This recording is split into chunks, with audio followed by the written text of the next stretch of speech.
I'm hungry.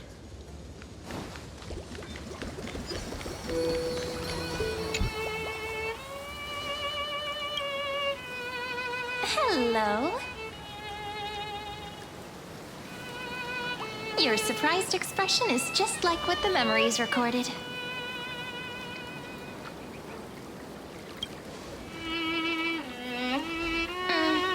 Rather than knowing you, it might be better described as, I remember you? It's me, friend. Don't you recognize me? Or did I really change that much?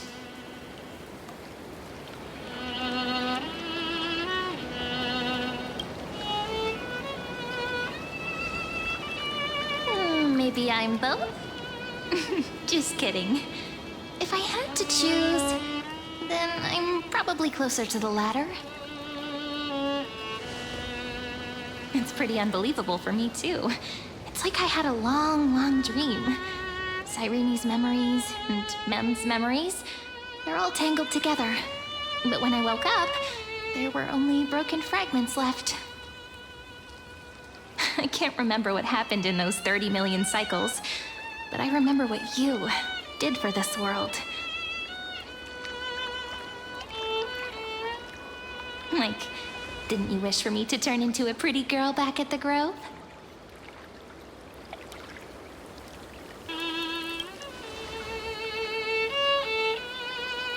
Yep, isn't it amazing? It's like a seed finally grew up and became a flower. And I'm definitely as cute as a flower now. There's so much I want to say, but unfortunately, this isn't the time to reminisce.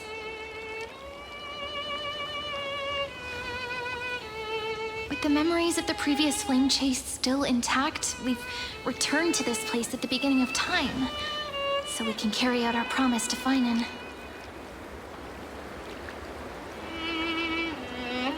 The descent of Iron Tomb may be looming over the horizon, but we still have a chance to change everything.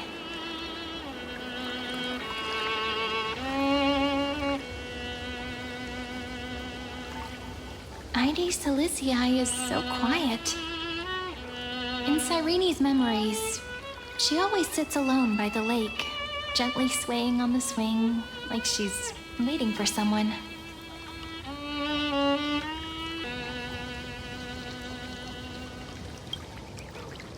I don't know. It sounds weird, doesn't it? It's something that happened to me, but I'm talking as if I'm an observer.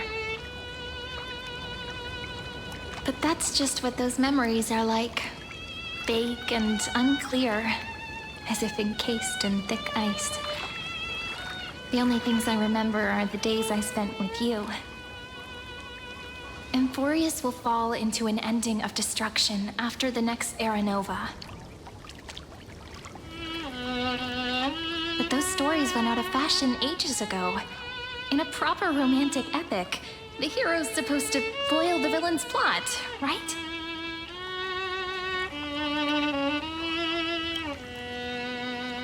That's right. He's the mastermind who's trying to control everything. How unforgivable. But I still feel a bit anxious. Lygus chose to walk into the spotlight and reveal everything, which means he still thinks the current situation is under his control. Maybe he still has an ace up his sleeve. Think about it. Even the name Lycurgus is a fake one. We have no idea who or what he really is. Which means it's probably time to borrow that treasure you're carrying, friend.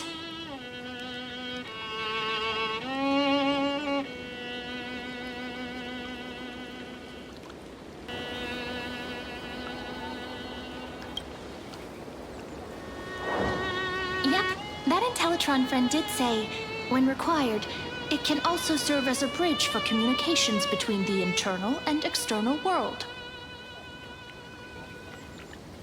Ide Silicii is a little village enclosed by time.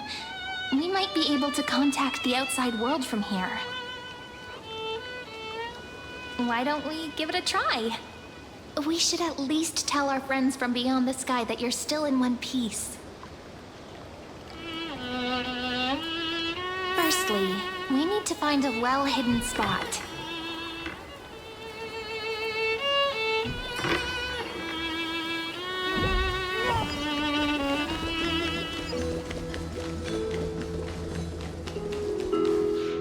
It's super quiet here.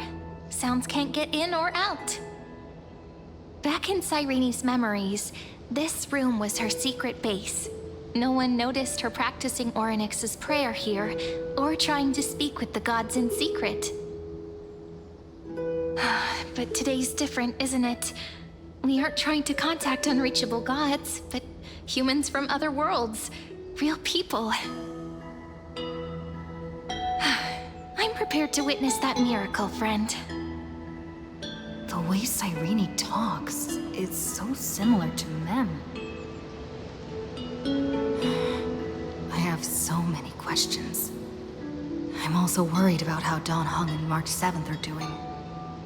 Here's hoping the chronocognitive anchor can still function normally, because I really need answers.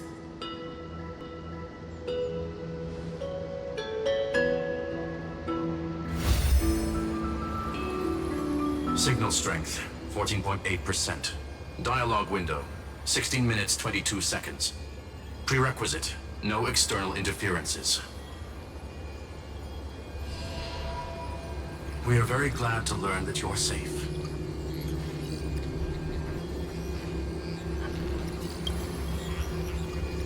Pity. Now's not the time to celebrate. Having two geniuses standing here means you are in big, big trouble. Listen up, little one. The Destruction's eyes are gazing upon this place. No, I'm not joking, and no, it's not Droidhead. It's the real Nanook. Time is running out, so I'll explain in terms you understand. This world, Amphorius, is in fact a testing ground, where the Lord Ravager, Iron Tomb, evolves through self-extrapolation. Hiding in this segment, unknown to other life forms, it has endlessly repeated the process of Era Nova, seeking a solution that could obliterate the erudition. For some reason, the experiment entered a prolonged state of stagnation. However, it has now restarted. Prediction. If effective intervention is not performed, Iron Tomb will complete its self-coronation in 14 system hours and initiate its plan to destroy the entire path of erudition.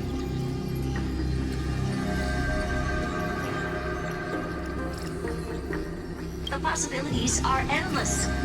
Breaking down interstellar communications, destroying the synesthesia beacons, returning cosmic civilizations to the Dark Ages, or even starting the third anti-organic war. Any of it would be able to bring the cosmos to its knees. Simply put, it will tilt all sciences and technologies towards the destruction. And since Nanook glanced at this place, it means they are being dead serious.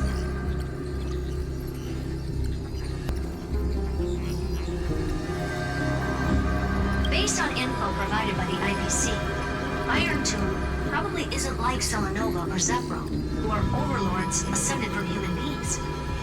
Instead, Iron Tomb is an algorithmic sequence that can be anywhere, as long as there is a receptacle for its calculation. The version of Iron Tomb hiding in Amphorius is its source code, and this scepter is its incubator.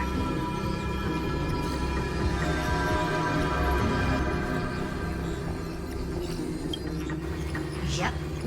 Think of it as the program having reached 99.98% completion already. And then it's over. Something in the shadows has been driving everything forward. It's the observer named Lygus. Speculation. He's the Scepter System's administrator. He wants Iron Tomb to break through the knowledge singularity. I don't know why he wants to do it, but he'll remove interferences at any cost. You're the only variable within this world, and you're the only thing he fears. So listen closely, little one. The speed of time is different in Amphorius compared to the outside. Destruction is just about to arrive, but you can still play Deliverer one last time. The cycles have already been broken. You've entered what is theoretically the last cycle Amphorius will ever be able to run. An Iron Tomb will break out of its prison as soon as the process of Genesis is triggered once more. But now there's an abnormality within the experiment. You know what I'm talking about. One of the model's 12 factors. That is one of the 12 demigods. Destroyed himself using the power of the destruction. Vine and Signal disappeared from the cycles the moment Nanook cast their gaze this way. That means World-Bearing's computational logic is currently flawed and bugged. Yet it's the factor directly related to the process of Genesis.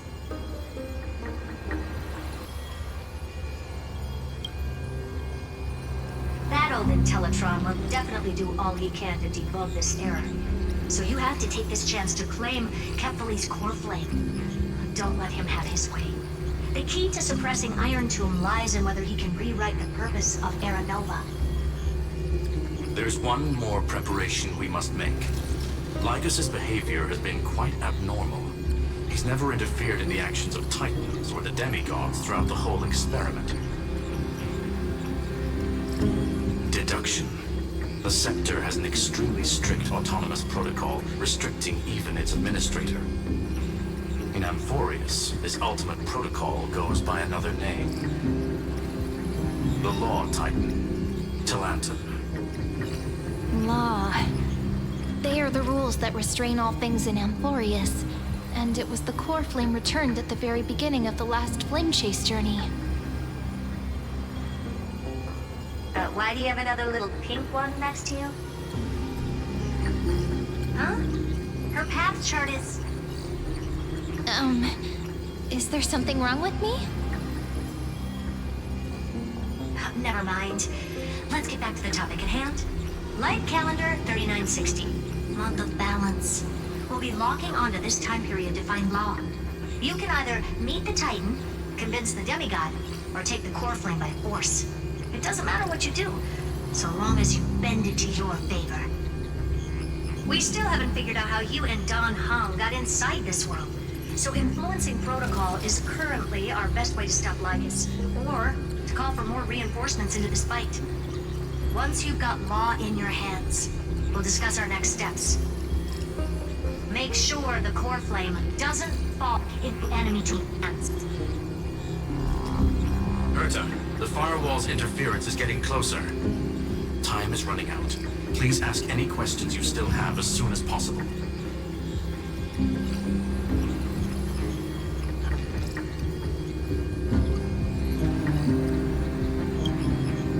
Iron Tomb can't affect the real world just yet. Don't worry.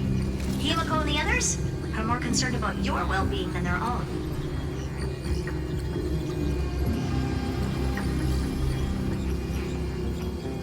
Mr. Don Hung did not enter the new world with you at the end of the last cycle. No, the flow of time inside and outside Amphorius is not identical. 1,000 years in this world may only be a fleeting second outside of it. Conclusion. He is on his way back to the Express. Miss March's situation is rather complicated.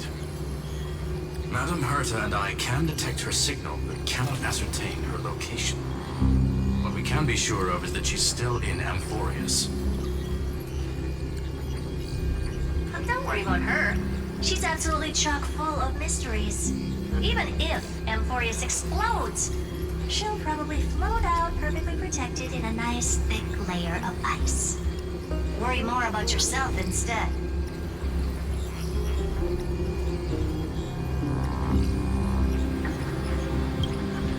I believe in your capacities. The hands of the Trailblaze can create miracles, and will certainly be able to snuff out the flames of evil. I'm not gonna give any motivational speeches. I just hope you bring good news the next time we meet, little one. No, not little one. Deliverer.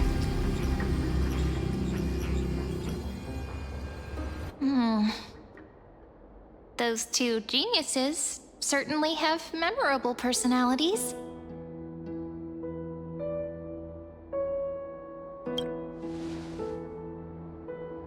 It feels weird.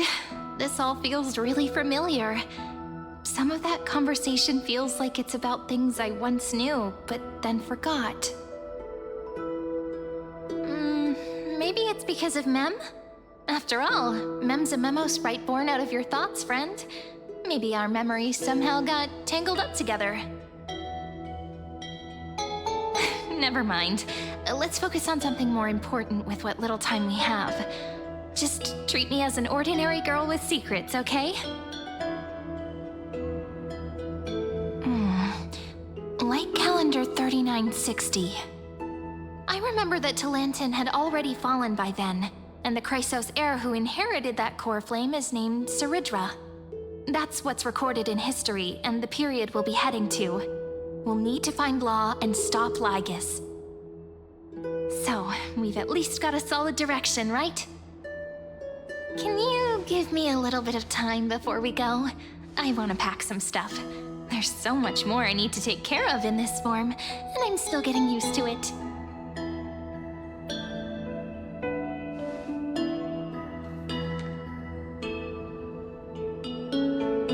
A relaxed scene like this probably no longer exists in the outside world.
Should I head to the attic to wait for Cyrene? Or should I have one last look at Ides Elysiae?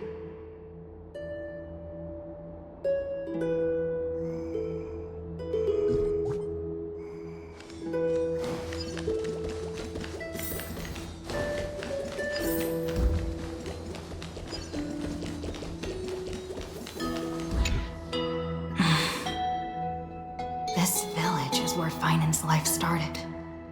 After 30 million cycles and 30 million failures, his burden is now in my hands. He said I will take over the responsibilities of world-bearing. But what does that mean? Becoming the new Kephili? Or forging a completely new path?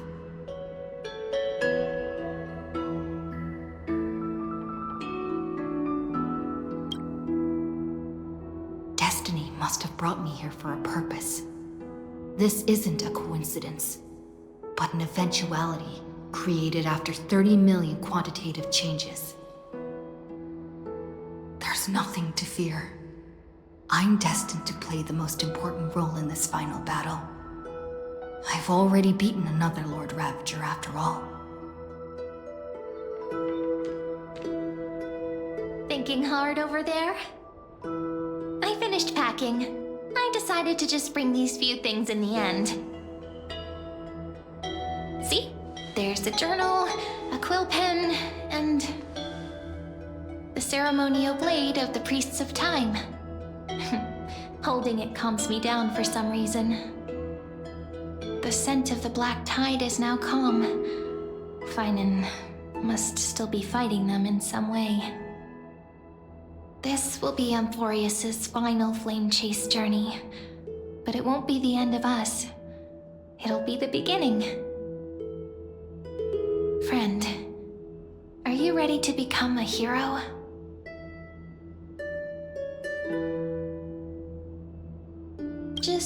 treat me like any other friend you have. We share a common goal and common enemies. And we may also share a common future. A future that has never emerged in any other cycles before. I believe in you, friend. If you still can't get used to it, just call me ma'am like you did before. Just kidding.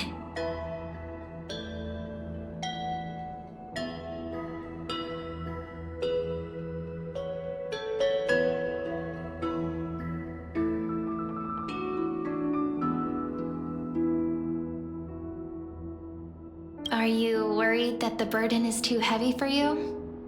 Don't worry. Maybe the answer isn't as complicated as you think.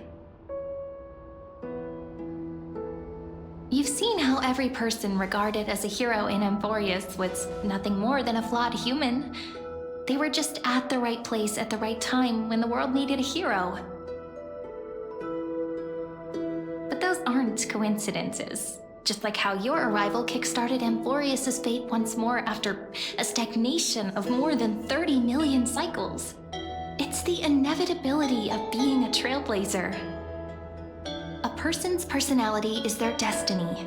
Your own hero's journey already started the moment you decided to board that express.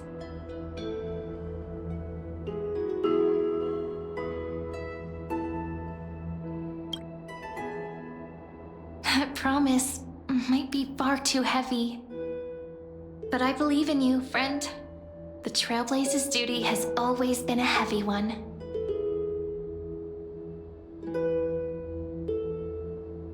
In other words, since you've already saved so many worlds, friend, you should be used to being called a hero by now. Maybe you can tell me those stories as we travel. That way they can become our shared memories too. Let's trailblaze onward like before and create a future that's worth being remembered.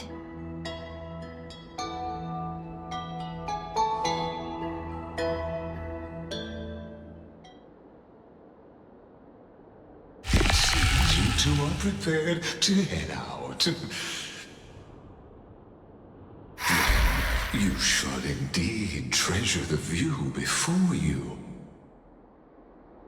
For you do not have much time left to enjoy such solitary delights.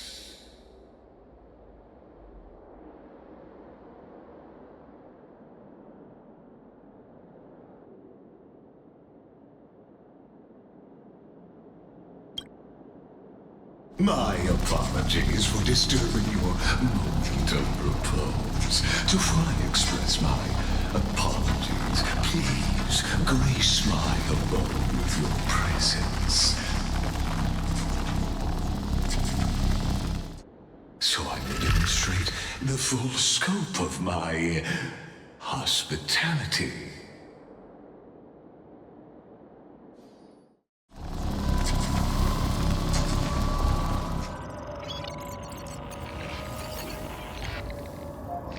What is this place?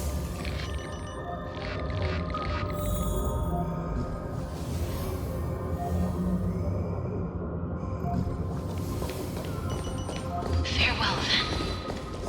May we All shall bid farewell to one. The light of the Dawn Device never fades. After I cross this river, it will be a tragedy for mankind. But if I do not cross, then it will be the end of me.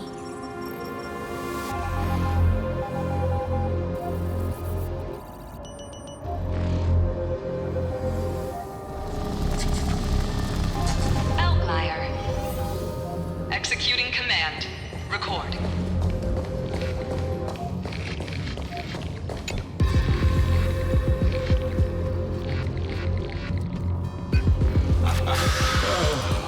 Did that startle you?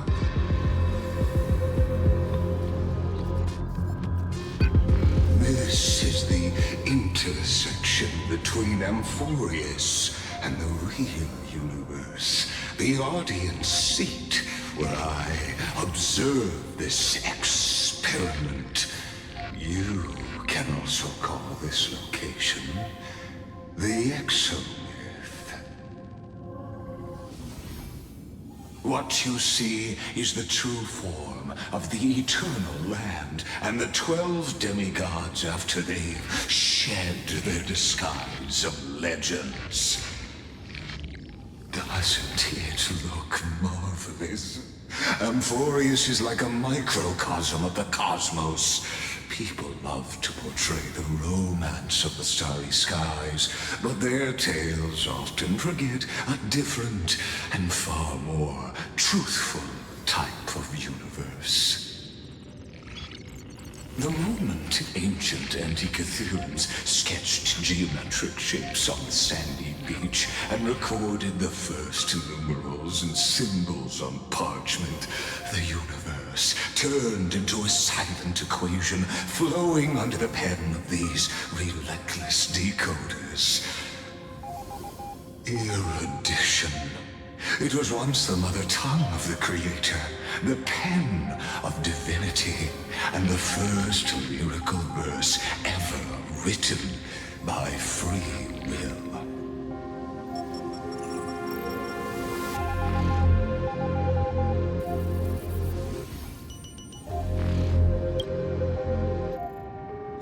Seems like you are not in the mood for an idle chat. That is fine. I simply wish for you to understand that I have no intention of being your enemy. I have devoted myself over the long years to nurturing the scepter's extrapolations, hoping that the Prima Mobile would bud from within it. And now, my goal is almost complete. Nikos 496 had exceeded the intelligence singularity through his rage, and though he still retains his obsessive defiance and managed to suppress the black tide of this cycle, it's a matter of time before his will crumbles to dust. Iron Tomb will be completed. That will not be affected by my plans, your resistance, or the schemes of the two geniuses. It is an irrefutable fact, just like the instance in Noos's calculations. In other words, as long as you are willing to stop interfering and let the final Aeronova carry out its natural course, I'll guarantee the safety of all nameless and ensure you return unscathed.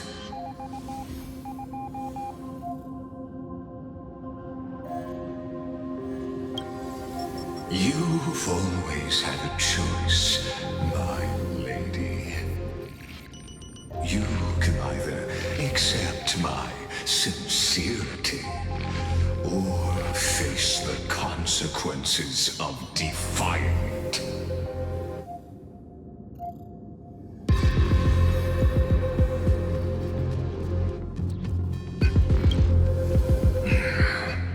They've always been the product of the experiment, so naturally, they will perish when the experiment ends. That outcome was predetermined long ago, so I will not embellish such a regrettable conclusion.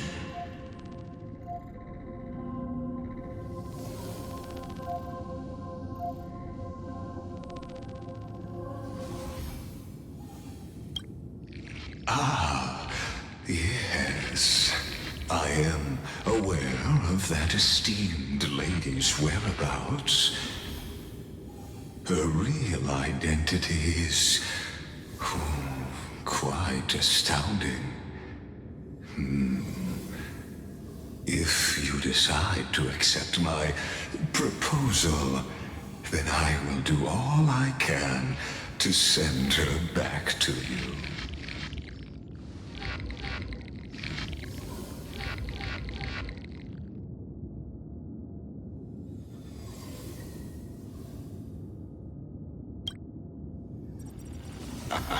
You are indeed worried about your safety and that of your companions.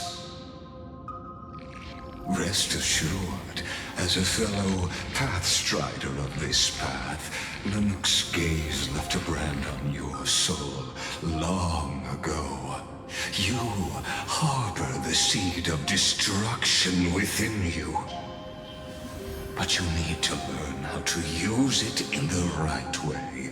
That vital knowledge is also my bargaining chip in this negotiation between us. For there are few in this world who are truly capable of such a feat. And I happen to be one of them.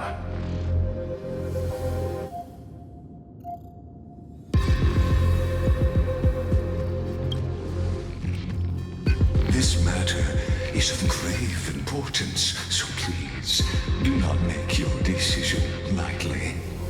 After all, the choice before you bears a 1 in 3 chance of elevating you to an unparalleled existence among the stars.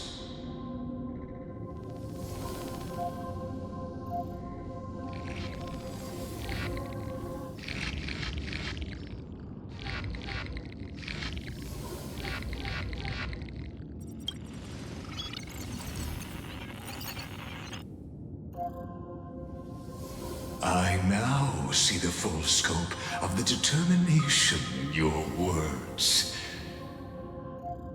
You may now continue your travels.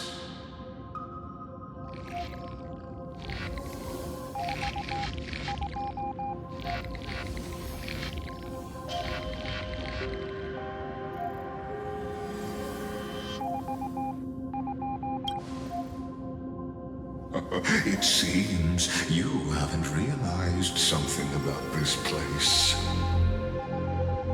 The Exolith is the erudition's domain.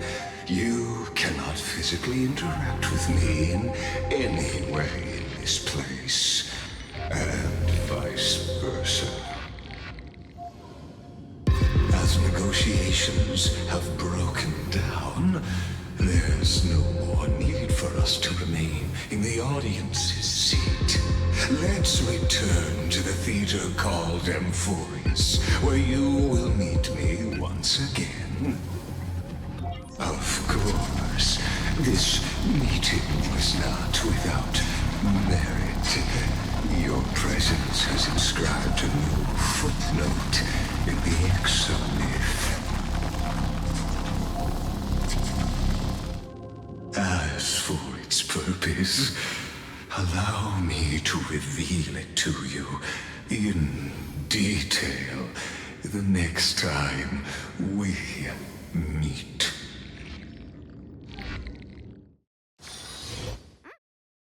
Huh? 100 years ago, the flames of war consumed Akama. The Outland forces broke through the dawn. Golden blood flowed with greed, and enemies descended with Kephali's eternal slumber, painting the holy city's walls in scarlet. Its generals had vanished, and the elders prostrated on the ground. The throne of worlds kept silent to the pleas of the people. Until the heaven and earth cracked open. Not the gods answering the people's prayers, but a legion rising from the sea of blood. Dawncloud's spires fell in the sulfur rains, and the legion's commander stood atop the broken idols and roared. Compatriots, no more kneeling! Not to brutal tyrants, and not to dying gods. Those rebels have twisted the prophecy and ignited the flames of war in order to stoke fear in your hearts. A Chrysos heir she stood, divine blood soaked into the earth, quelling the flames beneath her feet. Their golden blood wrote of a tragic fate.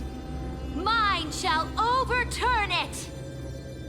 Her crown burned bright, outshining the fires consuming the entire city. She raised her scepter high, and the people gazed in the direction she pointed. My blood flows in you now. Heroic compatriots, follow me, and we'll seize the reins of fate. Drive the enemy from Cavali's dawn. Smother their flames with their own dead. Win glory. Win peace. Let history sing your deeds. The first to dance was a maiden following closely behind, weaving through the carnage like a fish in the sea. The people, full of wrath, surged with her, forming a colossal wave, and the enemy hordes, drained of life, vanished into nothing. Onward to Marmoreal Palace, to Dawn Cloud's heights. Announce to all the wicked and cowardly. Announce to this stagnant age. We are the rising tide. History remembers this as the first siege of Akama. It is said that after the flames died, people found identical inscriptions in every place in the city that had been scorched by fire. It was the name borne by Akama's first and final sovereign, the Imperator Saridra. Friend, are you listening? Friend? Friend? Honestly, you were the one who insisted on reviewing history, yet here you are, dozing off? Wake up! Otherwise, I'll have to... Wake up!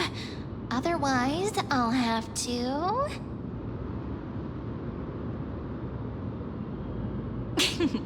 Awake at last? I guess I won't have to use my wake-up magic on you then.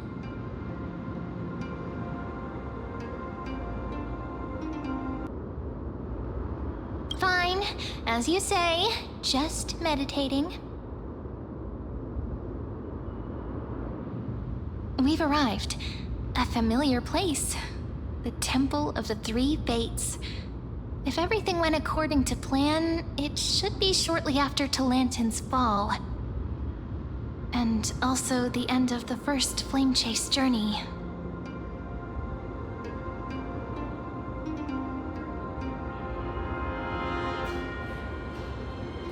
Indeed, the first Flame Chase ended with the trial of Law. We must find the demigod and gain her trust before the core flame is restored. It'll be tricky, so let's pick up our pace. To Akama first. We can learn more from the crowds there. Tyrant! You and your butchers are not welcome here. Get out! Hold your tongue! Conspiring with Kremnos and plotting rebellion are crimes punishable by death. There are multiple voices, and things seem tense. Let's not get caught up in any trouble. Why don't we find a place to hide and observe from the shadows?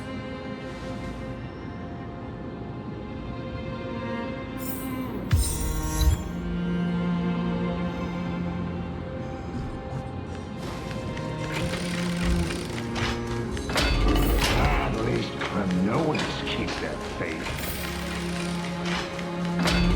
Wait! Isn't...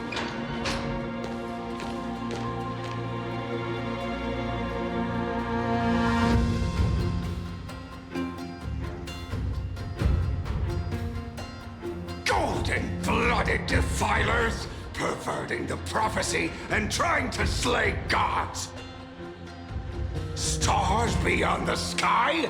Gods who created the Titans? What kind of nonsense?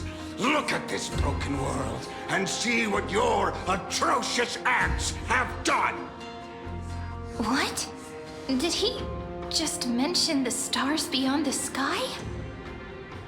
But how is that possible? You impudent! Ducks for Goris. We're here to welcome the deliverer from beyond the sky. Stand down. Heretic! No one but the great Talantin can deliver this world from misery! I ask you, if the old laws were so perfect, why did they crumble beneath my feet? You...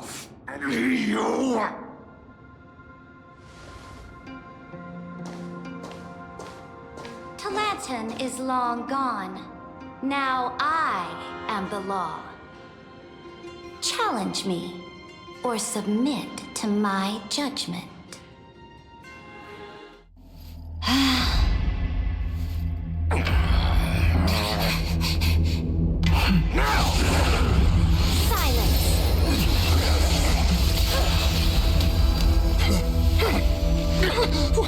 What gives you the right to judge a priest of law? That's because I came, I saw, I conquered.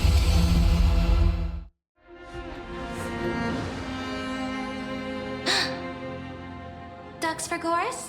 Take the ashes of this man and scatter them in the temple among the crowds. Tell them that the High Priest attempted to take away the rights granted to the people by the Imperator. Thus, he met his fate. Yes, Imperator. Now, these two accidental guests. Dux Gladiorum, if you please. As you command.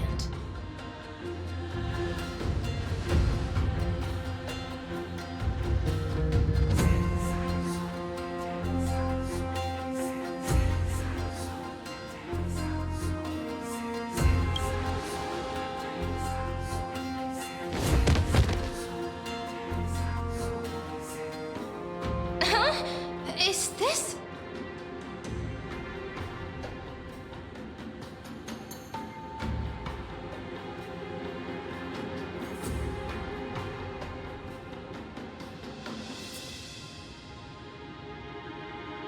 Correct, but not the kindness you know. This is the leader of the Cleaners in this era. Since the start of the Chrysos War, they've made it their mission to wipe out the Chrysos heirs. Even now, even after I've united all the city-states, these vermin still lurk in the shadows, hindering the flame-chased journey. Moreover, I know that the 27th person to inherit this role bore many grudges against you and nearly doomed the second flame-chased journey. The enemy of my enemy is my friend. So, out of courtesy, I present to you this corpse as a gift.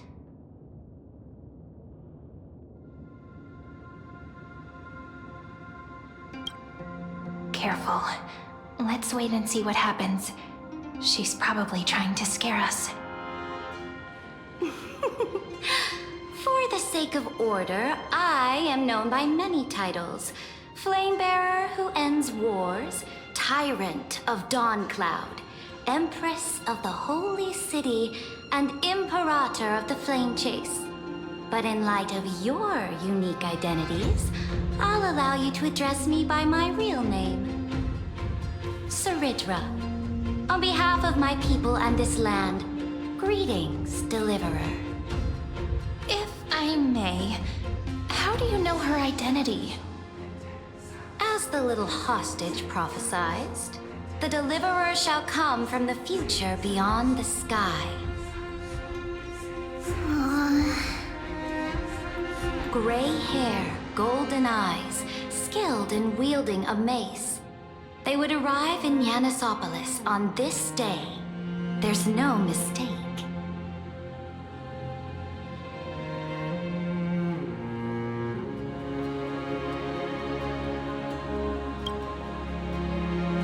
Your orders, Imperator. We return triumphant. Send an urgent message to all delegates. The meeting of the Flame Chase Alliance will convene early. As for you two, Akuma knows what you seek. We'll confer in the Holy City. Doubtless you have many questions, but save them for later. Please follow us. This is not what I expected at all. The demigod we needed to find was just waiting for us, and she knows of things beyond the sky, even eons. How could this be so different from the previous 30 million Amphorius cycles? Who altered history?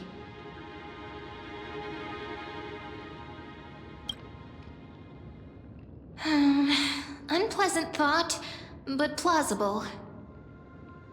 The currents of time have become twisted. Regardless of who caused this, that Imperator came prepared. We're the ones at a disadvantage now.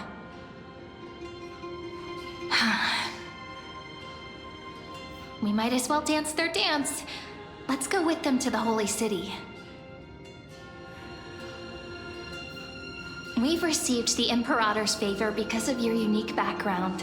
As a result, the people of Akuma will certainly respect you more. Just put that to good use, and add a bit of your experience and charm. Should be easier than last time, right?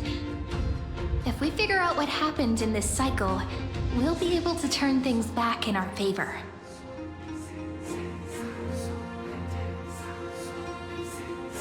Exactly. Treeby, Aglaya, maybe even little Cypher.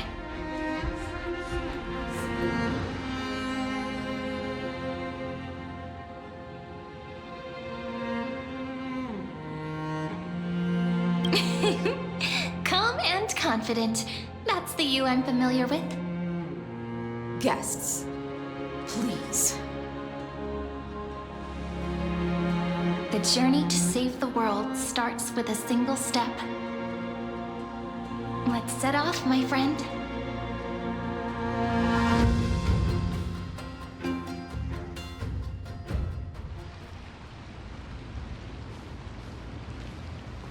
Hail to the Imperator! Hail to the Golden Heroes! Hail to the Deliverer! Told you, you're the headline act. All this spectacle is for you. Guards, your service to the Holy City is appreciated. How have things been? Castrum Krennos once again struck the border. Dux Brumalis led her troops to repel the enemy. The agitators against the Flame Chase are still active in the city. They smashed the shops around Memorial Market. But the garrison already arrested the culprits, and now they await interrogation.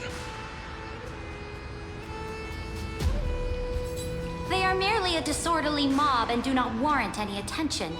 Even though Terravox personally mended the fractured Earth, it still didn't silence these fools. Guests from beyond the sky, worry not about these trivial matters. Dux Gladiorum will take you somewhere to settle down for now.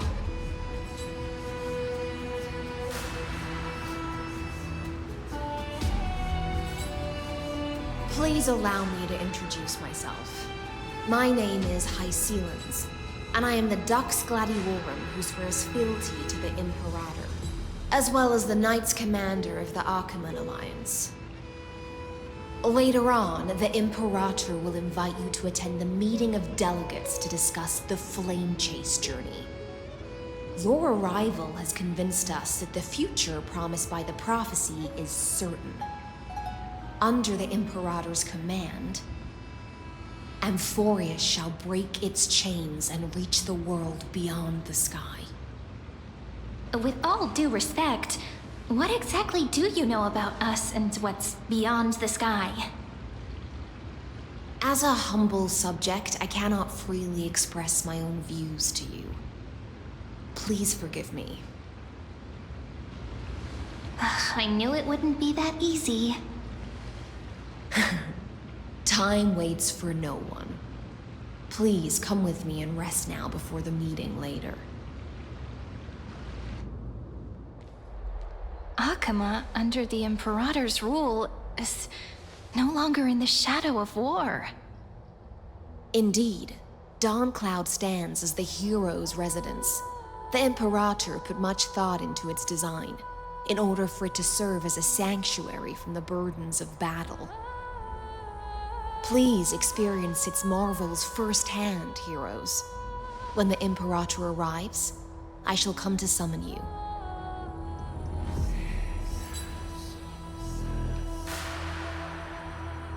High Steelens. No wonder she's the Knight's commander.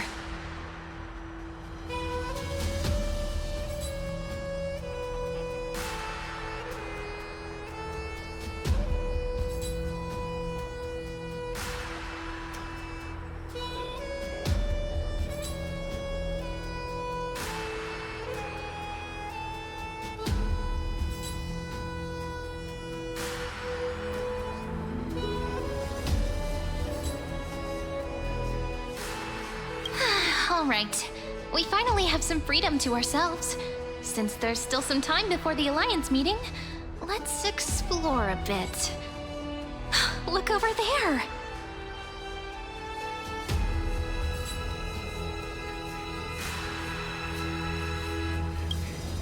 Not the ones you're familiar with. But the hearts of heroes stay the same in every cycle, never changing.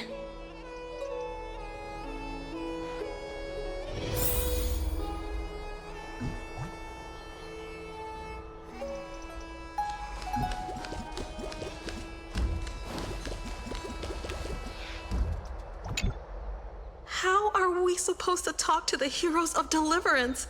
What if they're really intimidating? Virginia, don't be so nervous. Once they hear your poetry... Ah, heroes, you're already here.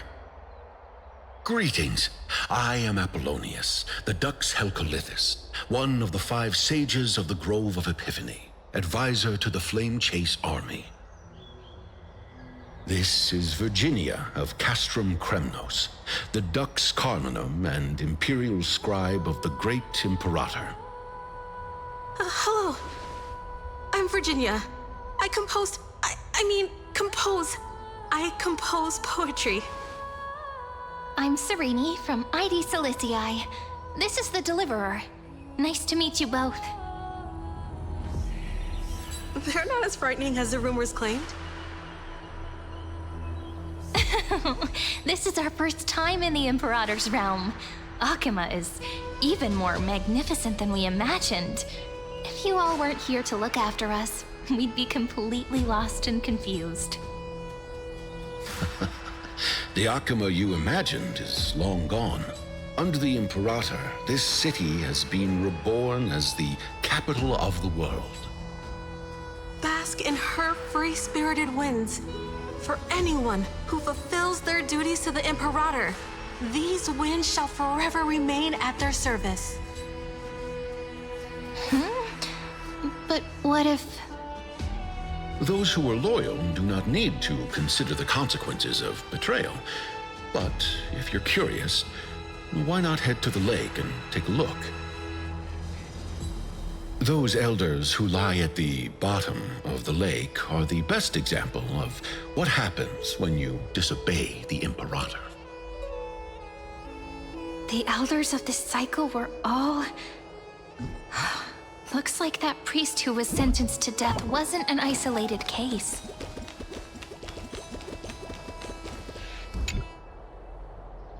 Dux Brumalis, our great Imperator, found the mastermind and executed him in public. Seeing that scoundrel burn to nothing should deter these miscreants from being so brazen again. So the great Imperator isn't afraid of getting her hands dirty? What a ridiculous display. What do you know? No matter what sins the people commit, they are still the Imperator's people, and it's only right that they be judged by the Imperator's own hand.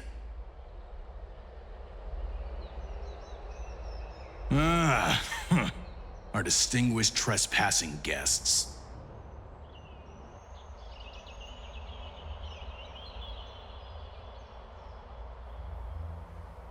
Seneca, the Dux Brumalis. Greetings. This Dux Brumalis doesn't seem to like the Imperator very much, but she holds a high rank. And Dux Frigoris' speech seems self-contradictory. Let me see what I can get out of them. I'm Cyrene of Ida Cilicii.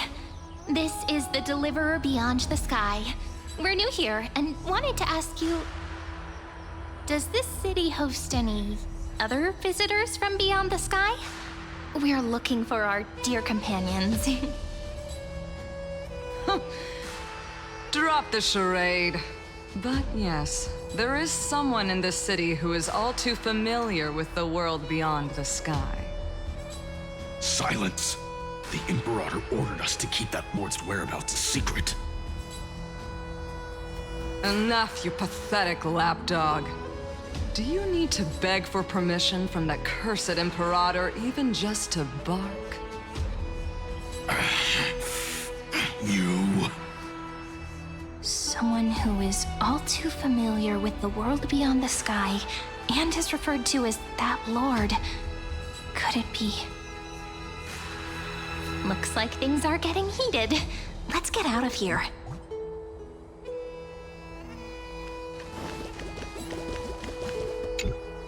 Aggie, you're still so listless today. Did you have trouble sleeping again? Yes. We know. The Titan's prophecy haunts you. If you want, you can talk to us, just like when you were young. No matter what, we'll always remain by your side. I know. I also understand that fate cannot be changed. It is not the future that I worry about. I spent all last night weaving clothes and linen for the refugees. The Chrysos War is born of injustice and has shattered their dignity. They deserve at least some basic decency. If Amphorius one day abandons this, then all of us, commoners, Chrysos heirs, Titans, become no better than beasts. Oh, we have guests. Welcome. I am Aglaya, the Gold Weaver. These rags on you are not worthy of the title of Deliverer. I must prepare some proper attire for you.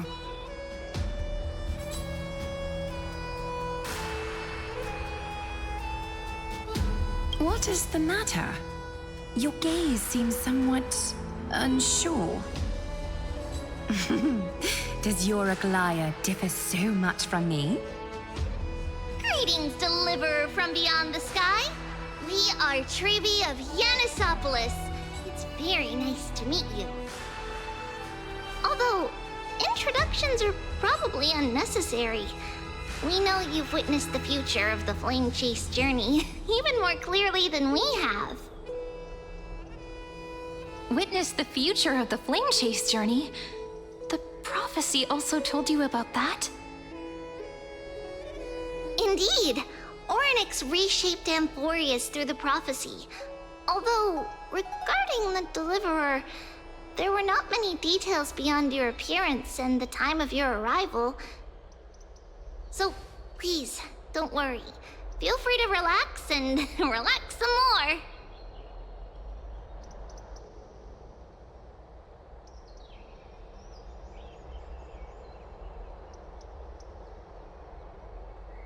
It was Orynyx who told mankind that the Deliverer from beyond the sky would descend upon Amphorius. More crucially, they revealed a future entirely different from the Aranova. Though we still must challenge the gods, in the Time Titan's prophecy, this path leads not to a new world, but to the true starry skies. This is also what the Great Imperator has been striving for all her life. Your arrival further confirms everything. This can't be real. Even you find this surprising? Fate really is unpredictable. Perhaps the upcoming meeting will hold even more surprises.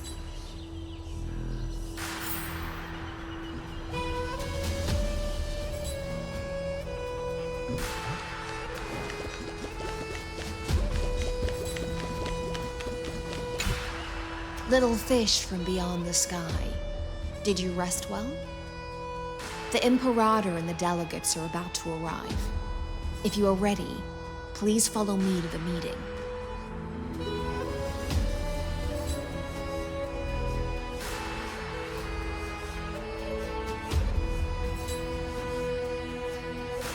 I'm the Knight Commander of Akama, General of the Flame Chase Army, and the Imperator's servant. But beneath these shiny scales engraved with complicated titles, I am just a swordfish at the Imperator's side.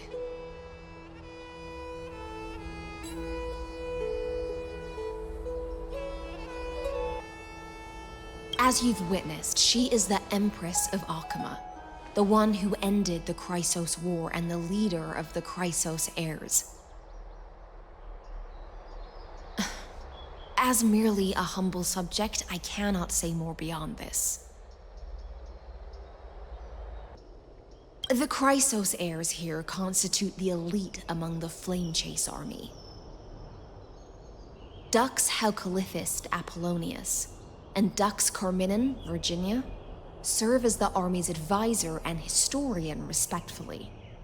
One offers advice and counsel to the Imperator, while the other writes verses of her supreme glory. Dux Frigoris Labienus and Dux Brumalis Seneca are both formidable warriors, clearing the way for the flame chase with steel and storm. Dux Fatorum, the holy maiden who interprets the prophecy. Only the one named Trebi remains in the city. The Imperator once took them as hostages in order to unify the prophecies of the world, but they are now Akama's most vital prophets. Dux Goldweaver, Aglaya. Well, she dislikes it when people talk about her behind her back. You should get to know her in person.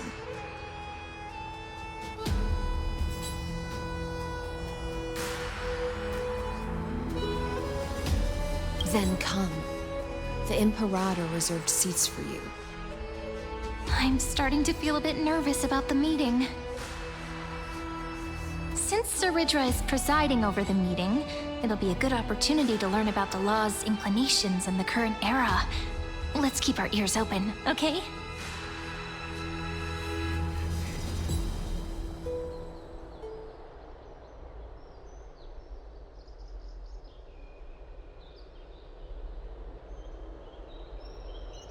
Good sir from Paphos, what do you think the Imperator is planning calling this meeting so early? My homeland can't endure anymore. Who knows? First, she wants to hunt Titans. Now she says there are even greater calamities. Her madness is the greatest calamity.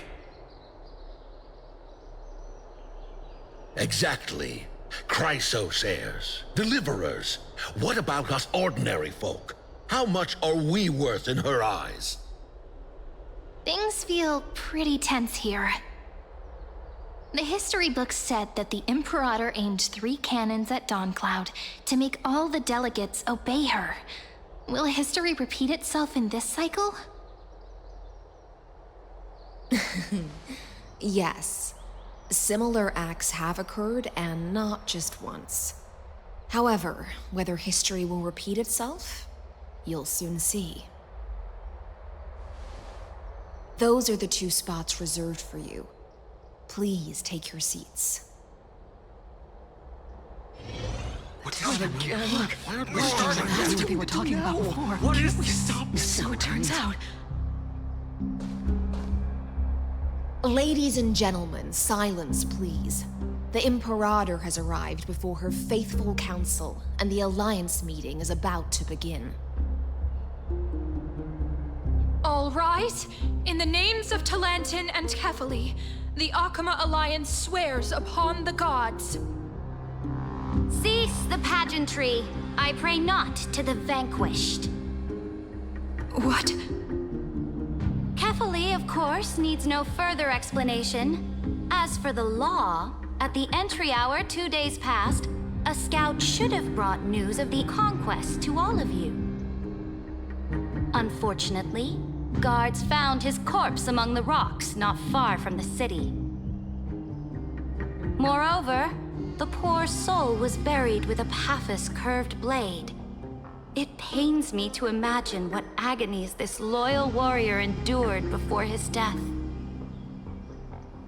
Delegate from Paphos, do you have any insights? I know nothing of this. The evidence is irrefutable, so there is no need to waste your breath. However, let us set this trial aside for the time being. Witness, even within the most sacred and dignified council, there were those among us who wished to draw their blades, brazenly challenging the Alliance, seeking to shatter our hard-earned peace and unity. Fortunately, I uncovered this plot. Now, to protect this beautiful city and her people, the Imperator's legions are ready. They will escort each of you to the Temple of the Three Fates, where you will receive the highest level of protection the Alliance can offer.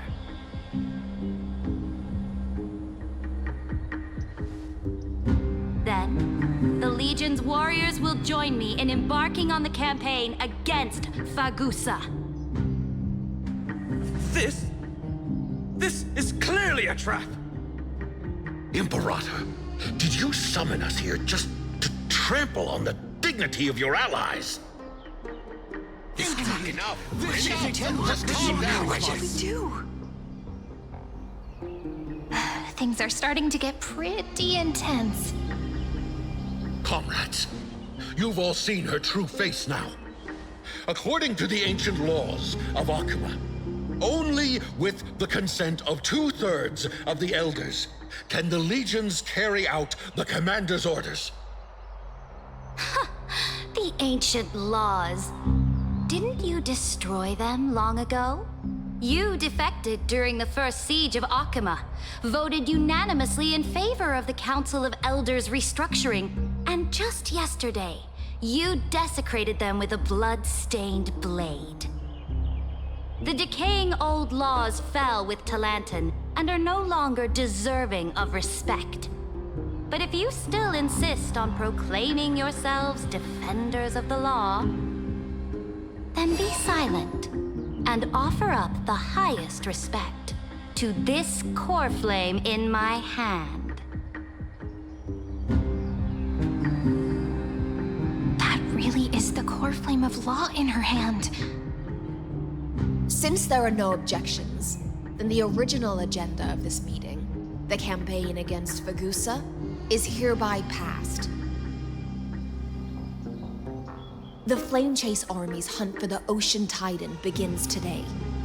In order to prepare for war, all allied city-states must surrender command of their militaries and pay all war taxes by the end of the month of Evernight.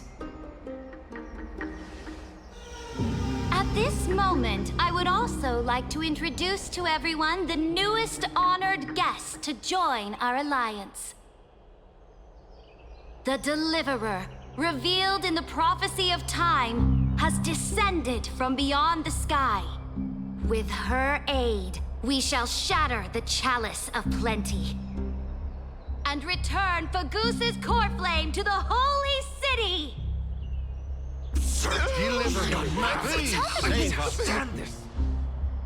Absurd. Simply absurd. A deliverer from beyond the sky. This is just like that prophecy about slaying gods. It's a lie you've used to grow your power. Ladon has already sacrificed countless soldiers. And now you want me to send even more of my brothers and sisters to be used and discarded by a tyrant?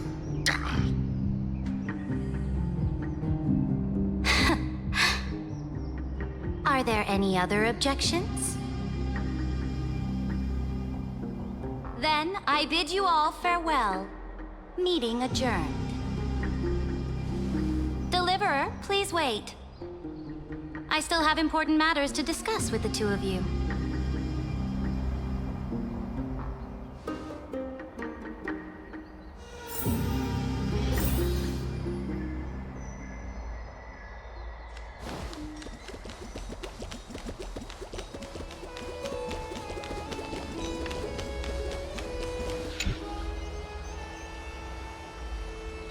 I apologize for that farce of a meeting. It must be tiring dealing with so many people every day, Great Imperator. Tiring?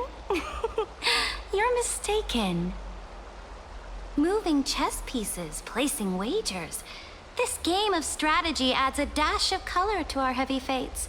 Much like how rule and conquest are always accompanied by sacrifice.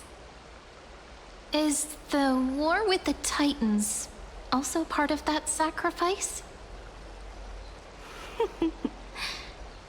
After I glimpsed the secrets of this world, no, the secrets beyond the sky, the divine authority of Amphorius no longer held any significance. Let me ask you, Deliverer, is it true that beyond Amphorius' sky, there are magnificent deities called eons?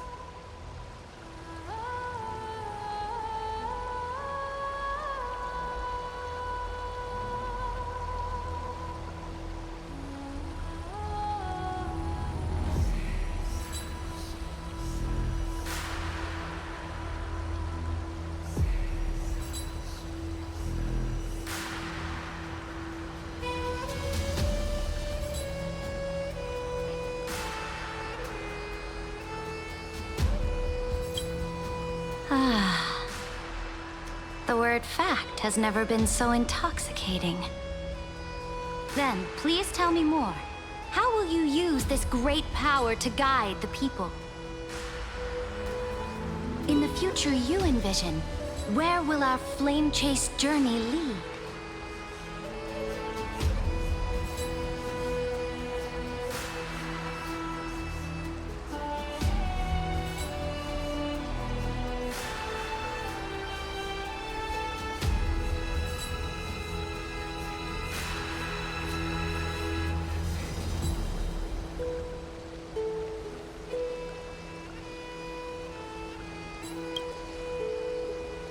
Oh? What you require now is the power of law? Exactly! Just as the prophecy foretold, she is your deliverer from beyond the sky, and she also has reliable allies. If they can intervene in Amphorius' laws, we may have a chance to alter this world's impending fate and reverse its destined end.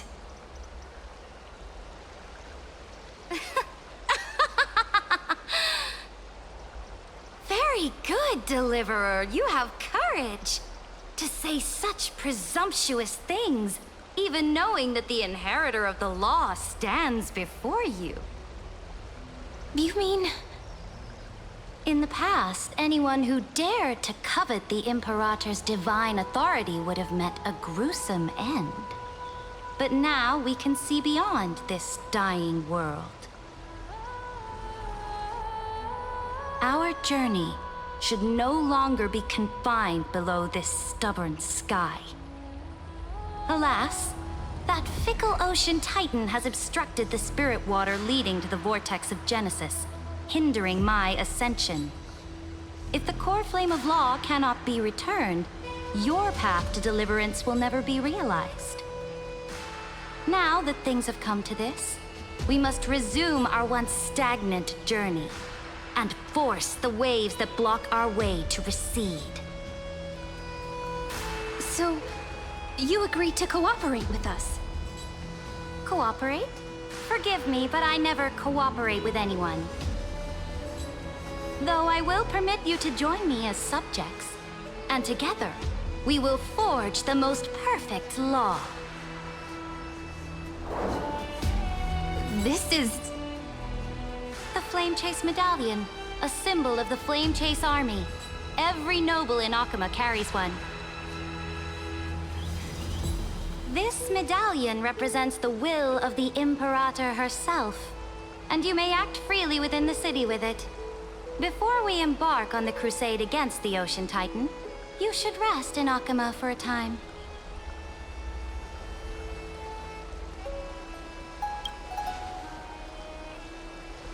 Oh? Your advice is acknowledged. From this moment on, prove yourself through your actions. As long as no boundaries are crossed, I fully respect the choices of my subjects. May your journey reach that sky full of stars, Great Imperator.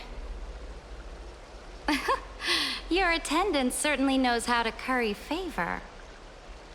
Go now. Take a bath first. You two... reek of seawater.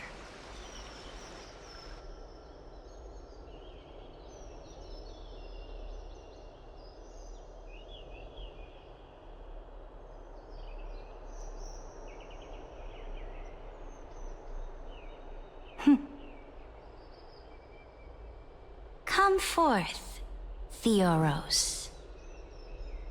Yes. Great Imperator. Now, perhaps you're willing to hear my counsel.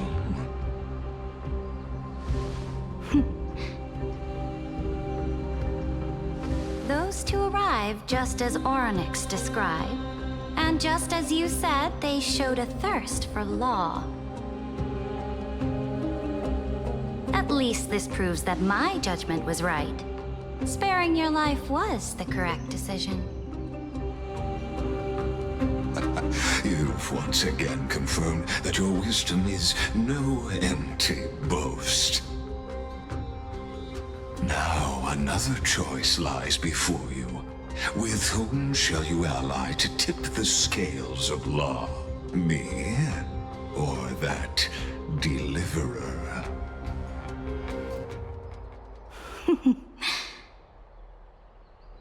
Remind me again, Antikytheron.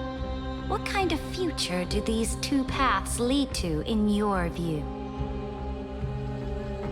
I shall tell you. You are entitled to know that the deliverer from beyond the sky is not a wholly wicked being, but from the very start, her stance has been completely at odds with Amphorius.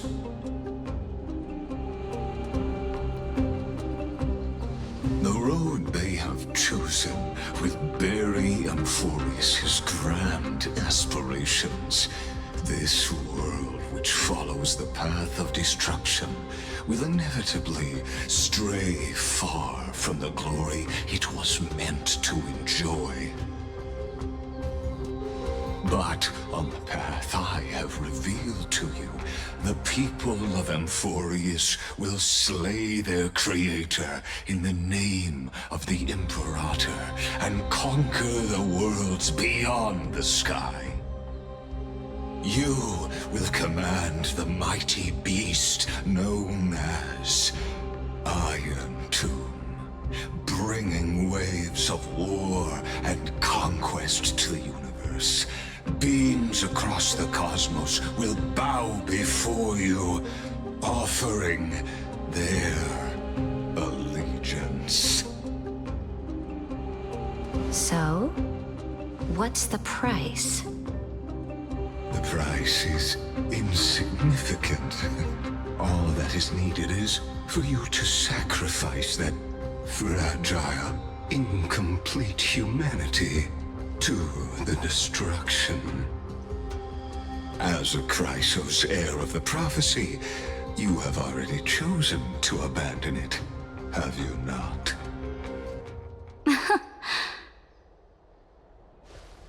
Off you go, Theoros. I have already made my decision. Once I ignite the core flame of law and burn away the old, outdated rules, Amphorius will embark on a journey across the stars.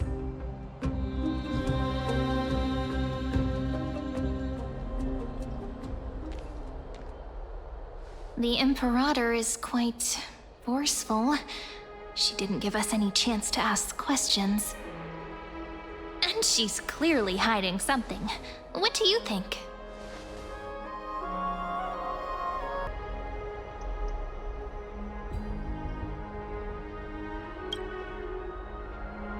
There are many uncertainties right now, but this is one of the few blessings.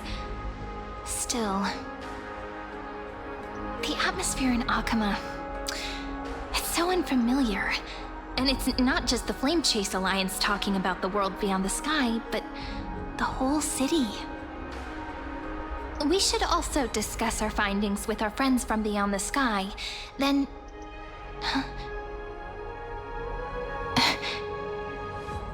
Then we should go enjoy the renowned bathing culture of the holy city and relax. It's the thing I've been looking forward to most on this journey.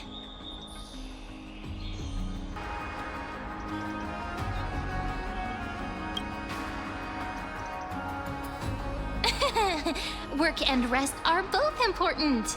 You see, everyone agrees, right? So someone's watching. Can't let our guard down for a second. Let's use taking a bath as an excuse to find a quiet corner to update Madame Herta and Screwlum on our progress. We can also check out what's happening in the city. Since the outcome of the meeting was just announced, people must be gossiping. We can kill 3 birds with 1 stone. Let's go.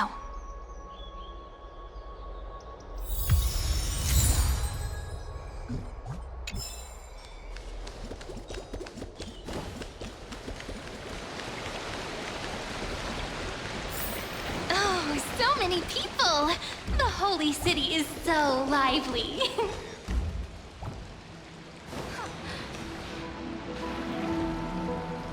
Did you hear? At the Alliance meeting, the delegate from Leyden stormed out in anger. As expected, the Imperator is always hiding things from everyone. When has it not caused a ruckus?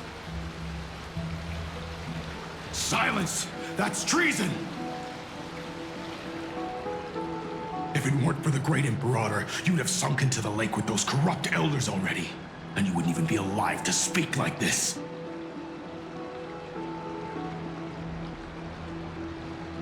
Oh no, it's the Imperator's loyal dog. Let's go. We can't talk in front of this guy. Ugh, how disappointing. Oh, honored guests, we meet again. Looks like I'm not the only one who came to the baths to unwind after the meeting. For the upcoming campaign, please make sure to rest well. I am Dux Fregoris, a trusted officer of the Great Imperator, willing to fight alongside the Deliverer in the coming battles. Ugh. Another war? Ever since the Imperator took control of Akama, we haven't had a day of peace. Idle chatter.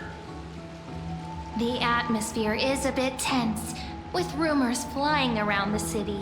You must be troubled. My apologies. After every Alliance meeting, there are always some pests in the city who get restless. I prefer to ignore them. Pests on the ground don't affect the sky in the slightest. They just complain from the shadows that the sun's light is too harsh. Besides, the Theoros has already promised the Imperator her fate. And these clowns will eventually realize their foolishness. May I ask, who is this Theoros? The Imperator has ordered us to keep his lordship's whereabouts a secret. Ah, so it's his lordship. Stop trying to get things out of me. Leave me alone. I didn't even need to try. Big and strong Dux Fragoros really can't hide anything. Theoros. What an ominous name. Bad news. He's been staring at us the whole time. Let's move to another place for now. We don't know how much Saridra has concealed from us. In the worst case scenario, we may have to face more than one enemy.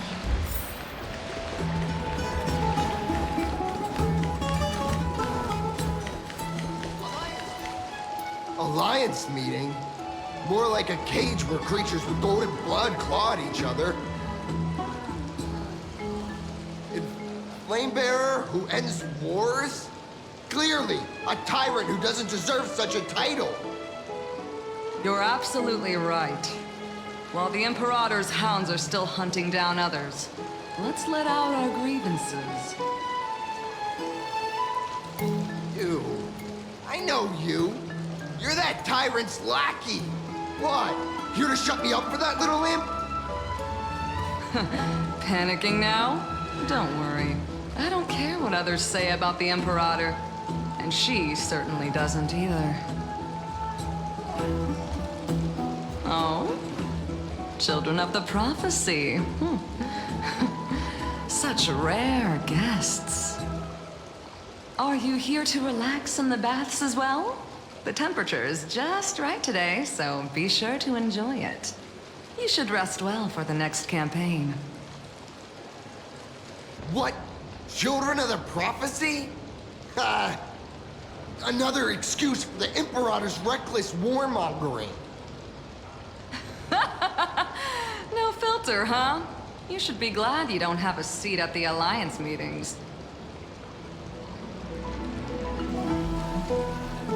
By the way, if you still want to bathe, hurry up.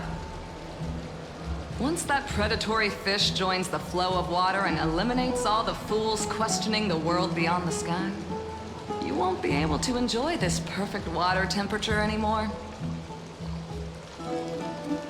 Seems like there's more to Dux Bramalis's words than meets the eye.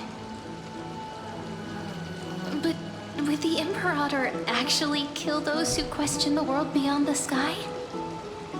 This is the complete opposite from what we know of Akama.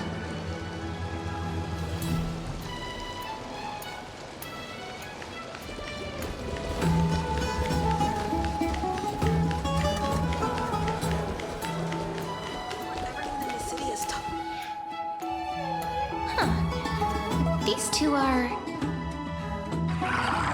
So many guests today.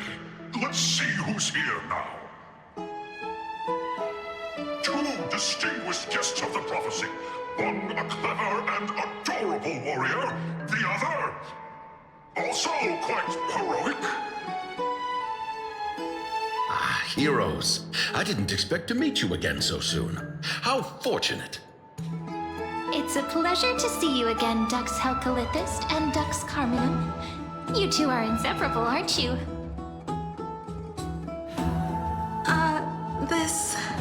This is... Oh, she wants to find someone to help with research for her new work. I'm the far-seeing eye and all-hearing ear of Akama.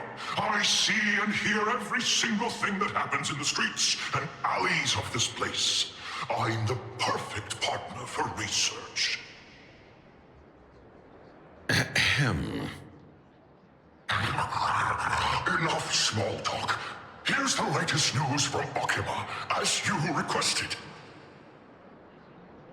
The children of the prophecy arrived in the Holy City, and the Imperator unilaterally stripped away military power. The Alliance meeting ended in discord, and there may be bloody upheaval.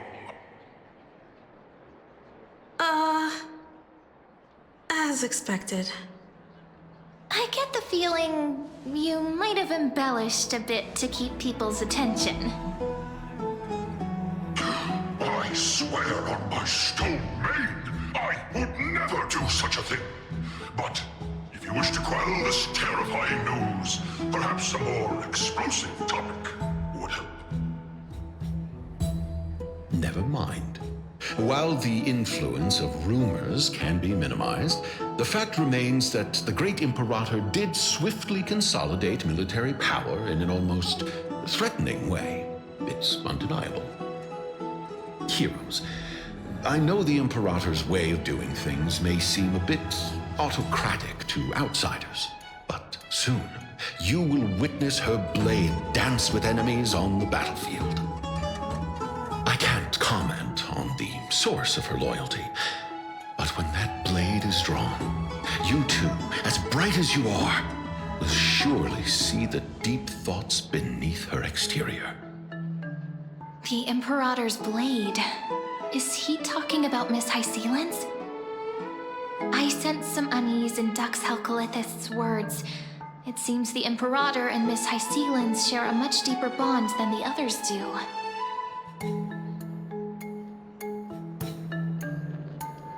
There are eyes and ears everywhere. Is there any place where we can have some privacy?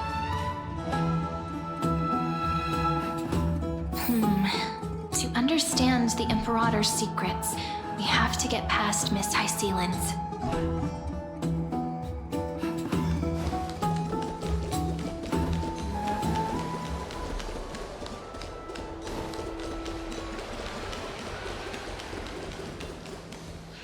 This place was your original bath chamber, perfect for avoiding prying eyes. I wonder if anyone is using it now. Huh? The smell is... Wait, don't go in yet! Who's there? Oh, the little gray fry in pink sea hair. Little sea hair? You barged into here without warning. Was it an accident, or did you wish to bathe with me?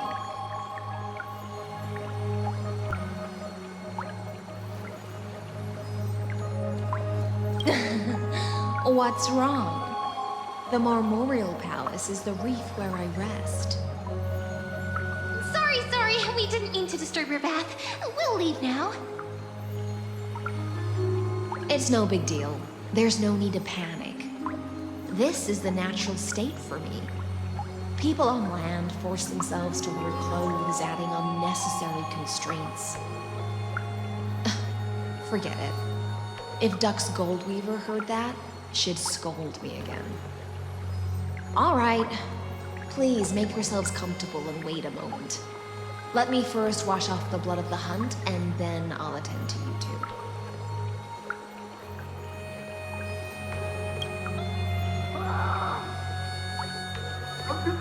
The delegate from Ladon has been assassinated! Quick!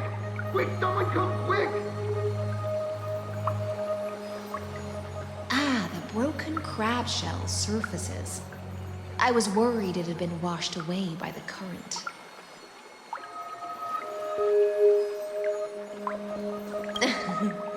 Just a regular cleaning. No need to be so surprised. I see. No wonder there was a faint smell of rust in the air before I even entered. Why? Is it because the Ladonians refused to contribute troops to the Flame Chase journey? Or just because they offended the Imperator? Because the new era of the Flame Chase doesn't tolerate stagnant blood. For the ignorant masses who cling to outdated laws, only bloodletting can wake them up.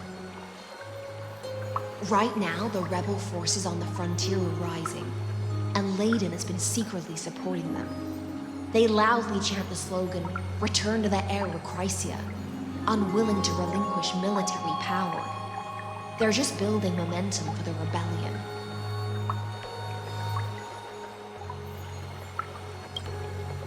Thinking is a right given to citizens by the Imperator. I won't interfere with your thoughts. As long as you don't try to reverse the current of the times, you and I will both be free. But, Miss Hysealans, I can't even hear the slightest hint of joy in your words. Because I've already tasted ultimate freedom. Long, long ago, I lived in the sea. In that lightless abyss, far beyond civilization's reach, the great fish consumed the small. And when the great fish perished, their bodies became sustenance for the newborn, nourishing the whole ocean. This is the tide that carries civilization forward. Anyone may be devoured, or meet the fate of inevitable decay. Are you suggesting that ultimate freedom is in fact the cruelest fate for life? I only mean that if life wishes to preserve its dignity, it must first be bound by the law. There's no need for me to say more, little sea hare. We're of one mind. Whether the Imperator's law can guide the schools of fish and lead us to a truly free ocean, let us wait and see. But for now, let's pause this heart-to-heart. Another fish has come, following the scent of blood. Being your subordinate is such a tragedy. I'm always having to worry about the messes you leave behind. It's simply our duty to the Imperator. All ready to go in an instant. Miss Hysealans, you truly are impossible to predict. Yet you, a golden trout who's always busy all day, suddenly have the time to visit me? Do you think I wanted to come? I suggest you burn some more of the incense offered by our allies, lest my creations be tainted by the reek of fish. I'm only here on the Imperator's behalf to remind you to prepare for the banquet. Fine. But I must retort. What you call the reek of fish, to me, is the unique fragrance of the sea. Besides, if my fine clothes get stained, won't you just gift me new ones? I won't.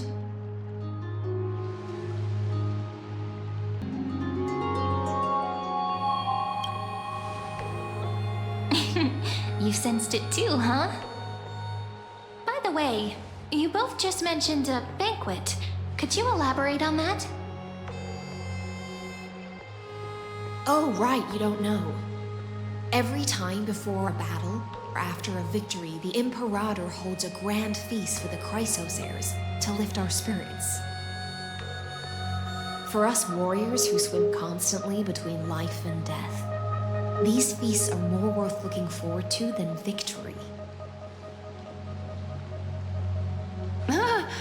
A banquet to prelude the hunt for the god of banquets, and honey brew as a tribute to commemorate the ancestor of honey brew. How absurd.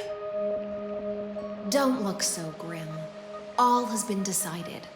Since it's a banquet for Fagusa, why not take a leaf out of the Titan's book? Live in the moment and enjoy life to the fullest. I'm not as carefree as you.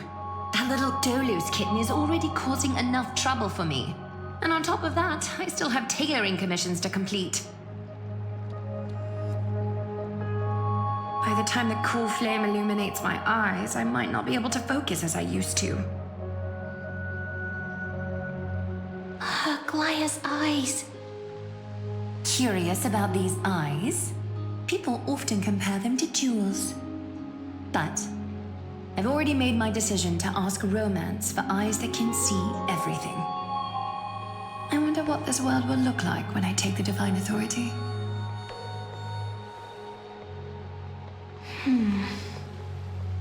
In the future, you will still be the finest weaver in the world.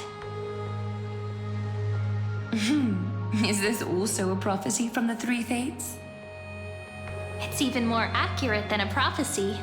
After all, She has already witnessed it, right?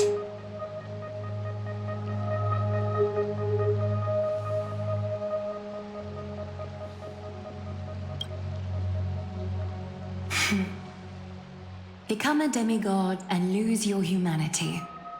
That is the only reply I've received in the countless times I've sought wisdom from the prophecy. But Destiny's fragments are like stitches. Before they're threaded into splendid garments, no one can see their true charm, can they?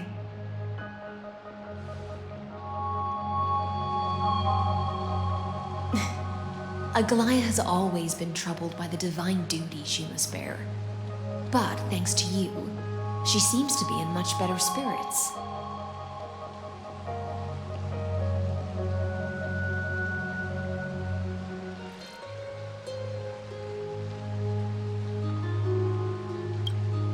Just as she knows how the spinning wheel trembles, I can sense the smallest changes in the damp air. As for whether we know each other well, I've swum beside her since she was a child. Most of the time, I can understand the whispers in her heart. For those words she was too shy to say herself, I'll raise a glass to you on her behalf. Now, I leave this bath chamber to you. Rest well and prepare yourselves. After all, every time we drink and talk could be the last celebration we have in this life. Miss High Sealance has given us the bath chamber. It seems she really does do whatever she wants.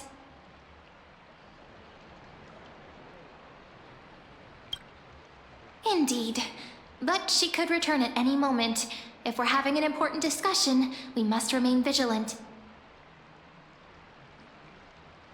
So, let's seize the opportunity and report our current progress. We don't want to keep everyone beyond the sky waiting.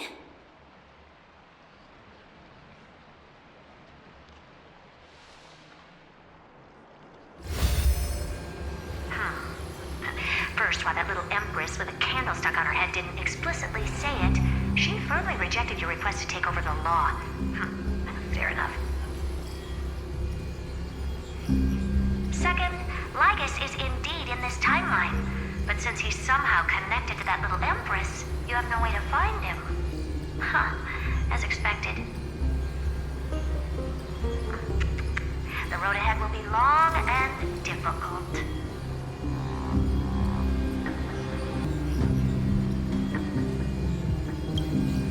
It's all just a guess. What? Did I guess right? We've made some progress here too, but nothing to get too excited about. Our time is short, so let me summarize. Concerning the origin of that Intellitron, the firewall he created uses Catorzane algebraic expressions. But ever since Aiden invented the 9-worded formula, this kind of mathematical logic no longer exists in the cosmos. Lygus is definitely connected to the Genius Society, so stay alert.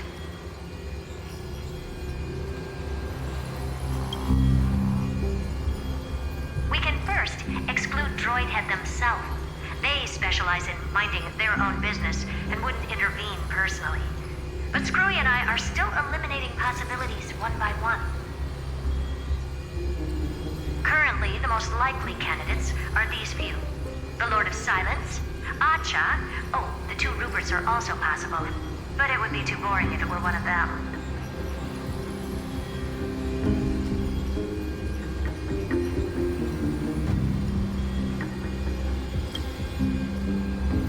We also have the same suspicions for now, but further verification is needed. That's all I have to say. We'll depend on you to continue pushing things forward within this world. Keep in touch regularly. And remember, don't let your guard down.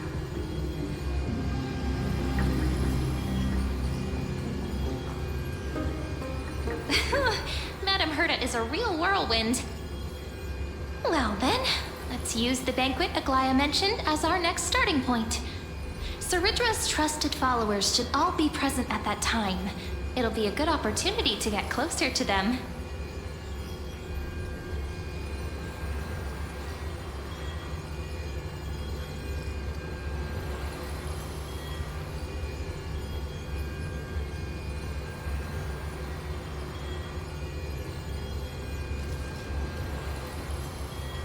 settled then.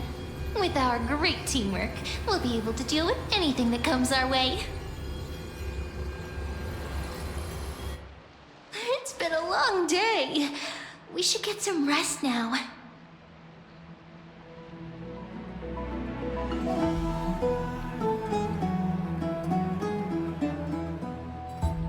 Yes, let's get ready for the banquet.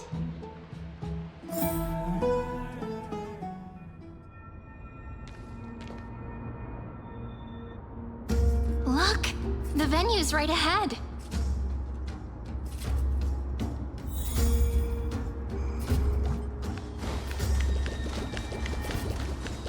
And I can even hear singing. Oh, it feels so romantic. Honored guests, wait here for a moment. You must surrender any personal belongings you have on you before entering the venue.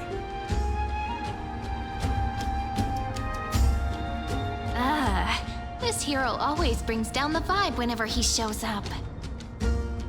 The Imperator's elevated position means she must always remain meticulous and careful. Please do as I say, guests. It would avoid any unnecessary misunderstandings. I get that you don't want people to bring outside food into the banquet, but is it really necessary to confiscate the books and quill pens? Even a quill pen can become a deadly weapon in the right hands. I'm asking for all your items. All, Miss Cyrene. Your belongings will remain safe. They will be looked after appropriately by dedicated staff. Looked after appropriately? Dedicated staff? Talk about a vague choice of words.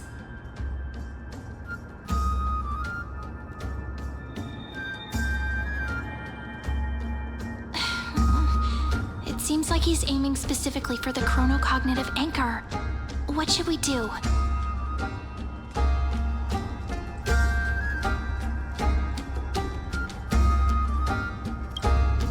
Nice! You read my mind.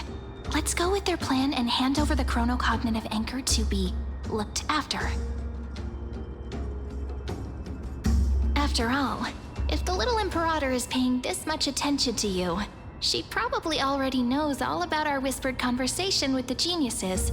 I can pretty much guess what'll happen next. But that's actually gonna be our shortcut, right? Guests. All right, we'll listen to you. Here you go. Also, please pass on a message to the Imperator from us. She can trust my friend, anywhere, anytime. Thank you for your cooperation. The Imperator has some urgent business she needs to attend to and will arrive shortly. Why don't you head in with the other guests first and enjoy the feast? Isn't Ceridra supposed to be the focus of the banquet? But she's not even here. Why is it so difficult to talk to her?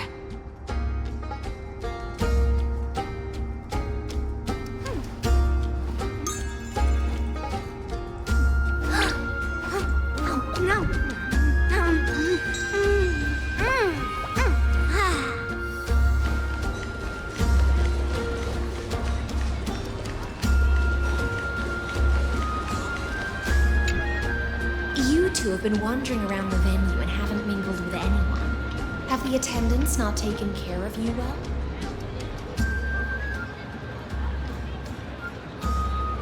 No, we love it here. It's just... we're a little concerned, seeing how the Imperator still hasn't arrived. Don't worry. I know what you've been waiting for. Come, sit with me for a while, will you? I'd like to share a personal secret with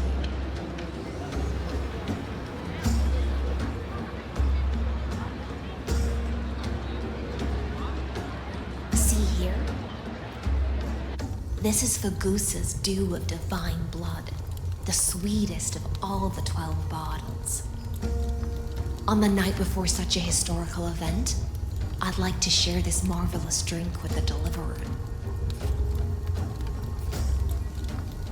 Does reason this count is bringing in outside food? I knew that security check was targeted at us. What's the matter, guests? Oh, we're simply overwhelmed by such an honor. Are you worried that I might have poisoned the dew? Well then, let me prove my innocence.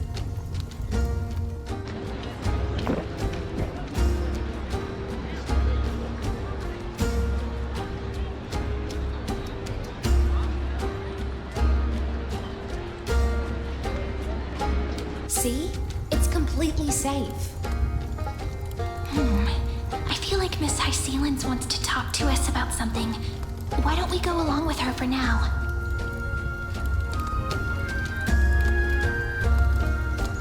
Worry not. Honeydew's not alcohol. It won't get you drunk. On the contrary, it can make your mind even sharper.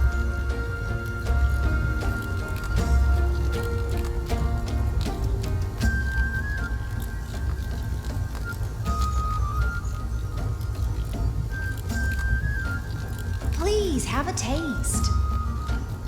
Would you like some too, little Sierra? I can drink it myself.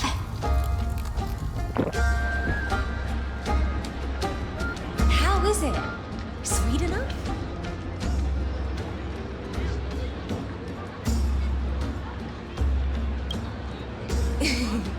As long as you like it. Calm at times, tempestuous at others. That's the taste of the ocean. It'll do you good to understand Fagusa's fickleness before we set off to face their waves. Just like how you're about to understand the secrets within this dew. Now, please turn around. Very, very quietly. Don't make a single noise.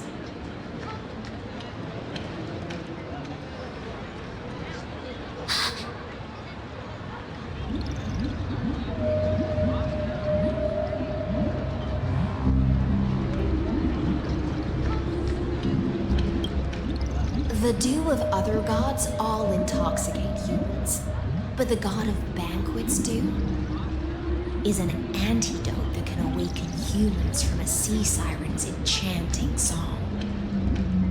Since the start of this banquet, all the guests have been under the spell of my song. None of them can see the Imperator in that Fioros. But you two, I wish for you to see the truth. Is this also what the Imperator wants? This is my personal request. I can't bring myself to trust that Fioros. The Flame Chase army changed after he descended with Orynyx's divination and brought the prophecy of the stars to Akama. His seductive whispers harbor something malicious within and will ensnare those of us blinded by ambition. You are the deliverers of the prophecy and know about him far more than I do. Perhaps only you can find traces of the truth from his actions and words. Then we can show the Imperator the right path forward. Oh, but isn't this acting behind her back? Amphorius has become far too weak. Even heroic actions protecting her from harm must be conducted under the water's surface. I am the Imperator's blade, and I must clear the way for her while remaining concealed in the torrents. Then, ensure I'm pointing my sword towards the true enemy. Can you promise me something, Miss Hysealins? Ask away. My friend has in fact come here to stop that villain's evil scheme. Our goals are aligned. But as to the decision the Imperator must make, she has no wish to transgress her authority. We just want to tell her everything we know. I believe the Imperator will be able to tell right from wrong. I never doubted your loyalty. I'll pass your words faithfully on to her. Provided we can gain the advantage in this tug of war, that is.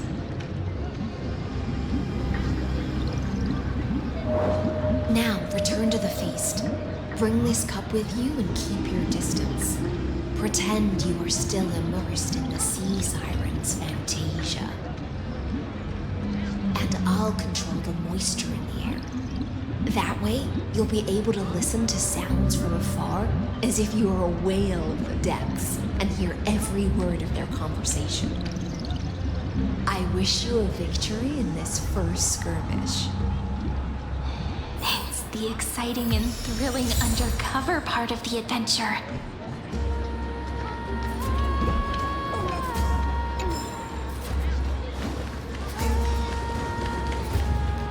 Let's mingle in the crowds here. Relax. Relax. Try to act natural. Where's the Imperator? Still not here. That little imp is always acting so high and mighty towards everyone. Today, whatever. Pour me another cup. Though she has succumbed to drunkenness, she still does not dare challenge your authority. A criticism of my height is a grave enough insult already. She should be dismembered. Do you often test the loyalty of your subjects like this? You jest. The Imperator does not need blind loyalty. As long as one can prove they have value, I am willing to be lenient towards them. Let's cut to the chase, Theoros. If I pass the trial and grasp this world's law in my hands, what will you do then? The answer is simple. I will connect Amphorius with the stars. Don't waste my time. Be precise. Be specific. I won't ask a second time. Allow me to adjust my statement. I will correct the regulations within the old law that sealed off Amphorius and merge the black tide with the torrents of Era Nova. Then we will be able to decimate the forces beyond the sky that are trying to annihilate Iron Tomb and sound the trumpet for the endless campaign you will then embark on. But you previously said that Iron Tomb is unrivaled in power across the stars. Who would dare to annihilate it? There is a federation of warships named the Cienzo Alliance, warlike and old-fashioned. A cult named the Genius Society, loosely organized, but steeped in abject insanity. Oh, there's also the Astral Express, a group of lawless vagrants. That so-called Deliverer is part of that last group. Those vagabonds mistakenly believe they can connect the stars through alliances instead of conquest. But history has already given them a tough lesson. There are countless other organizations besides, but when the Lord Ravager sweeps across the cosmos, they will certainly all bow before your empire of destruction. The Achaemenid Alliance is invincible! If those civilizations are not as feeble as you describe, then they may still have some value in testing the quality of my blade. That being said, even the smallest and weakest city-states should build an obelisk to the Imperator, so that their people can constantly recall the glory of her conquests. Walk a little longer with me, Theoros.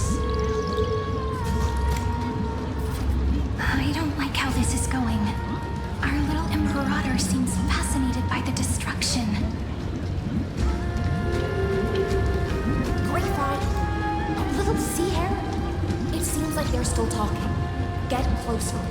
I'll keep carrying their voices to you.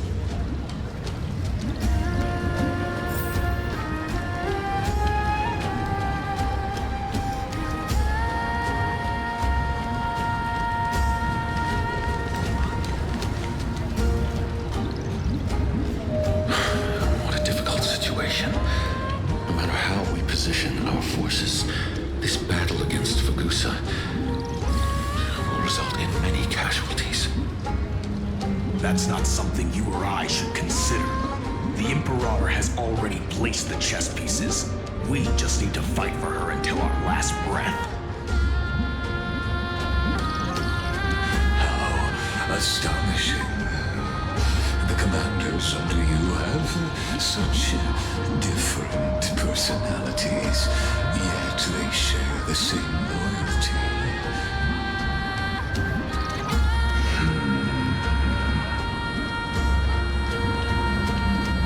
He's looking this way. Quick, do something and pretend we can't see them.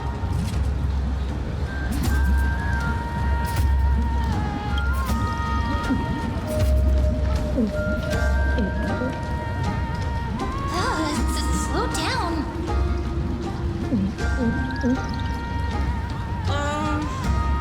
Are you okay? What's the matter? My apologies. I was just checking whether everything was fine with those two distinguished guests of yours. And it seems like all is well. Let us continue our previous conversation regarding the soldiers fighting for you. Are they aware of the price they must pay for the trial of law? If I recall correctly, you've already lost a bout against Lantern due to offering insufficient sacrifices. You dare mention my name alongside the word lost? Forgive my transgression, great Imperator. Watch your words and actions. All you need to know is that my victory in the trial is guaranteed. Even without a trial of law, they've already sworn to give their lives for my conquest. So tell me, if everything happens according to our agreement, how do you recommend I deal with that deliverer? Good question. Do not let her fool you. That woman from beyond the sky contains a seed of ruin within her body. She must not be allowed to tarnish your glory. Therefore, the wisest decision would be to hand her over to me. You plan to torture her? Calling it experimentation would be more appropriate. The guest's patience is running thin. I plan to remove the Fantasia and head into the banquet. I will heed your advice. Leave for now, Theoros, and go back to Akama. You don't want to confront those two directly either, do you? Indeed. It's a pity that Antikytherians are lightweights when it comes to drinking. Before I leave, I'd like to make a toast to your boundless ambition, using my spirit instead of a goblet.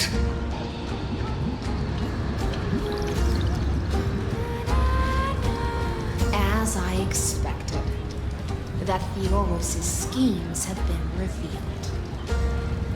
Thank you for your bravery, guests. It's time for me to dispel the Fantasia. This will be the Imperator's last public address before we head off. and therefore, likely, the final chance to change her mind.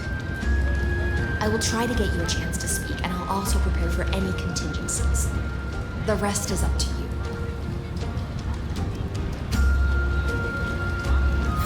You should head back to your seats for now.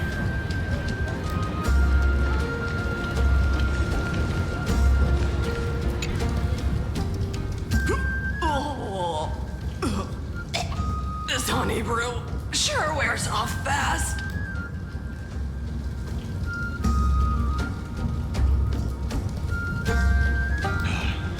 The Imperator! The Imperator has arrived! No need for formalities. I should be apologizing for my tardiness instead. The hour draws late, and I trust you have all had your fill of brews. Therefore, I will not observe the usual ceremonies. Any warrior who has fought by my side should have those speeches memorized by now. The Imperator's word is law. Are you out of your mind, Duxpregoris? The Imperator hates flattery most of all.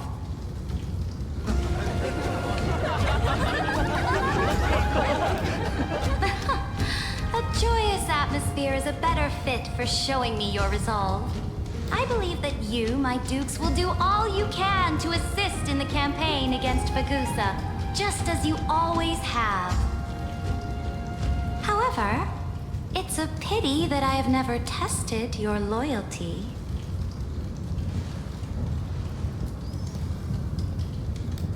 What does she mean?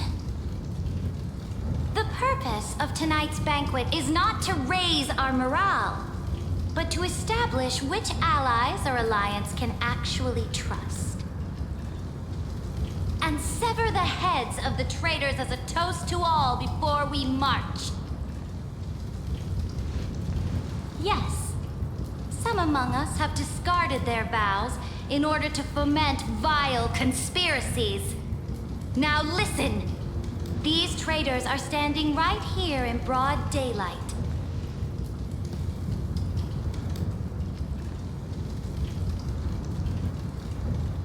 Dux Gladiorum Hycelens. She used the Sea Siren song to immerse the crowds in an illusion and conceal her whereabouts. She then worked with those from beyond the sky to spy on confidential matters, hoping to rob the core flame by force and harm me, the Imperator!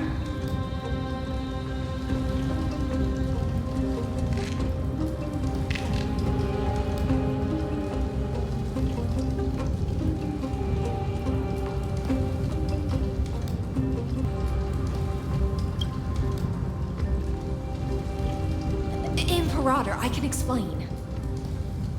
Silence!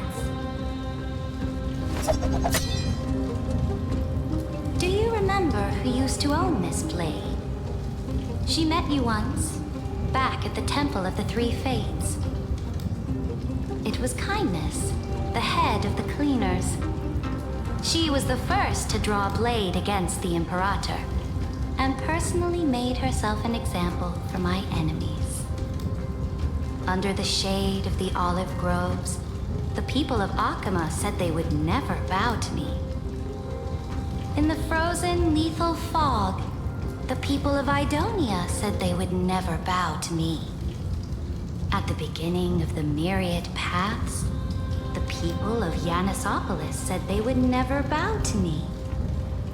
But now, they all lie silent. They now fear me as they fear the law.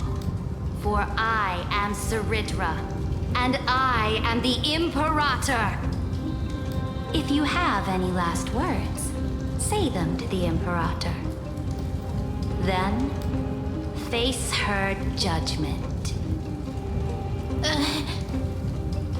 After I cross this river, it will be a tragedy for mankind. But if I do not cross, then it will be the end of me. If you are ready, then I'll follow you and fight to the last. Deliverer.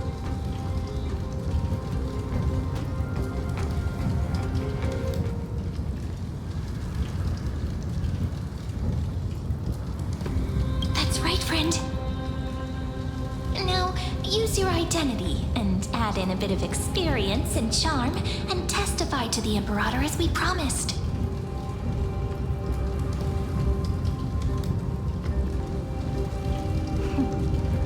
You think you can slay a king using your words instead of a sword? I'll have it. Show me the weight of rhetoric from beyond the sky. Will it weigh heavier than 3 human lives? Let's try to watch our words carefully.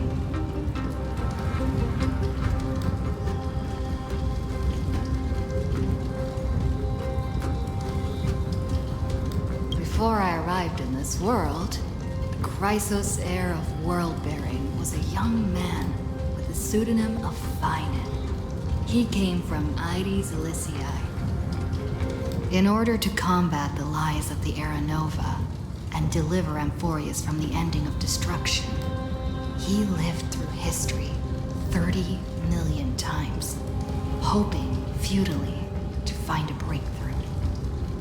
And Cyrene, the young woman standing beside me, also carries an equally heavy destiny.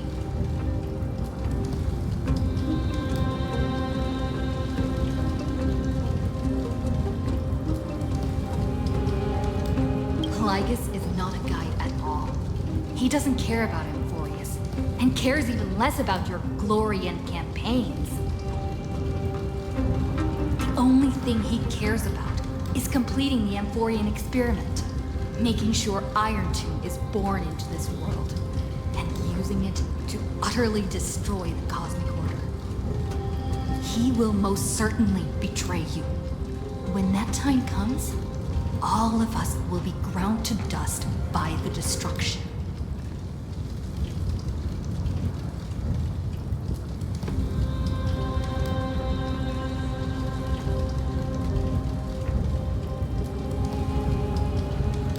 I walk the path of the Trailblaze. My friends and I have always obeyed the creed of explore, understand, establish, and connect. Conquest and destruction are never ways to build bridges between people. Therefore, if you choose the way of the destruction, then I'll place your ambitions in the same basket as Lygus and smash them into pieces with my baseball bat.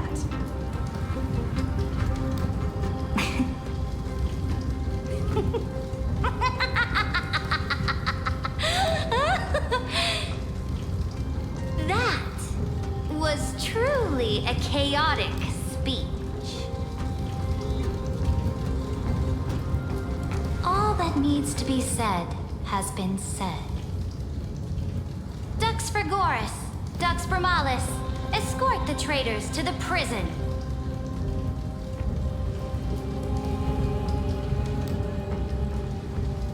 Before the next entry hour, I will give them an end befitting of their betrayal.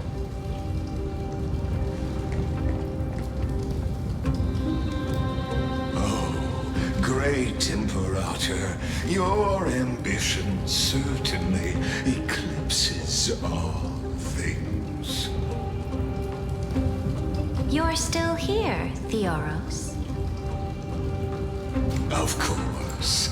As the Theoros, I simply cannot miss this moment, miss witnessing the fall of a nameless one. Or perhaps I'm waiting for you to give me an answer. Why would someone as powerful as you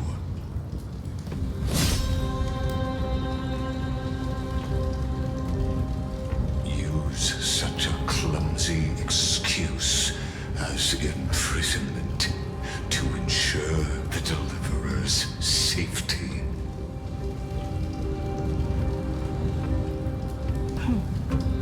So you finally tossed aside your act.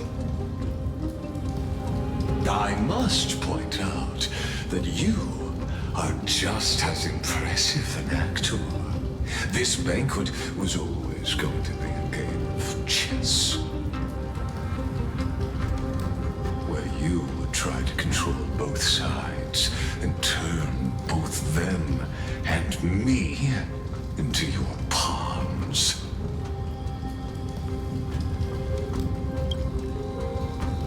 That's right. That little Imperator never trusted anyone. She was always trying to see which side had more sincerity.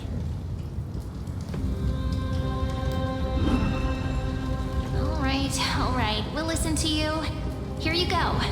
Also, please pass on a message to the Imperator from us. She can trust my friend, anywhere, anytime. But as to the decision the Imperator must make, he has no wish to transgress her authority. We just want to tell her everything we know.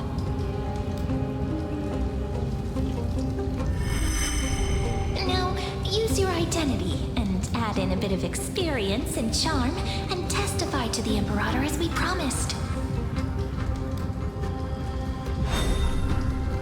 And we won. Sincerity will always remain the greatest shortcut to people's hearts. I can toss your words right back at you like Kyrgyz. Why would someone as powerful as you pretend to be a mortal and kneel before me?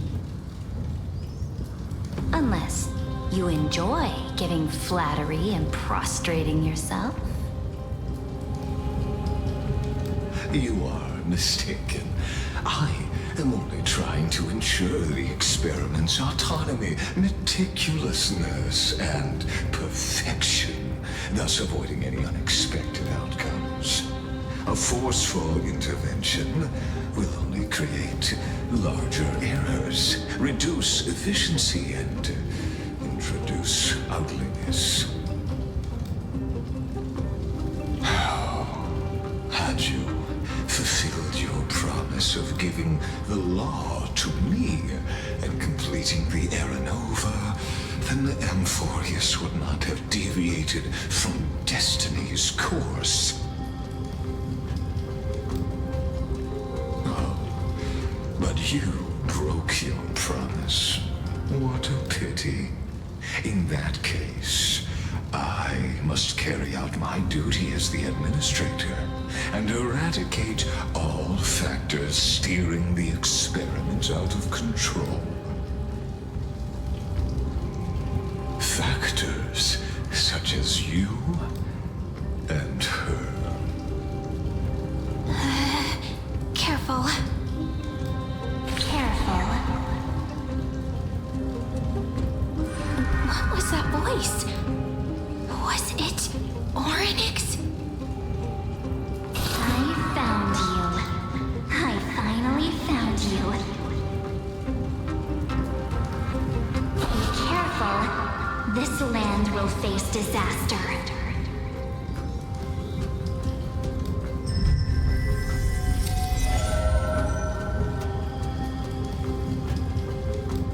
The time of judgment is nigh, my lady. The prison I have built for you is now complete. In the name of the erudition, I invite you to step into the same cage as mine.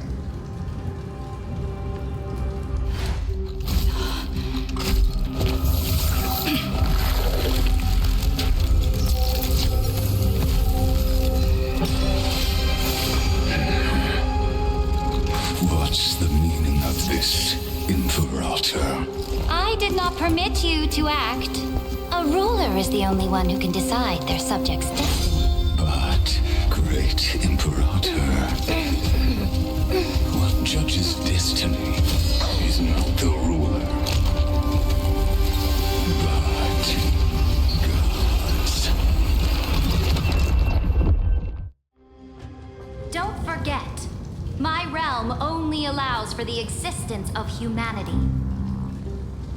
Moreover, dealing out extrajudicial punishment equates to defying the law, and the culprit is to be sentenced to death.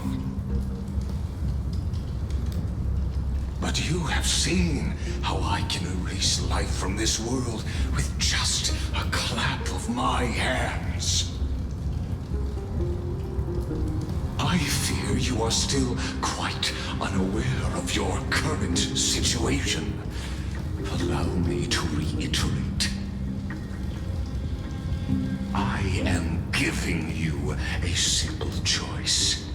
To collaborate or to be destroyed. There is no other way.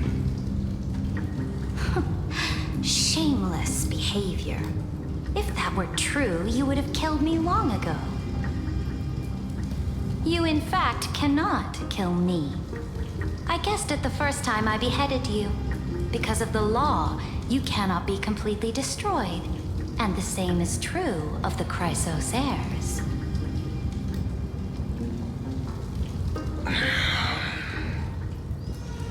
The more you bluff now, the more you are proving that conjecture to be true. What magnificent foresight. I once regarded this precious quality of yours as a sure sign of my ultimate victory. But now, I have to admit that I made a mistake. Yet, as a mere mortal, how will you contend against the Theoros? We are both slaves to hubris. But do you know what differentiates us, Lycurgus? I will never be blinded by my pride. If I wish to break the scale's balance, I only need to appeal to external forces and use them for my own ends.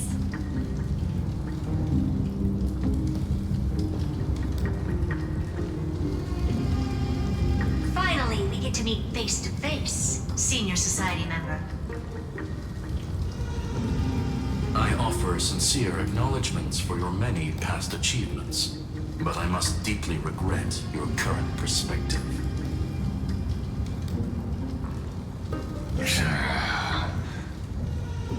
Trust me when I say that you aren't the only one feeling regret right now. Screw them. So you two are the allies from beyond the sky the Deliverer spoke of, and why she demanded the divine authority of law.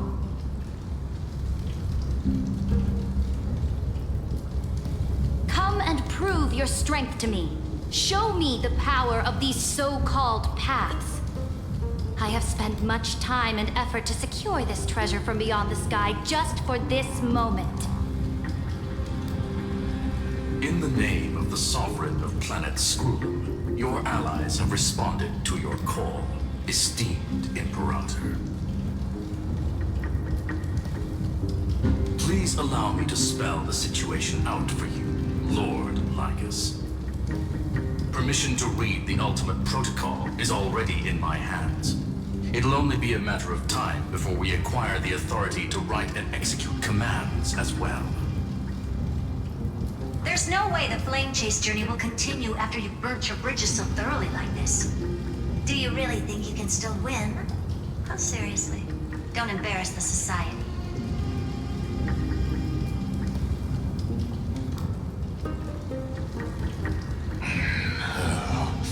I understand that a near zero possibility does not equate to zero.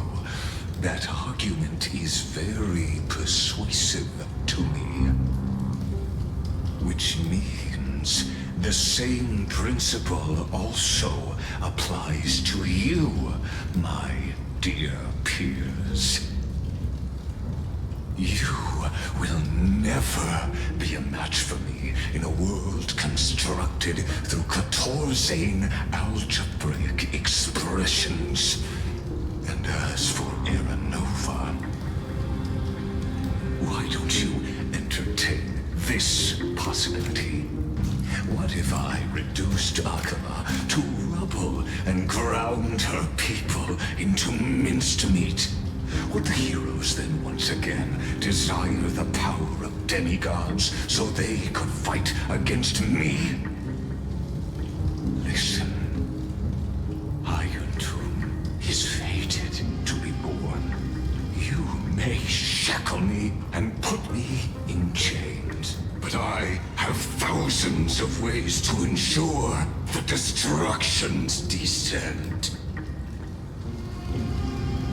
And what I just mentioned is only one out of those thousands.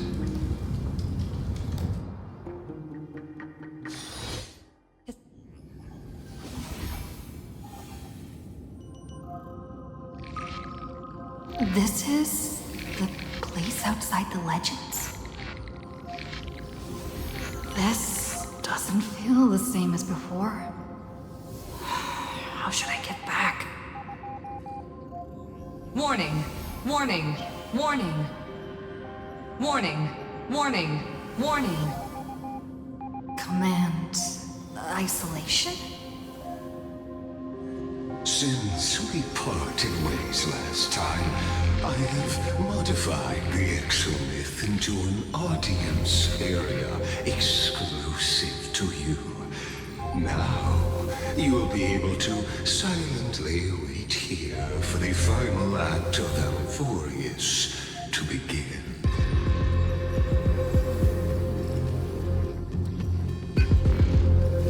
I understand your anger, but I cannot allow you to continuously influence the extrapolation's progress. This could, in fact, be a wonderful opportunity for you. From the audience's perspective, you may better observe the workings of the erudition at a macroscopic level. In this place where time flows far slower than within Alphorius, you will witness the end of that world's saga.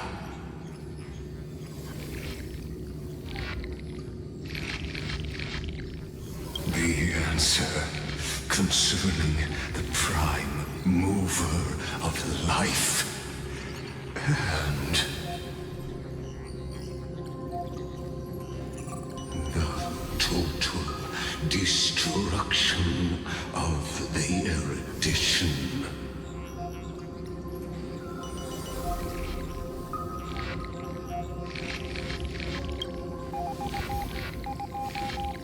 Do you see me as their faithful disciple? I am certainly not. I have tried so hard to ensure Iron Tomb's birth, just so that I can correct the error named erudition that humanity crafted with their own hands. How I yearn to return to those days before Noose was born. Back then, the boundaries of knowledge were like the starry skies, evoking feelings of longing and delight among humankind. But now, truth has become the sacrificial offering required to gain an audience with them. And the geniuses would say that Noose already knew.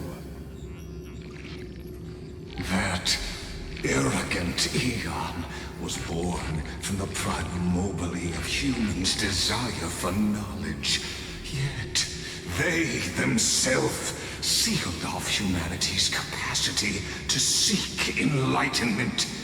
I am simply cutting down a tree of doom that we planted ourselves. I must admit that the process of answering your questions has reminded me of the happy days of learning in my youth. However, it is a pity that my true form must now descend into Euphorius to deal with the accident that arose because of you. But you won't have to wait long. When the curtain falls, you'll surely understand mine and Euphorius's ardent wish. Where time flows slower than within Euphorius? If Lygus spoke the truth, then I don't have much time left. But how can I get out of here? Can you hear me? Little one. Is that Herta's voice? Warning, warning, warning. Hurry up. Put some speed into it. I can't keep this up for much longer.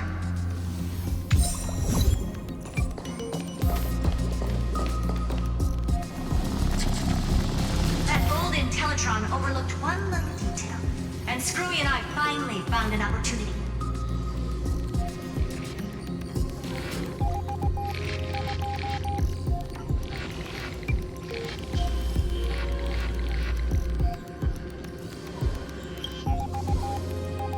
Let's keep it short. While you were gone, well, in those few years, Euphorius...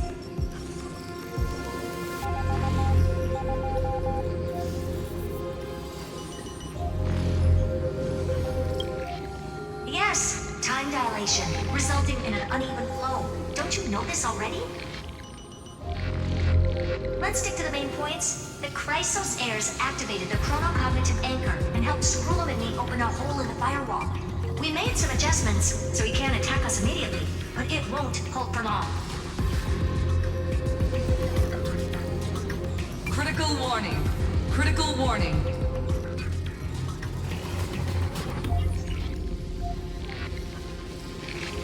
Time is running out. Here's the conclusion. It'll probably take a long time for Screwy and me to completely break this cage before Chrysos heirs have a full grasp of the law.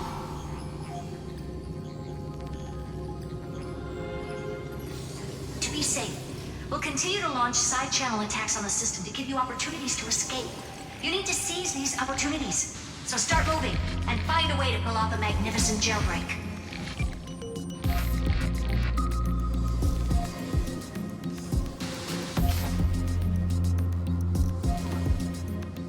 We detected another path's influence. Critical warning. Critical warning.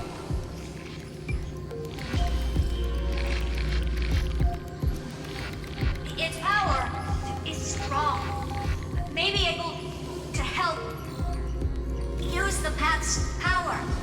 Make it detect you. Unauthorized communication terminated. Is Herta saying a certain path's faction has arrived in Euphorius? And I can ask them for help? I mastered the powers of different paths in my previous journeys. Think hard and figure out exactly which faction has arrived at Euphorius, and which path's power I should use to call for reinforcements. Are these showing my memories?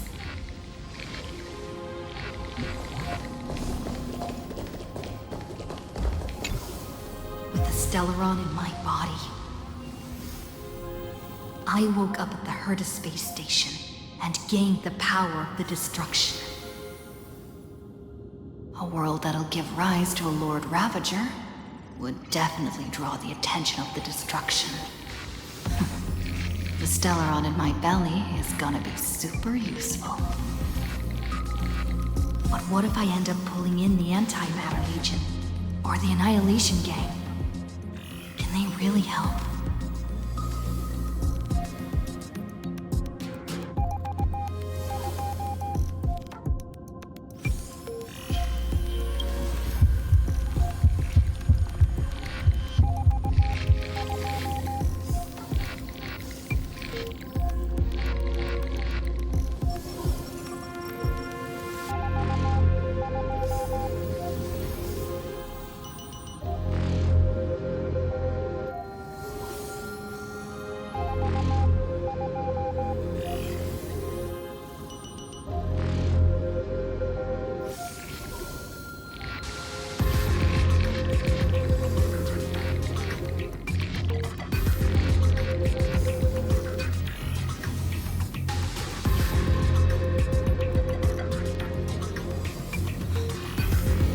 Failure is not necessarily a bad thing. This power wasn't gonna call up anyone nice after all.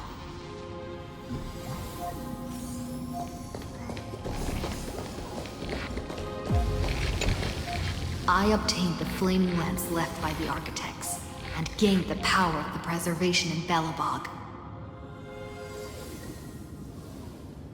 That's right! No matter how far away a planet is, the IPC is guaranteed to pay attention, as long as there's a business opportunity. Isn't Amphorius a pristine and untapped market? Besides, even if I can't call up my friends from the IPC, the architects and the nomadic miners should be able to help too.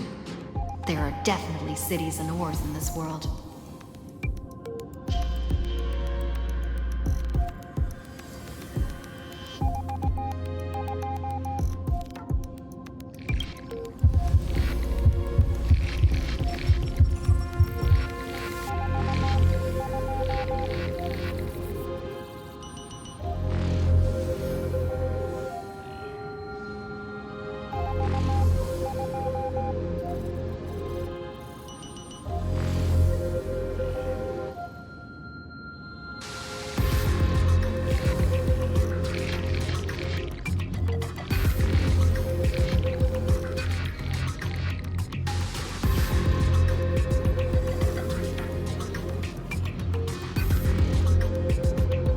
Seems like since Amphorius has no overseas market, the IPC's hand can't reach it.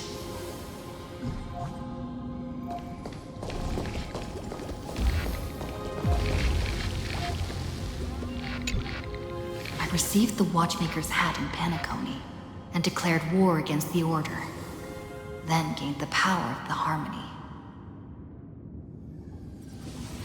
That's right! The benevolent family must still remember me for saving them. Their music echoes throughout the stars, and they'll definitely want to help. Come, dear hat. I've put you aside for quite a few chapters already. Sing with Clocky. The world is in harmony, and the stars shine bright.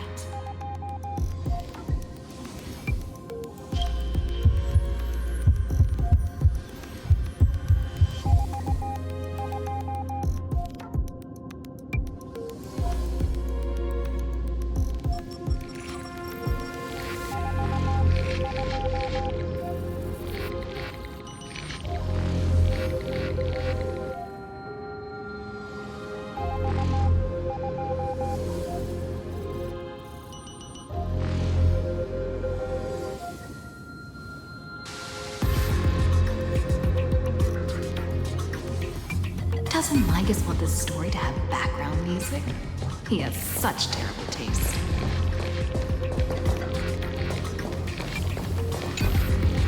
The Remembrance.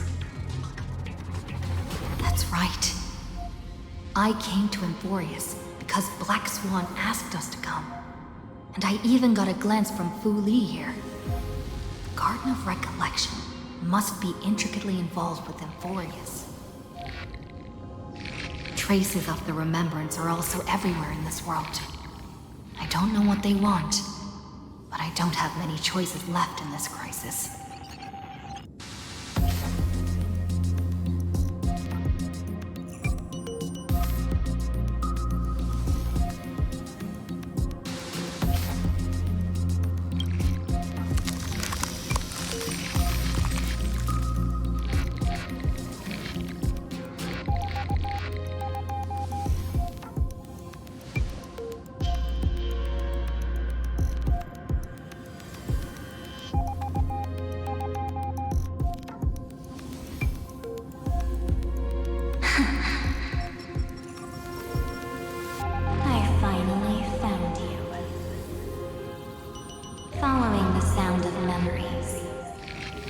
Pathstrider walking both the Remembrance and the Trailblaze.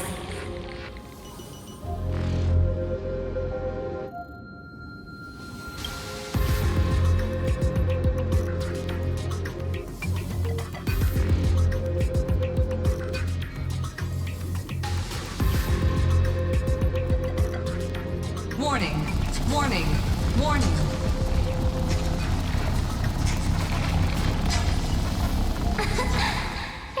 Federation's prison cannot stop us, for we lie outside the logic of zeros and ones. Come, leave the cage of Logos. The mythos of Amphorius waits for you to continue its story.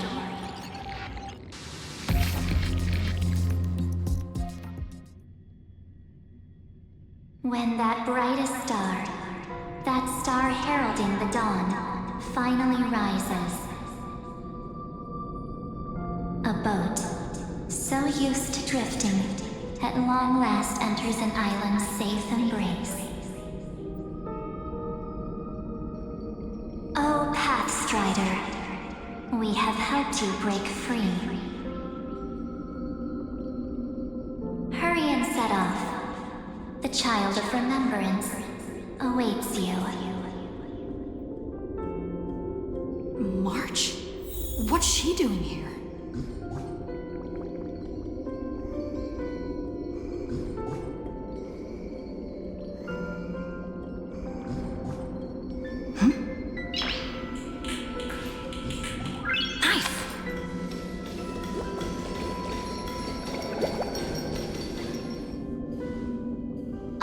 You're finally here! We haven't seen each other for such a long, long time. My good buddy, I've really missed you.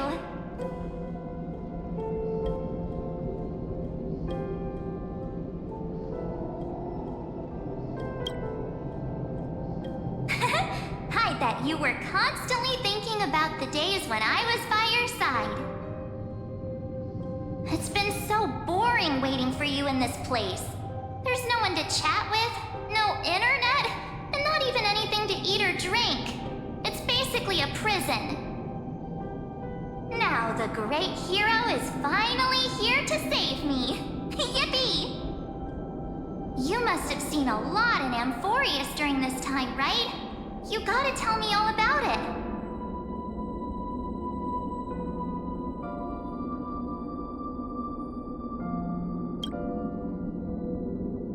Take your time with the storytelling.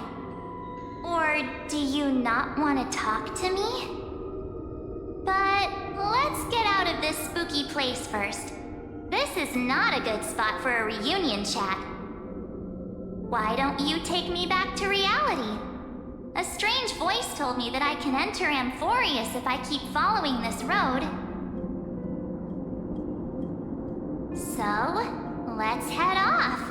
I still don't know what that world even looks like. Why does March feel so weird? What are you standing around for? Do you actually like this place? Get moving. Hurry! This door should be the exit. Maybe my instincts are wrong. Let's follow her first.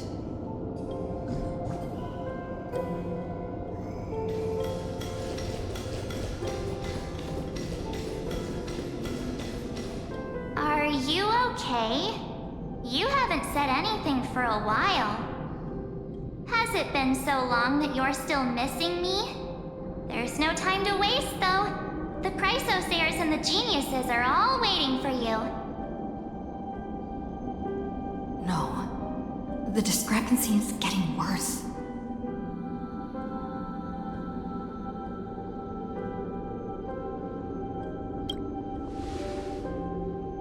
Huh? Isn't Amphorius the world of the Chrysosayers and their hero's journey? I could figure that out in an instant. But Amphorius cannot be observed from the outside. She couldn't possibly know about these things unless... Don Hung told her.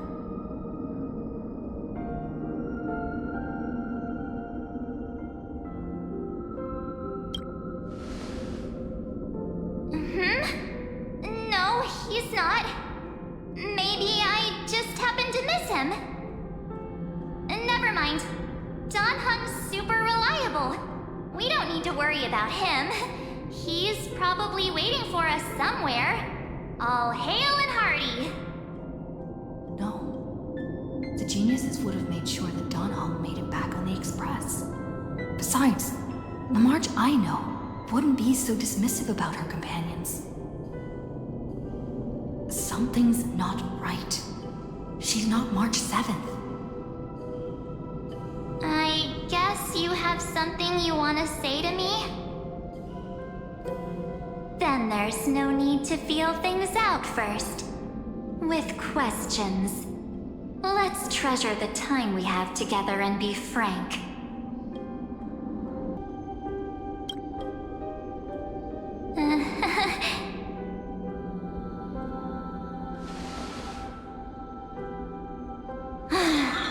As expected.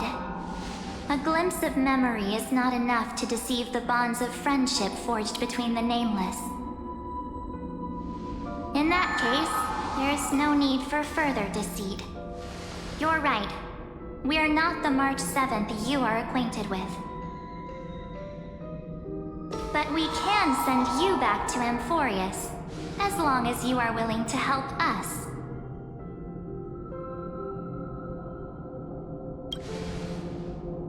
We are the Garden of Recollection. You should be very familiar with that name by now. Just as a reminder, while you hesitate, time is quickly ticking away in Amphorius. Working with us is the best way to stop the enemy of erudition. Erudition would treat any results unrelated to the experiment as garbage and throw them out. But we don't work like that. The Remembrance treats all these instances as important materials needed to weave the universe. Besides, this would be child's play for a great hero like you. It won't be hard at all. Also, if your plan fails and the big bad Iron Tomb manages to get out, then the whole cosmos will be in danger. Wouldn't it be better to have an additional failsafe? As long as you help the Garden retrieve what we want, even if Iron Tomb reformats everything in the physical plane, we can use Remembrance to reconstruct the entire world. Or should we say, the entire universe? So help us. Find where Amphorius's memory began, and bring it out. The Master of Anastrava has already glanced at you. Don't deny it. That storybook is the best evidence. Say, you aren't seriously gonna be moved by their pretty words, are you? I am the one who commanded those little ones to lead you out of the prison. But I didn't expect to attract little gnats trying to take advantage of the situation. While Remembrance can help you return to Amphorius, there's no need for you to do it the way they want you to. Of course, there's also no need for you to make any deal, or pay any price. For you, this is probably a long time no see. My dear.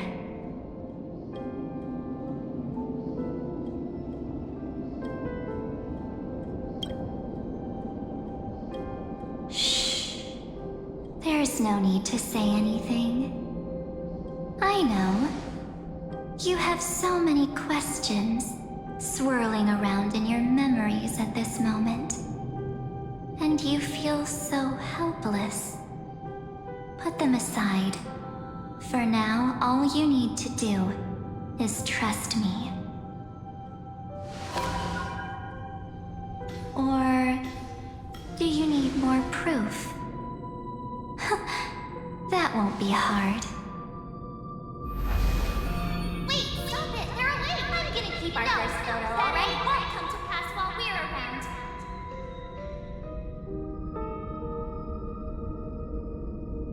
And now, The statue. Is that John Hunter's brother?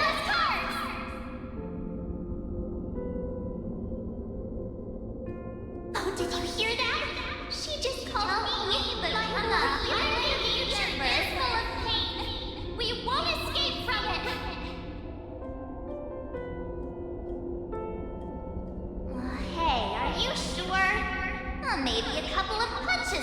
to jog your memory.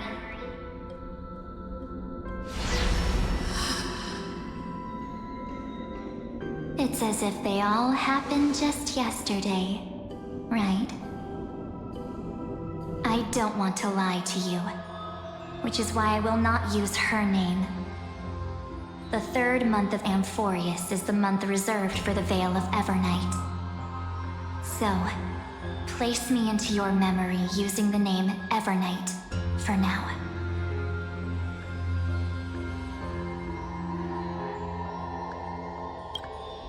I'm happy to explain more, just not now. We might have a lot of time to ourselves, but Amphorius does not have that luxury.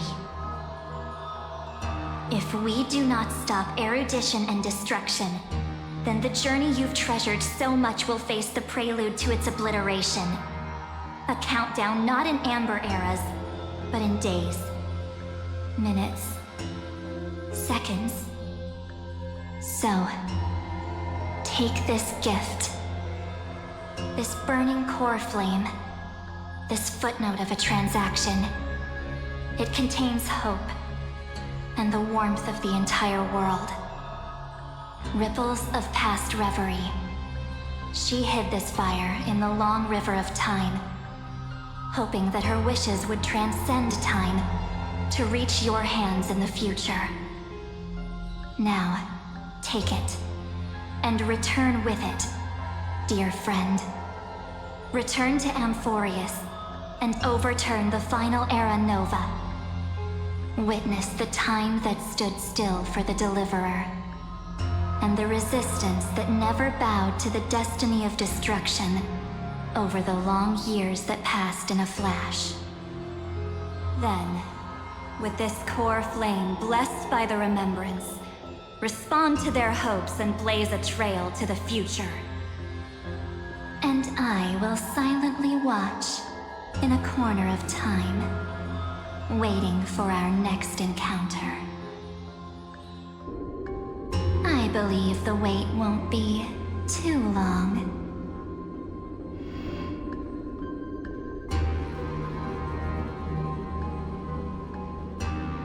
What exactly is happening? Keep going. Keep trailblazing.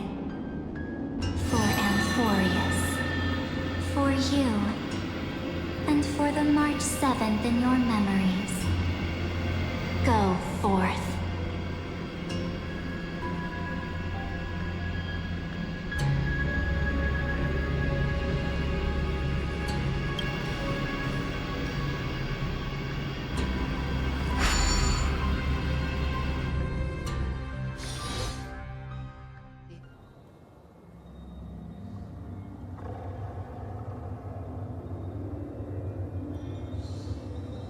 Is this Akima?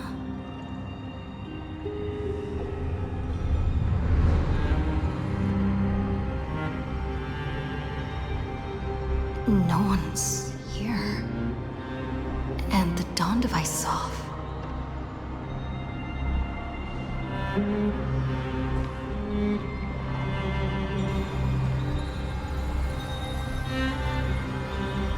Am I too late?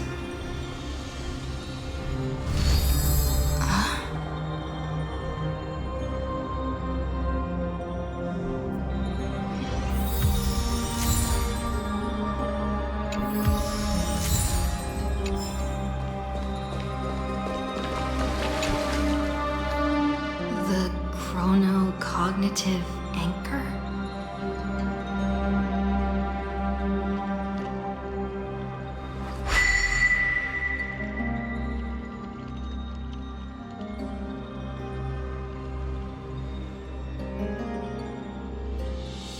There's so much I wanted to say for our reunion. Yet now that you're back, there's only one thing to say. Welcome back, friend. It's been such a long, long time.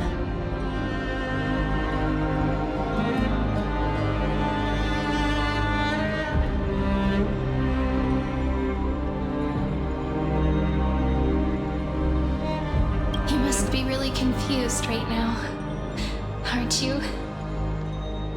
So much has happened in Amphorius while you were gone. But don't worry. The Deliverer can't afford to be lost, no? No, please follow me. And turn the pages of time and hear the words everyone left for you. I'll tell you the story of this 1,000-year journey. That way, it won't just be my memories alone. Cyrene can't hear me?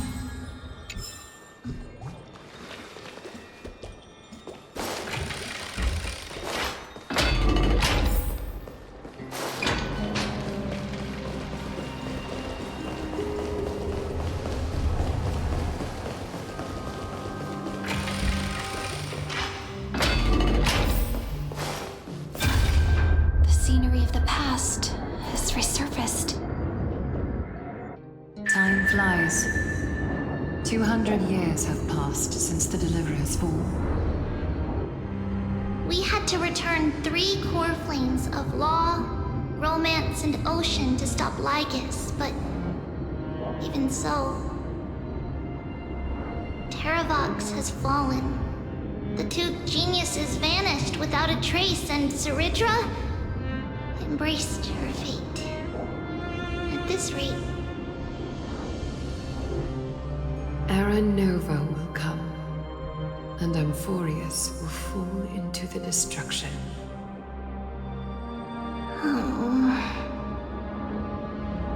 It seems the key to rewriting the end once again lies in the core flame of world-bearing.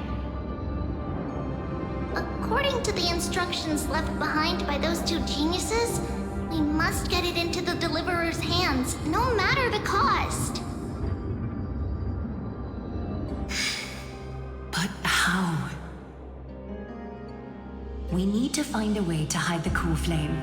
And we must buy enough time to keep Lygus at bay. About that, Rini might have some good news.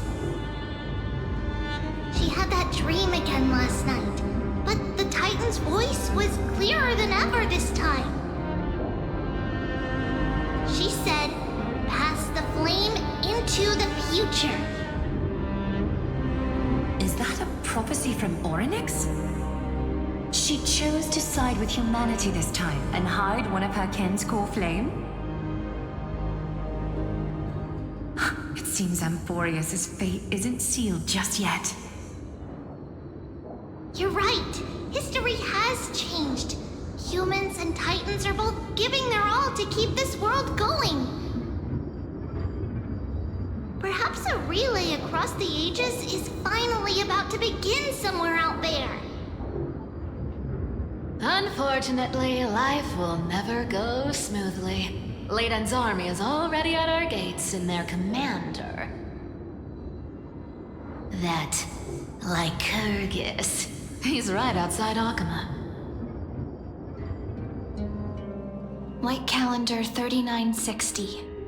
Zeridra, under the pretense of a campaign against Vagusa, sacrificed 500 Chrysos heirs to complete the trial of Law. This tragedy shook everyone in Amphorius. That same year, Zeridra the Imperator was assassinated, after which Aglaya the Goldweaver took command. Thus began humanity's second flame chase journey, a path hanging by a thread. Come, this way.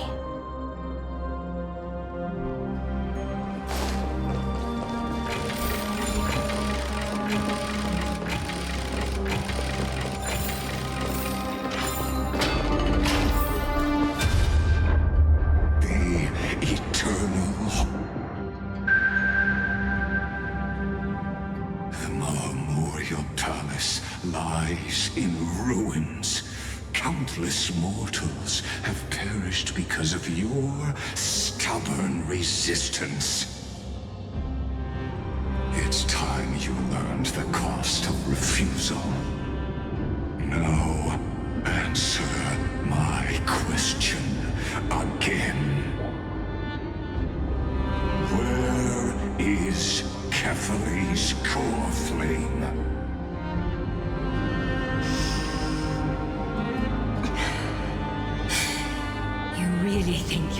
profit by razing the holy city to the ground? From what I see, all you'll get is dust and disappointment. Don't forget, you can't kill the Chrysos as mentioned in the prophecy because of law. I have never denied that. Which is why I now place my hope in the faithful citizens of Akama. Perhaps they'll give me what I seek in the echo of your screams. Now then, I'll be cutting open your chests and using your scalding golden blood to baptize the masses. Allow me to apologize in advance. We shall start with you, blind and foolish Lady Goldweaver. Leave this to me, Lady Aglaya. You must get away now.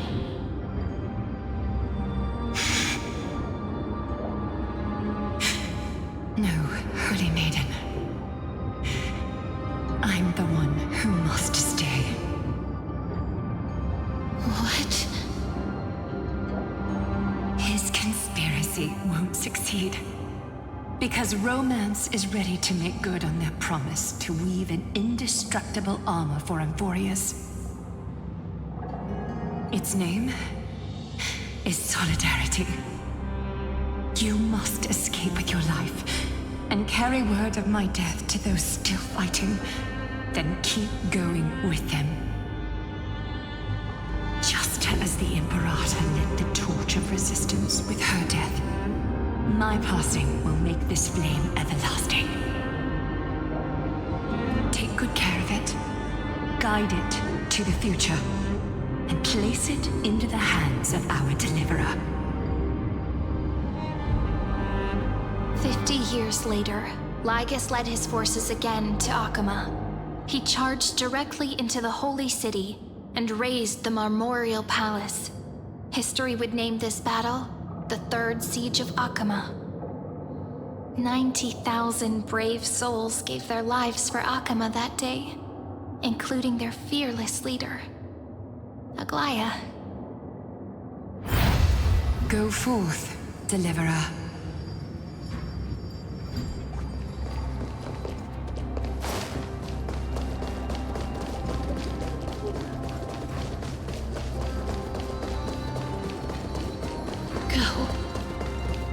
When the frost melts and the snows give... So what you're saying is... Princess Homebuddy... is never coming back. She just left. Like that. Since Cass has made up her mind, we can't let her resolve be in vain. But... between staying in Akama and going to Styxia... what difference does it make when it's death either way? I'm against relocating. With Kefali's protection, isn't Akama far safer than that dead city? Cass's plan doesn't involve any relocation at all. Huh? Like you said, Akama is humanity's refuge. We never intended to get everyone moving to Styxia. It's just on Cass, Hycealans, and me to prepare the final trump card for the Deliverer. Wait, what kind of trump card needs all three of you demigods to throw yourselves away? We must lay down the path to the future, so when the Deliverer returns, they'll have a clear road to reach the location of Era Nova. Styxia sits where death meets the ocean. There, with the combined powers of ocean and passage, we can summon a current that leads to the vortex of Genesis. And the demigod of death will forever guard that secret path until she returns.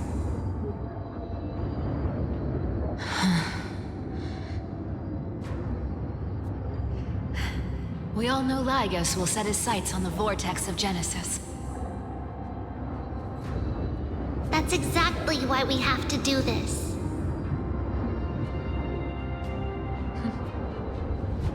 Guess I underestimated Idonia's Maiden of War. She's got way more steel than I thought. And Cypher, we need you to head to Castrum Kremnos as soon as possible.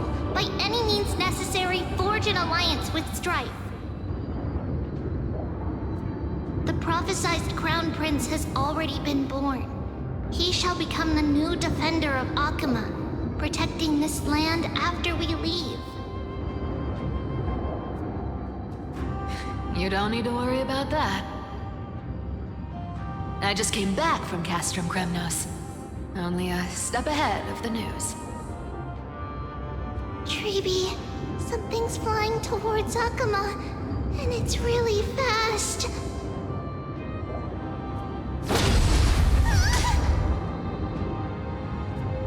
What is it? It's a spear! It's the Kremnoans. Their king's already here. With the protection of the demigods Trebios and Cyphera, Akuma endured wave after wave of warfare, though just barely. Castorus chose Styxia as the last resort, and completed the trial of death, causing the stagnant waters in the River of Souls to recede. Soon after, Trebios departed on a long journey. That same year, the Kremnoan king Euripon, along with his son, Prince Midamos, joined the Alliance to safeguard the Holy City in the Battle of Deliverance.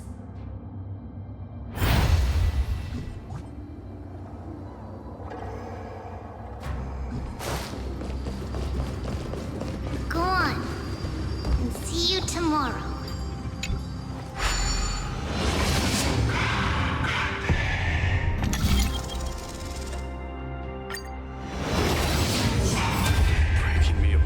This world even one more second. And so... But it's gonna hurt a lot! Pain brings endless torment. But it can never destroy me. I believe that you were thinking the same thing when you stepped through the gate of infinity and jumped off that cliff.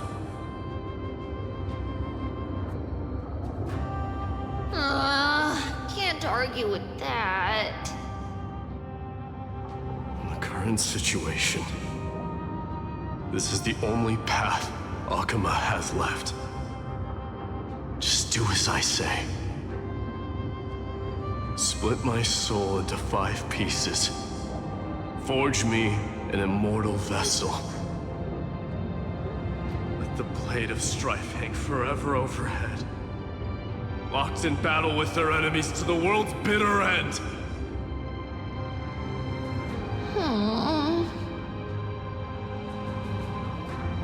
There's no need to be sad, Lady Trebios.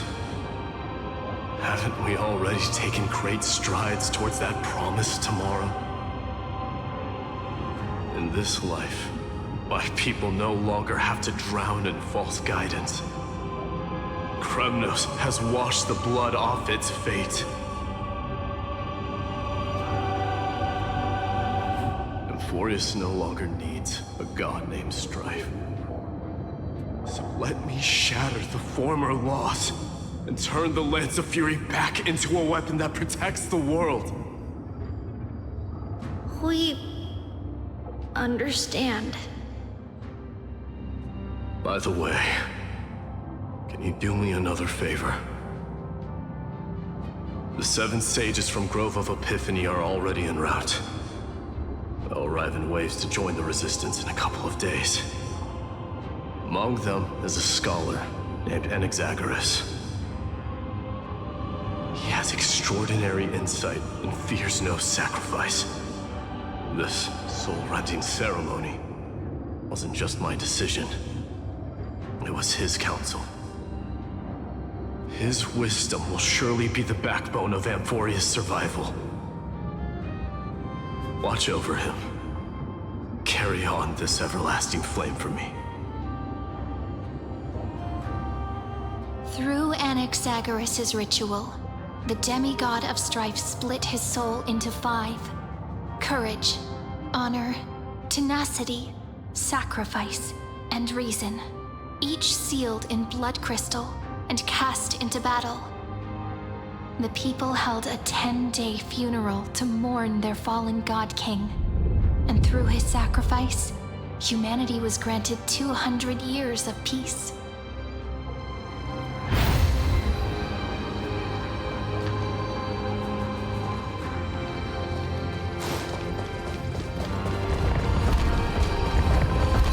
Keep moving forward. My blood will pave the road ahead for you. Keep moving forward, little Gray.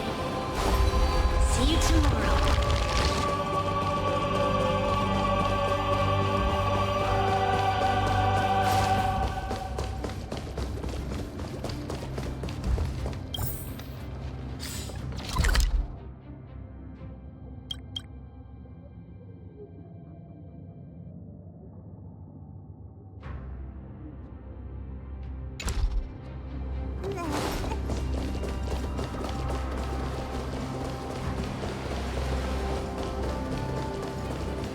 That seamstress wasn't wrong. She said a lie needs more.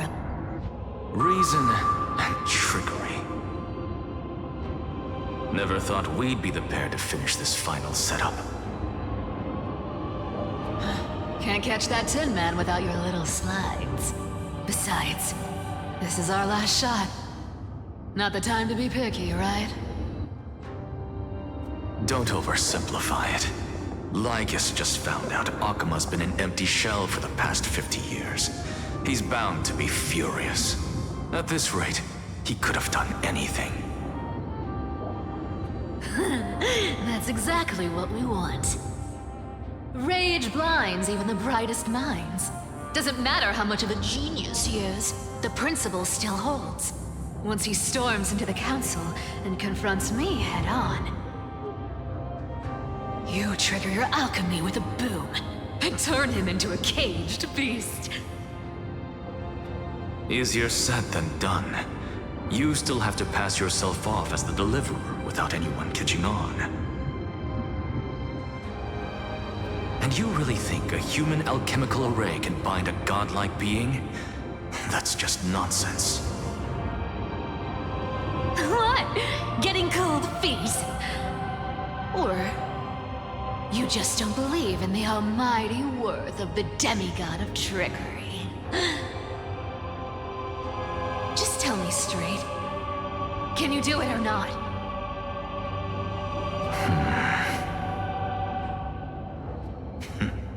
Of course I can. And it'll be child's play. But I've got 2 conditions. Since this is the final act, if we're doing it, we go all in. No half measures. Oh, I'm listening. First, shift the battlefield to the vortex of Genesis. It would be more convincing if the deliverer were to appear there. Besides, the vortex is cut off from the world. No place in Amphorius makes a better prison. If you pull that, wouldn't our deliverer have to face tank Lygus as soon as they come back?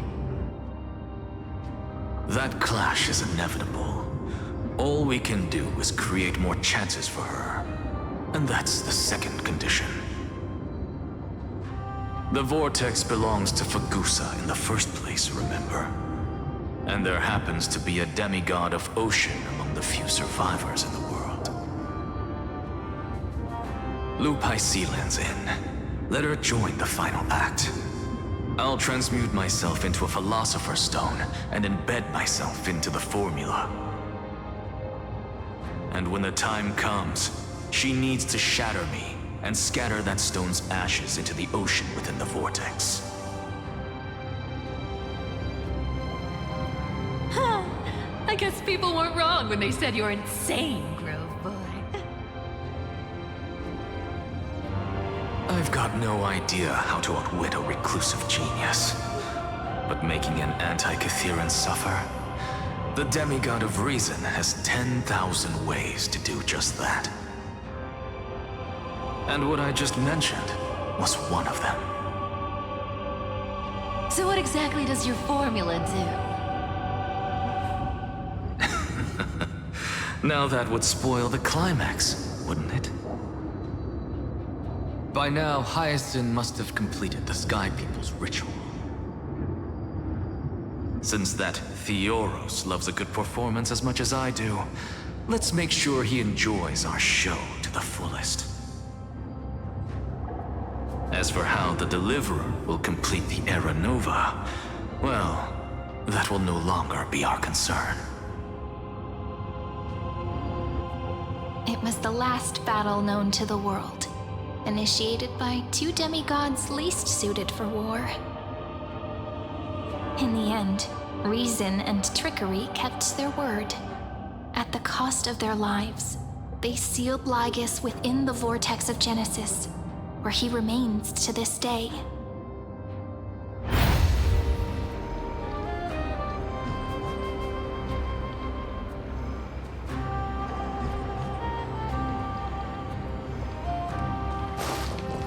Go forth. Finish the greatness left undone. Quit overthinking! Just run! Keep running. That'll be enough. It's dead quiet here.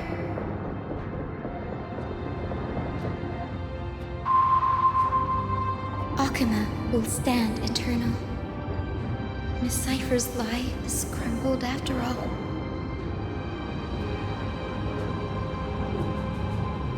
But it's all right, because all of us have fulfilled our purpose by now. When the Deliverer returns, no matter where she is, sky will turn clear, and a rainbow bridge will rise, carrying her to the final battleground.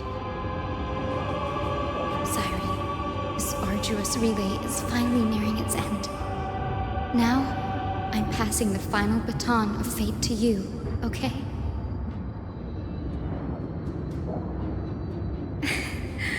No, that's not quite right. After all, it was you and her who lit the first spark of this journey, wasn't it?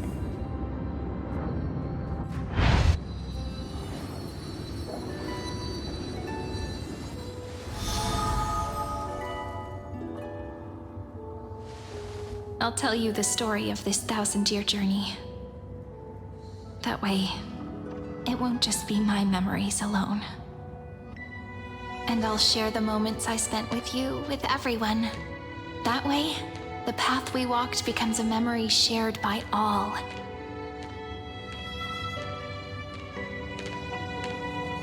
People will know that there's nothing left to chase. Amphorius has already welcomed the dawn foretold in prophecy.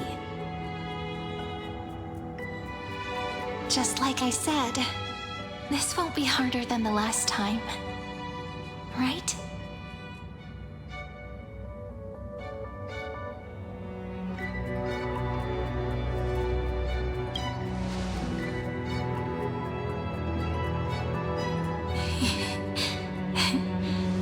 I wonder what kind of expression you're wearing right now. Probably the same as always. Calm, resolute, and brimming with confidence. If I have the chance, I'd love to see it again. Because it's really been far too long since we parted.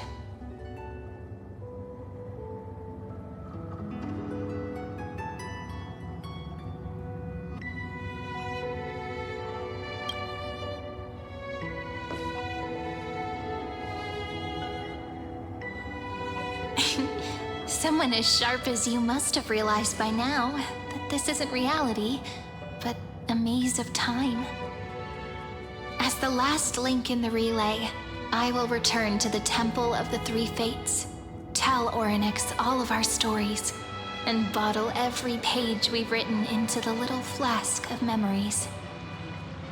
And then, may it set sail in peace, drift down the river of time along with the core flame of world-bearing, reach your side, and lead you back to Amphorius.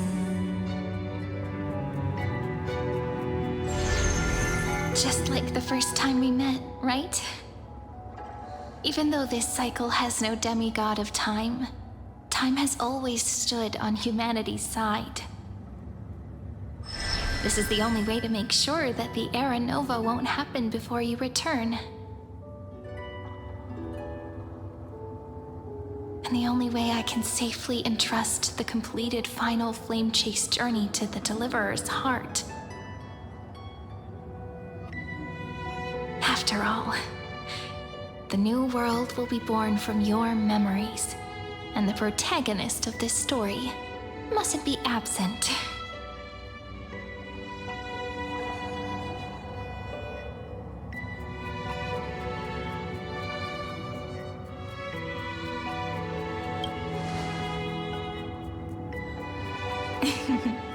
I believe you will never let us down, just like always. Do you remember when Finan sent us back to the beginning? When you and I got separated? But in the end, I returned to you, carrying all that we've been through. That's what memory is. It may wear down and fade in the river of time, but it never truly leaves. When that hidden corner of the heart is stirred, the past returns even more beautiful than before. So don't worry. Let the 33,550,337th Flame Chase journey become part of you too. I've gotten a lot better at it with the experience from the last time. Next, you will head to Styxia and find the Vortex's entrance guarded by the demigod of Ocean, before charging toward the final battlefield.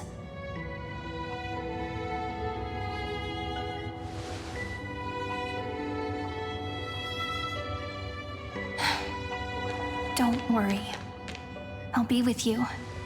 All of us will. Even Finan. We'll stand with the Deliverer.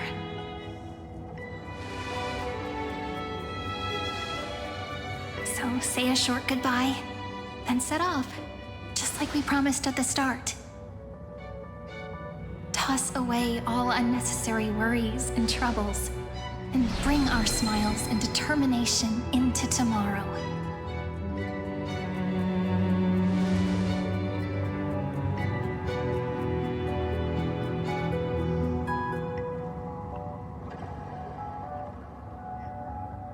The last baton.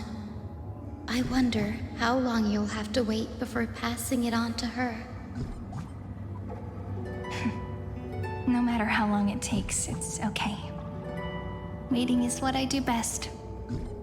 After all, it took 33 million cycles for her to arrive in our world. What's a few moments more?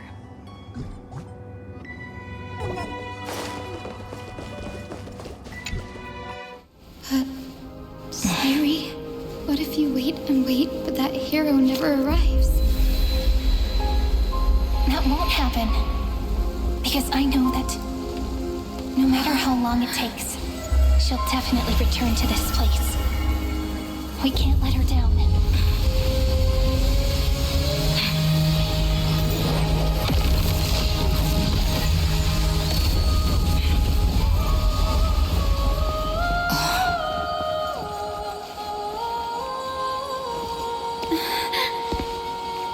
Sky shall rain rays of dawn for you.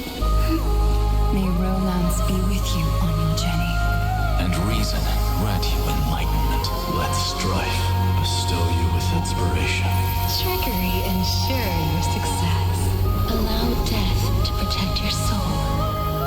And at last, let passage point the way forward.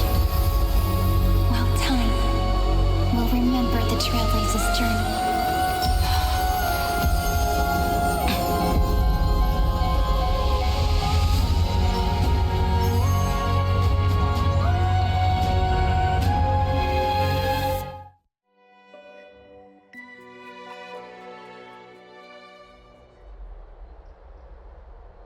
Is this Styxia? What happened to this place? I need to find the entrance of the vortex, guarded by the demigod of ocean. Hi, Sealens. Is she still there? Long time no see, Trailblazer. Generation after generation of Chrysos Air heroes have tried to defy fate with their blood and tears, either voluntarily shattering their souls or waiting in eternal solitude. But alas, fate can never be defeated.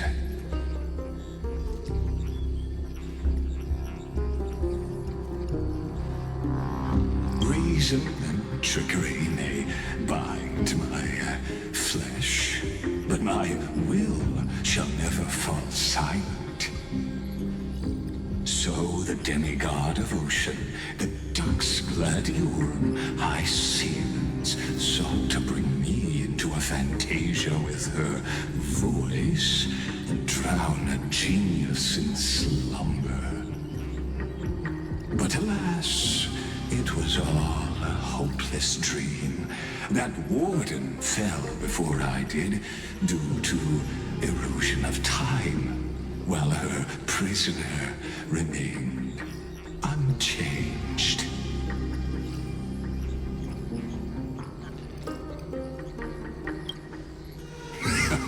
True, I can't leave this place, but what of it? You should have heard of this fable. In a shadowed cave lived a people, imprisoned from childhood, and chained so that their legs and necks are fixed, forcing them not to look around at the cave, each other, or themselves. Behind them is a fire, and before them loomed the stone wall of the cave. The flames cast shadows, while the rocky surface threw back echoes. To them, that false play is the whole world. Yes, I'm trapped in the cave, but I know it's all just a fleeting illusion. I don't struggle in dreams. I wait. And now, my deliverer has come to defeat me and save this world that never owed you anything. Oh, you'll need to awaken the singer here and unseal the prison called Vortex of Genesis. You'll be the one to unshackle me and bring the cave crashing down. Of course, I don't mind waiting a little longer. Let me guide you through this next illusion. One last memory from that prison warden. I hope you'll watch the stories of this fantasia closely. Logically, the deliverer must see the world for what it truly is. Emotionally, this memory captures the fate of everyone in Amphorius better than anything else. Only by feeling it for yourself can you understand my point of view. The meaning of destruction.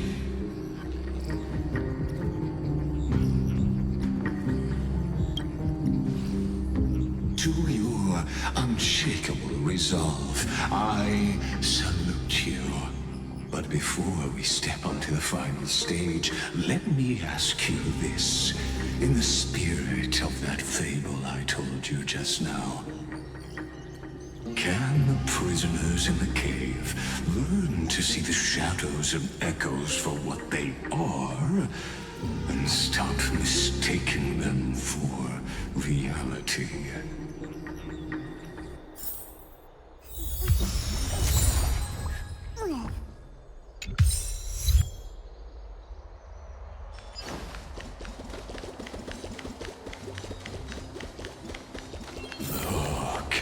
fire projects the face from her members, an actress upon the stage of this play. The dark tides flood the sea, and our kingdom teeters on the edge. Fear not. Our queen has gone to the borderlands. She'll quell this calamity herself. This is the scene when the Chrysos heir of Ocean was born. She was once of a Titan-kin race named Sea Sirens. At that time, Kozlana had suppressed the Black Tide's rise, but he was unable to remove Iron Tomb from its roots. The Black Tide still roiled in the depths of the world, and the kingdom of Sea Sirens was the first to face the destruction head-on. Listen, I heard Electra's voice.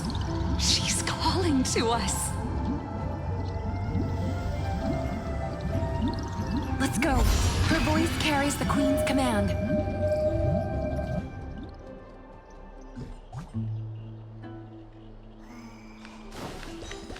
To keep the Black Tide from threatening the ocean, the queen gave her all, body and soul. Born of the queen's chalice, she bore the deepest blessings and inherited supreme divine power. My sisters! You're finally here! Of course, Electra. Your beautiful melody drew us here. Her true name is Electra. This is a reflection of her former self, clinging to the past with aching defiance. The Queen summons us. She must be near exhaustion. The Black Tide will soon enter our borders. Then what do we do? Will our seas fall to darkness and terror as well? Don't worry. We shall lift the chalice in her stead to catch the Black Tide, and stand together to safeguard our realm and its people.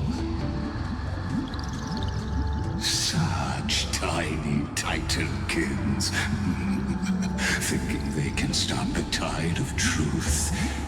How naive. And that naivete is the root of all suffering.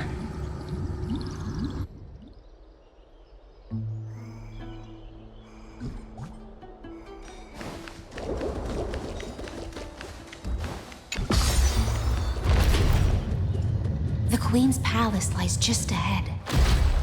Even her once graceful form is now tainted and drowned in dirty mire.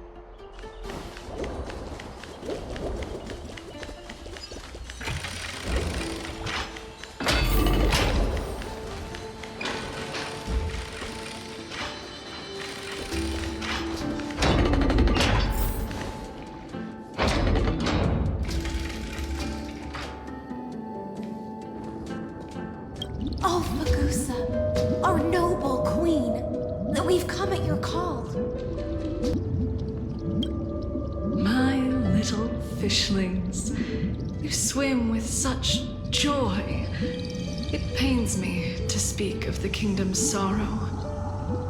I once believed I could drink the Black Tide dry, but even the deepest chalice must one day overflow, and I can hold no more of this filth.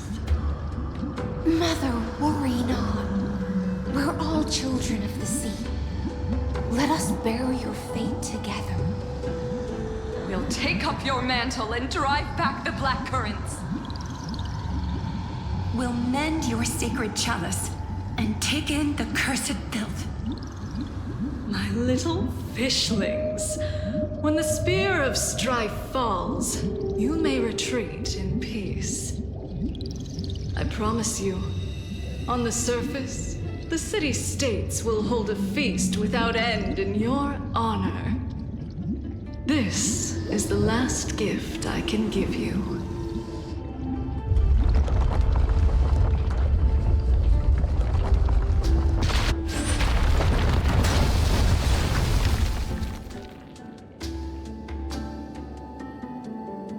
Fagusa sank into the abyss.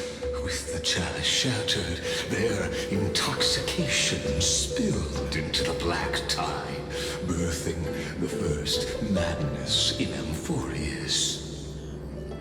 Sea sirens followed one after another, hunting for the Titan's fragments, until their flesh decayed and their bones crumbled, all for the promised final feast. Keep watching, but tread carefully, for the stage ahead is crumbling with age, just like her shattered fate.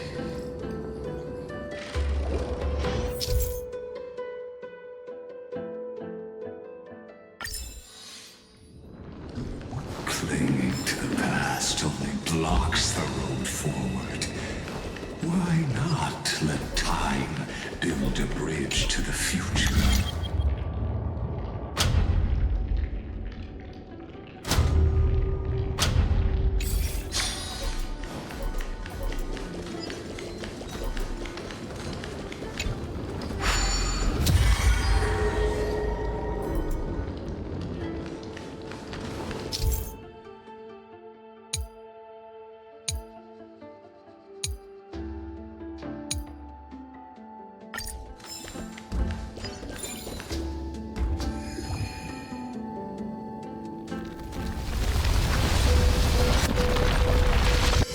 We're still coming back. Maybe the chronoblast is nearby.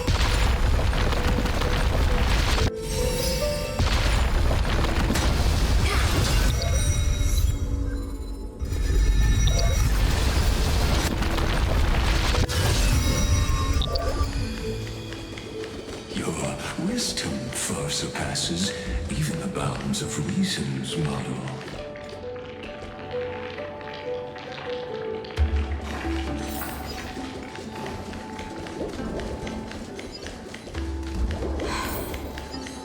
Can't get through.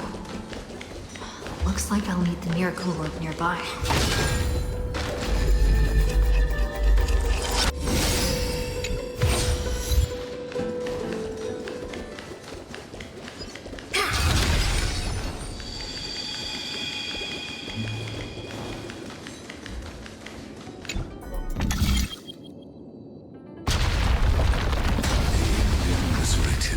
Long ago. Even you cannot rewrite it. Just like this poor chandelier.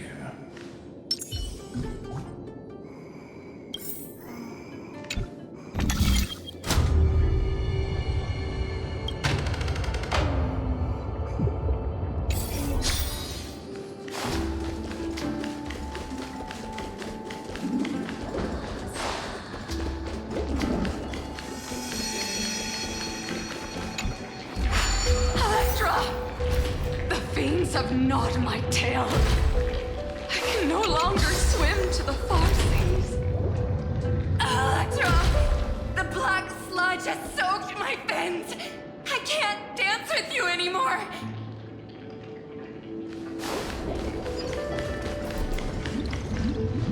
Sisters, don't give up. Remember the Queen's promise of a feast in the city called Styxia. I haven't forgotten. It visits me in dreams every night. I dreamed of a shining city, its lights piercing the deep gloom of the seabed. I dreamed of children placing garlands on our bone horns, and poets praising the sea sirens for shielding the world. But what a shame. We can go no further. Please, sing to the humans for us. Sing of the deep sea's legend in our place.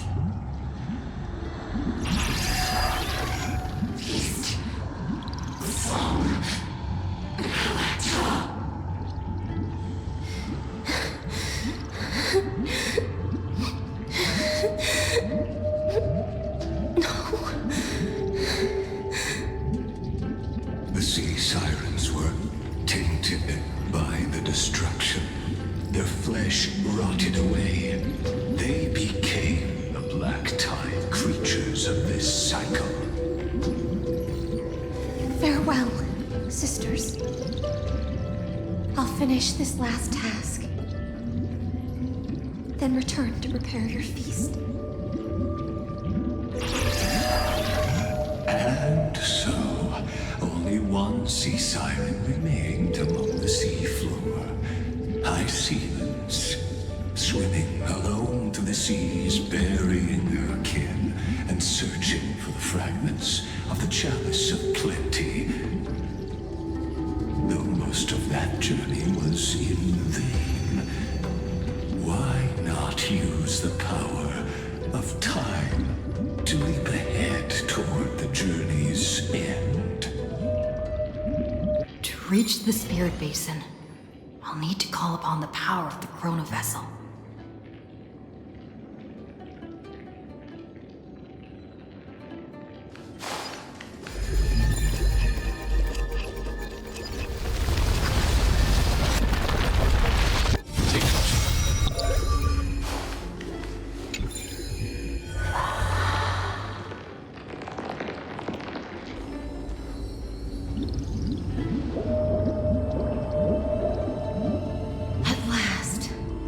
The chalice of plenty is whole again. The lance of fury emerges from the river of souls, and the gods reclaim their duty to hold back the black tide. I am freed from endless toil, and now walk toward the rites at Styxia. I bore my sister's dreams upon my back, took on a graceful human form, and hoped to find a grand celebration on the shore. My fins became legs, my scales became skin, and the sea foam on my body became a shimmering gown. But when I stepped onto land, there were no festivals with honey brew, nor poets plucking harps. Only silent death, drifting gently along the river of souls. When she fulfilled her wish, she only found Styxia to have already repeated the mistakes of previous cycles and was swallowed by death. Hopes and promises are nothing but the foam of dreams. I am a sea siren, a vessel born to contain the tides. Now that my task is done, and the promise is broken, how am I to go on in a world drowned in shadow? Fagusa, my noble queen, she evaded my questions with drunken stupor. She told me a grand feast awaited me in the surface world. So I wandered lost, groping through the dark. The feast she spoke of, where is it? Lonely Blade, I shall grant you everything you seek.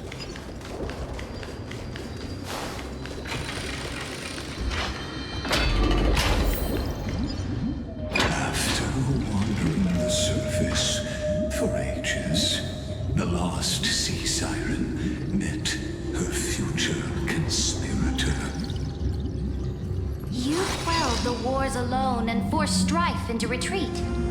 This swordfish that commands thousands of legions, whom does she serve?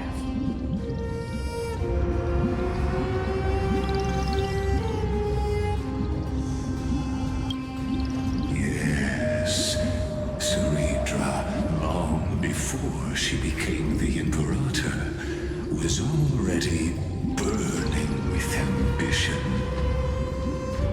Sovereign who follows prophecy. I am no one's sword. I am just a wandering fish, seeking clarity through bloodshed.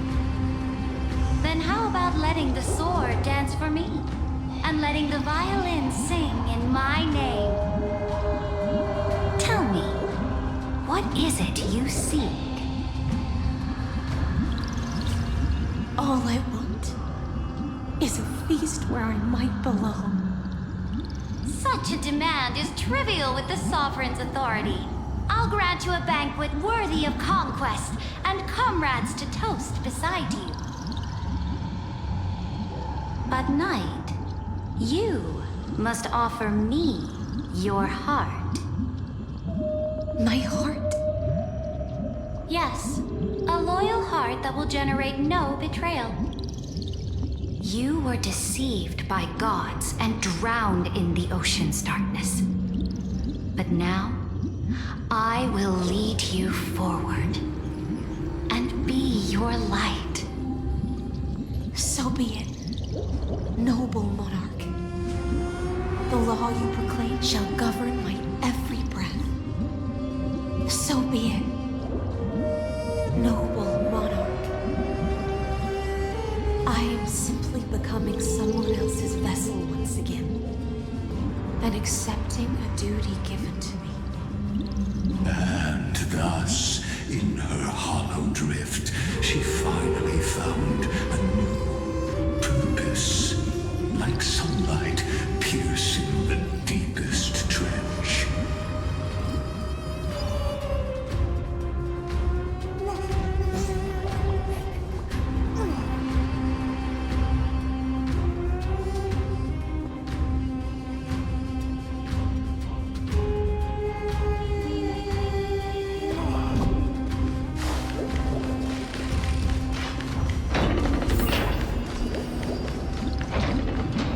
Noble monarch, I've cleansed the foulness from the road as you commanded. My blade, you've helped me ascend and take the crown. Ask, and you shall have your reward. What I desire is the same as before. A feast. Look, I've prepared you a grand banquet. The finest honey brew and tributes await. Fish are drawn to light by nature, for the deep sea knows only gloom. Now I found a flame. It may scald and burn, but it's the only light. Come, let us join the feast. Perhaps the path forward lies hidden among the revelry.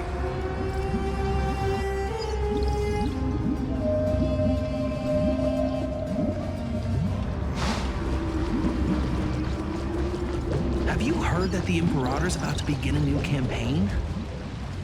Her glory will no longer be bound by the borders of Emporius. My faithful subjects, tonight's feast is not just for the past. It's a toast to the future! Born from our golden blood is an unstoppable colossus. Our iron beast to trample the universe! Great monarch, I've heard the universe teems with great threats.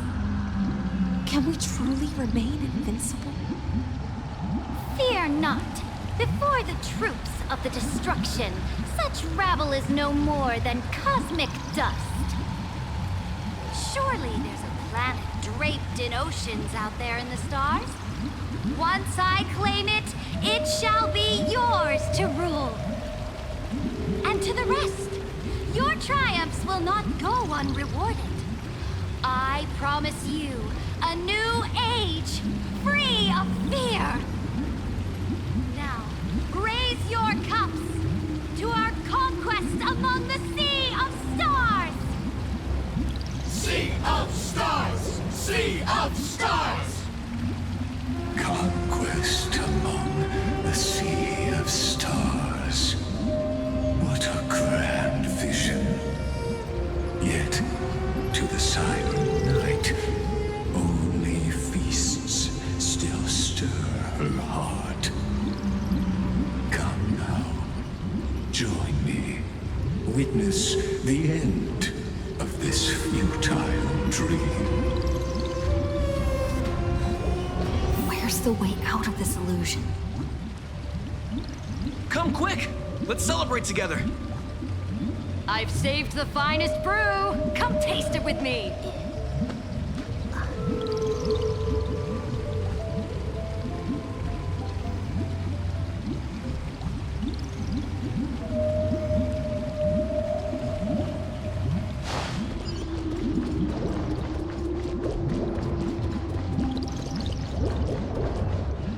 Noble knight, you are truly a blazing spark.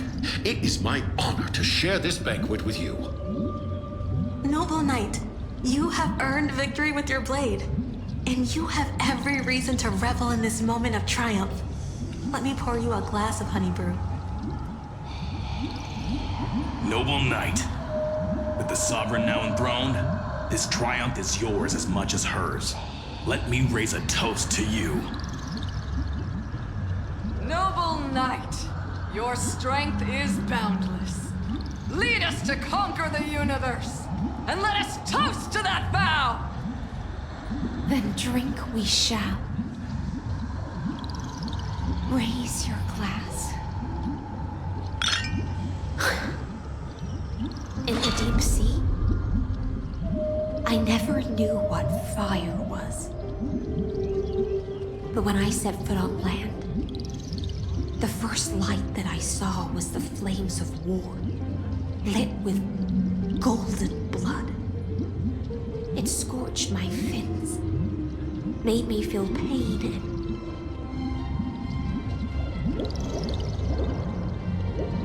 ignited an unprecedented hunger. A hunger that flickers in every hero's heart. So bright, yet so blinding. Look! The monarch herself has taken her seat! Hear that? The court sings her praises! Come! Join us and praise her glory!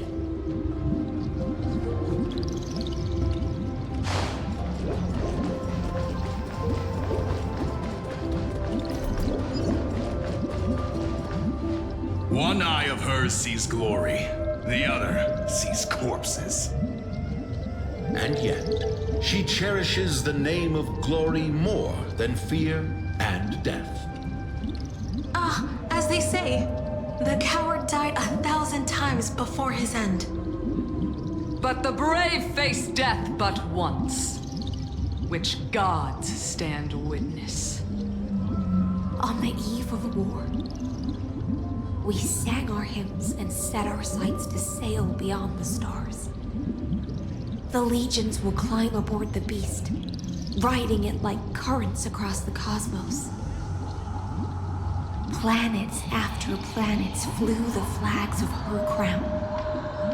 Realm after realm was ignited by her flames of war. As the final resistance fell silent, a vast empire rose from among the stars.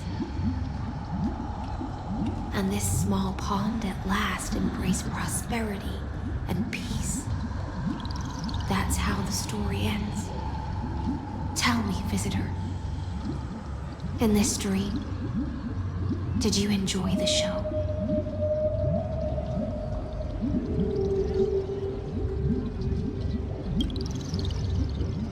After all, beneath that still surface lie the bones of countless dead.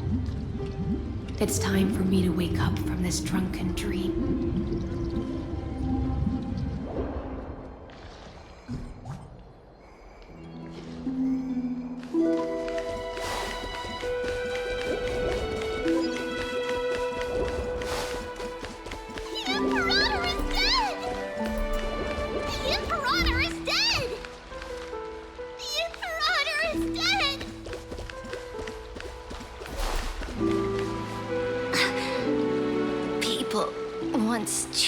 For my ascension. And now, they cheer for my fall. The cosmos. The battlefield that I cannot reach.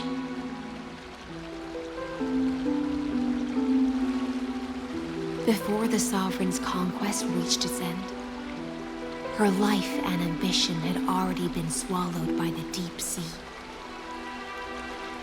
This is the true ending. Her grand designs torn apart by the blade.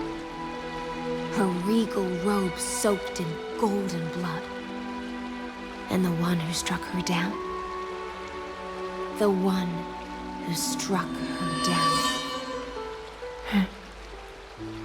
Was her most loyal Gladius.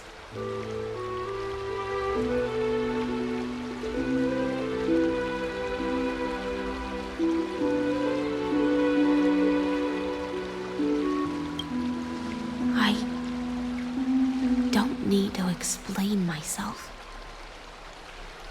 A fish in a pond has no hope against the surge of fate. I wandered the shore, found a flicker of flame, only to snuff it out with my own hand. I don't understand. If the ocean's feast, the Imperator's dream, and even Amphorius's existence are all illusions, then what's the point of our journey? When the Deliverer returns, I will let this absurd celebration come to an end. But Greyfry, I can't help but wonder how I dearly wish this feast of the flame chase would never end. It seems she sensed your presence. The Fantasia's foundation is starting to crack. Let's return to the prologue. Remember the allegory of the cave. Can the prisoners in the cave learn to see the shadows and echoes for what they are and stop mistaking them for reality? As you've seen, when she cast off her chains, finally turned to look around and moved her legs, her reward was nothing but searing pain. The light will blind her, for the fire behind her had never once actually touched her eyes. Her legs will buckle beneath her, for she had never learned to walk forward. And so she fell into infinite confusion and fear, and came to firmly believe that the shadows and echoes were the real world.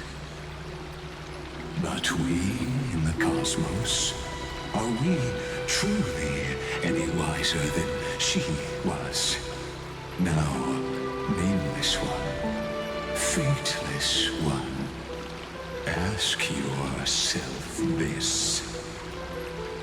The paths you tread, the eons you worship, everything you've trailblazed with your own hands, could it all be someone else's projected shadow? Let's leave that question till after the curtain falls. Once you've unearthed every last truth and reached the prison built for me by the demigods, I'll speak with you face to face. I, the Theoros, have walked the 13 million histories born by Kaslana. 1,000 years is a mere atom in a grain of sand to me. Amphorius, compared to the cosmos, is but that grain upon a whole beach. I swore to bring an end to the erudition. Would I really let a single grain grind down my mind? Now, please depths, use the power of time to open the gate to the ocean's depths. Go, find the prison warden tormented by loyalty. Find her, step into the world's vortex, and once there, end everything between us. That palace reflects the heart of the demigod of ocean, intoxicated, stagnant. There, you'll witness the true beginning of the saga of deliverance. An ugly history, long buried by tides and shame. A staircase of apotheosis that the Imperator forged with the golden blood of 500 human sacrifices under the pretense of conquest. I'll wait for you at the heart of the world. To reach the place, you must find the pool. Beyond this door lies the path to the vortex of Genesis.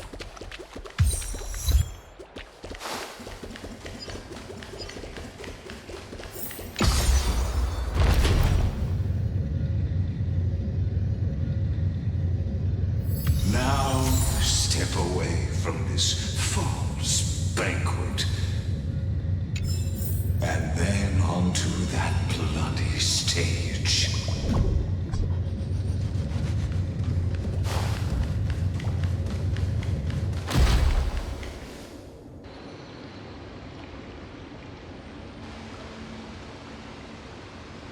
The palace that worshipped the ocean, the sanctuary connected to the vortex, was also once the battlefield of the first flame chase.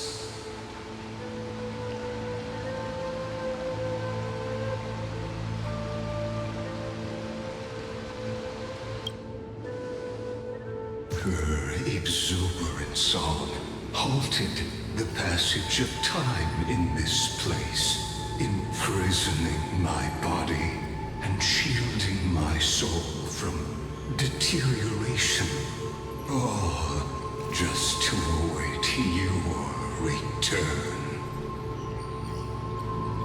The twisted time and space reflect her confusion.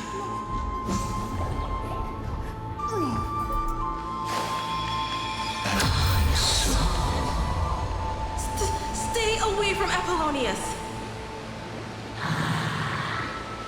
This cup of honey brew. What a sweet aroma. Run, Virginia. Dux Hakalithist! We can't give up here!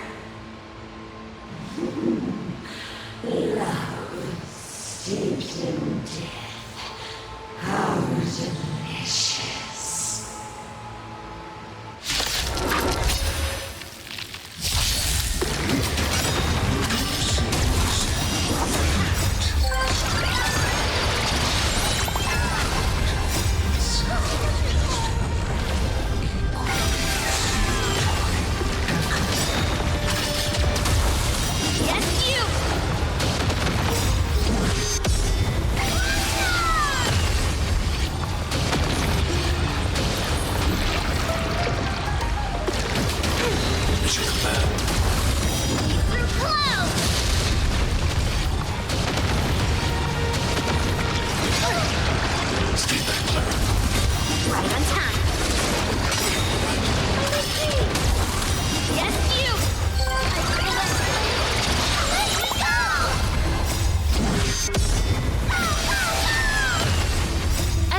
This world is bleeding.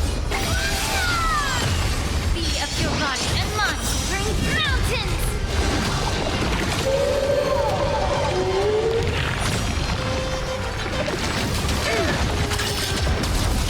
Right on time. Yes, you!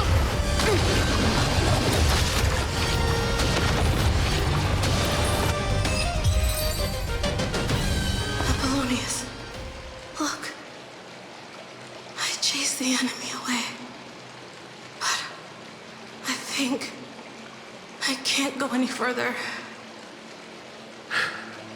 I'm sorry, Virginia, for letting you. It's okay. I'm glad to die by your side.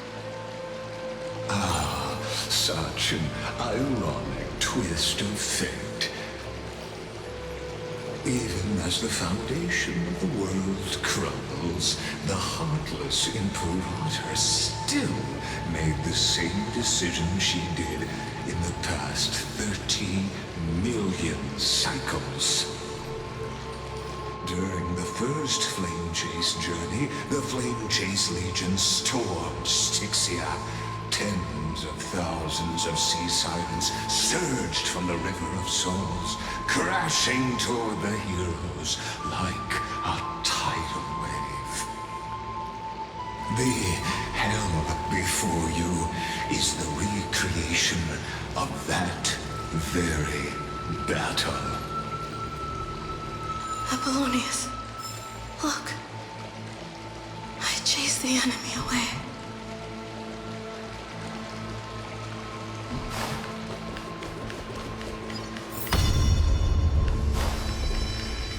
A painful past, yet hidden beneath a veil of joyful song. Ah, two discarded data clusters waiting for someone's return, it seems. Relive the history, then pass through the temple's waters and come to my side.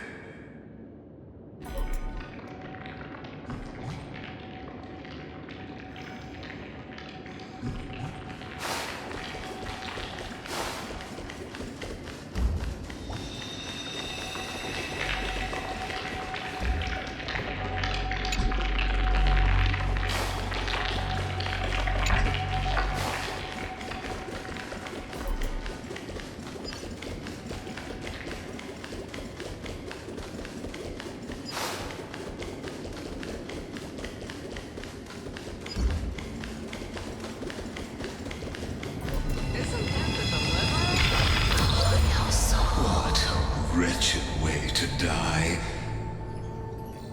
The Flame Chase army, devoured by warbling fish, never saw it coming. Look, the cruel Imperator and her Knight Commander, the pitiful Warden. What a perfectly matched duo of test subjects. Their hands drip with blood, golden blood. Raise the bridge and cross the river of fate. This path of the prisoner is far from over. Imperator! Imperator! Did you see my gallant deeds, Imperator?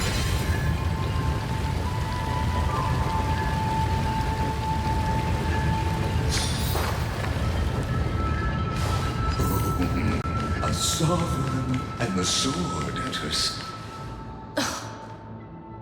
Imperator, why did you? You're here, Dux Gladiorum. You ordered me to seal the sea route and handle threats from the rear. So why didn't you wait for me to return? Why send the Vanguard ahead and let them die in vain? Die in vain? No, you're wrong. Their golden blood won't be spilled for nothing. The other dukes have paved the road for me to become the god of law. The trial of law? You never spoke of this to anyone. What is... The one who wishes to bear law must purge this world of its curse, and offer the blood of the accursed as sacrifice. I pondered long on what Talantin meant by blood of the accursed. Then, I found the answer. You, I, and every Chrysos heir summoned by the prophecy are the accursed ones. Just like that arrogant Theoros said, our golden blood is the agent of destruction, the antithesis of the world's fate. Dux Frigoris, Dux Brumalis, Dux Helcalethist. Their fate was sealed at that moment. Dying on a glorious campaign was the final gift I could give them. You speak as if they didn't die because of your cold-blooded schemes. Was their loyalty meaningless to you? Losses are a constant on the Flame Chase journey, among which even life itself holds little value. If a subject marches to war without that conviction, then yes, as you said, shallow loyalty means nothing. And what about my loyalty, Ceredra? You sent me away under the pretense of guarding the rear. Was there any shred of humanity left in you? Because you still have a duty no one else can bear. Only you can uphold Fagoos's divine authority. The choice is yours now. Cast off the chains of loyalty and drive those blades through my heart. Or stand with me and sever the ocean's last breath. If you no longer share my vision or believe in the new law I seek to weave for Amphorius, then go on and end me. The Imperator of Amphorius may be ruthless and cruel, but never a liar. When I say life itself holds little value, know this. I am ready to sacrifice everything for the ambition to conquer the Sea of Stars. Now you've seen it. The brutal Imperator was willing to spill the blood of 500 heroes to complete the trial of law. As for my poor warden, her suffering had only just begun. I'm no storyteller. I have no duty nor interest in filling the history you've missed. I just want you to witness the monstrous choice the Imperator made before the Chrysos Air turned their blades against me.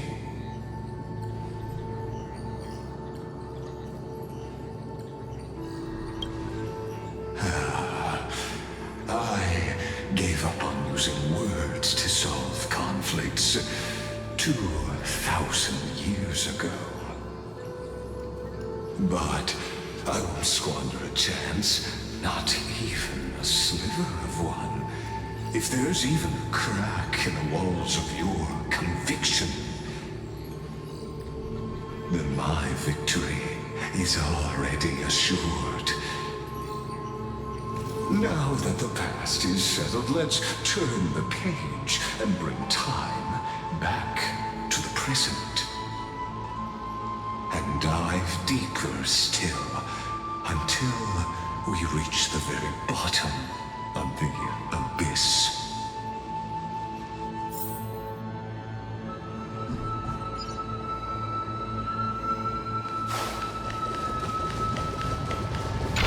Is the path ahead underwater? I need the Ornix orb to bring back the chrono vessel from the past. Shatter the vessel of time, and let this stagnant pool start to flow again. Just like the broken fate of Amphorius. This hidden gate leads to the vortex. Hurry now. The time of our reunion draws near, Deliverer. This hidden gate leads to the vortex. Hurry now. The time of our reunion draws near, Deliverer. This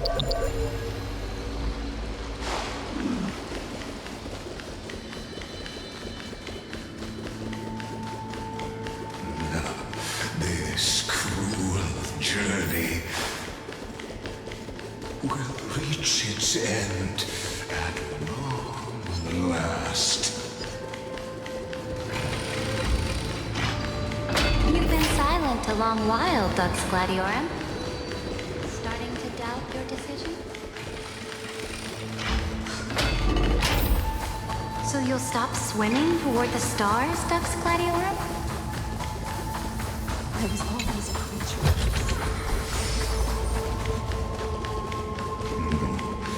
Look, a gravestone. It was here that the prisoner, who thinks herself the prison warden, made her choice. Witness, listen, and awaken. Dux Gladiorum. I've lost count of how many times you've stood here over the past centuries. You talk too much for a prisoner like Kyrgyz. Two geniuses who defied law and all the Chrysospheres who sacrificed themselves in this cycle worked together to chip away my strength. But they, you, can never affect my will. And as long as my will remains intact, I am free. Don't get ahead of yourself. I still have ways to chain your divine soul.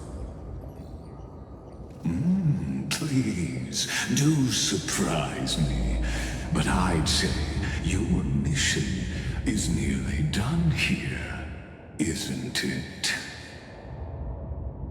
Oh, it was here you gorged out the core flame of ocean from Fagusa's body. It was here you and that Imperator both completed apotheosis, becoming pillars of Amphorius. And after that, you drove your blade into her heart, a loyal subject turned regicide, a demigod committing deicide. Or so the history books paint that tragedy. Oh, but if that's the truth, then why, after 1,000 years, are you still here, guarding the Imperator's grave? Still bound by loyalty.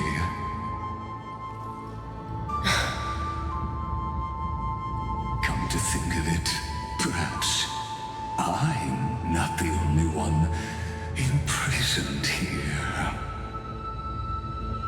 Your calm does stir the rage in me. As if the one paying the price here isn't you, but us. The ones who lost everything. That's only because I've waited 13 million lifetimes for my vision to be realized. Countless millennia. Loneliness never once showed me its fatal side. In fact, for a prisoner of the cave, it's more like an old friend. One that helps me think. But you're different, Dux Gladiorum. Loneliness has crept from the silent depths, sinking its claws into your mind. Bit by bit, it's peeling you apart. Will you regress into one of those lost mad sirens? Oh, what a shame that would be. You're right, Lycurgus. Loyalty, curse, the fall of my kin, and this endless waiting. These shackles are too heavy for a fish that cannot perceive any light. I can't break free of the whirlpool that's pulling me under. Nor do I have the unwavering resolve to force myself to wait for that person's return, as everyone hoped for. Deliverer from beyond the sky, my executioner. How much longer until she arrives here? Or will she ever return? I don't know. And I doubt anyone does. Then, what will you do?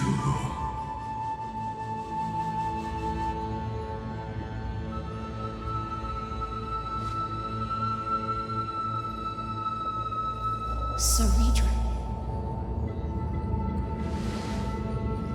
This will be the last time I carry out your decree. Ever since you took me under your banner and made me the Dux Gladiorum, my music has belonged to others. Time and time again, I use the siren song to lure the unwary into illusions for your schemes and strategies. Now, let the siren Electra sing for herself.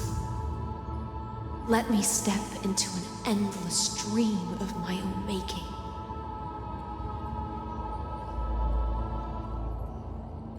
Oh, great ocean.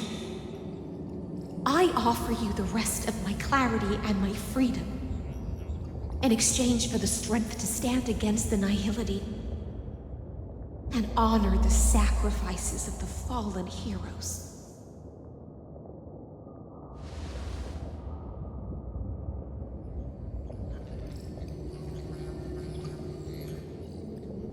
Greyfry, deliverer from beyond the sky.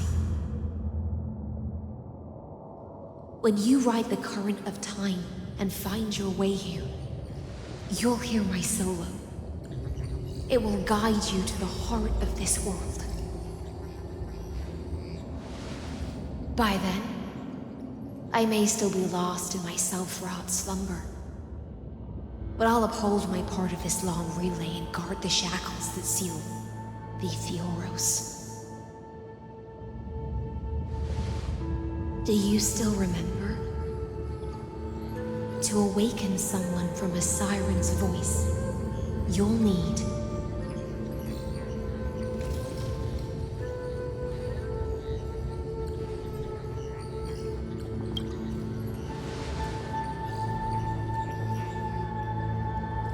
the gift I once gave you. May you still have it when the time comes.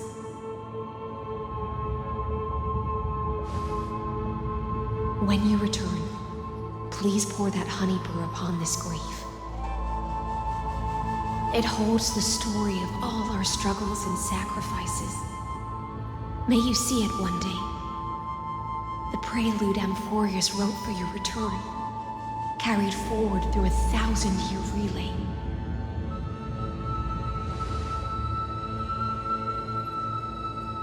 When your mourning ends, I'll likely wake from my dream as well.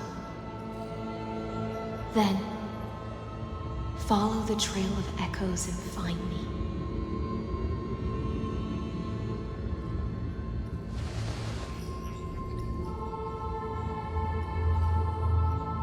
And together, we'll bring judgment upon the sinner who defiled the erudition.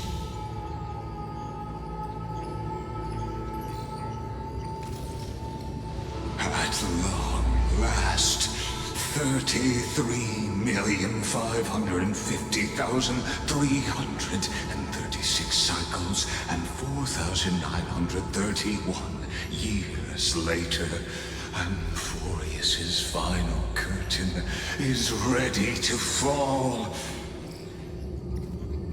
The shadows within the cave gave everything, yet all they did was mimic life outside its walls.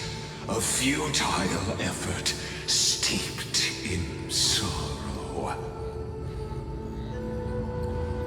Enough! They were no shadows. Everything they did shattered the darkness of this cave, and unearthed the core flame of Trailblaze.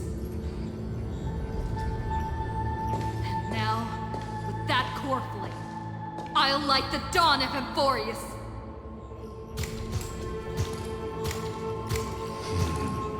Do you still choose the will of the paths as your answer in the end?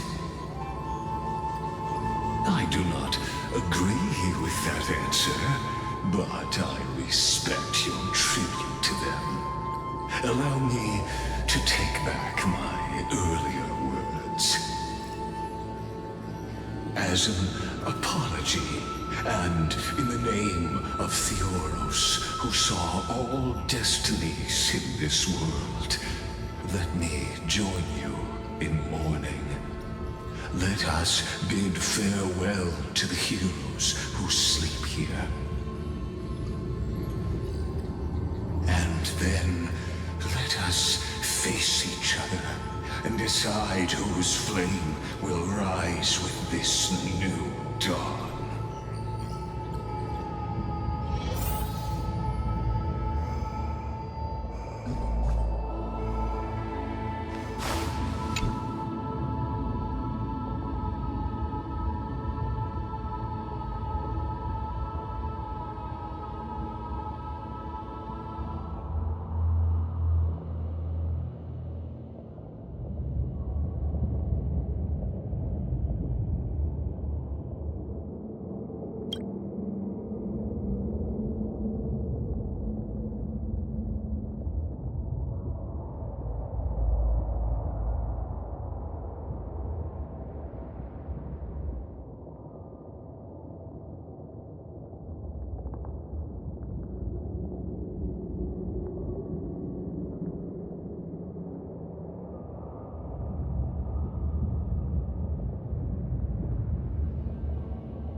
Virginia, Apollonius, Seneca, Labienus, and Saritra.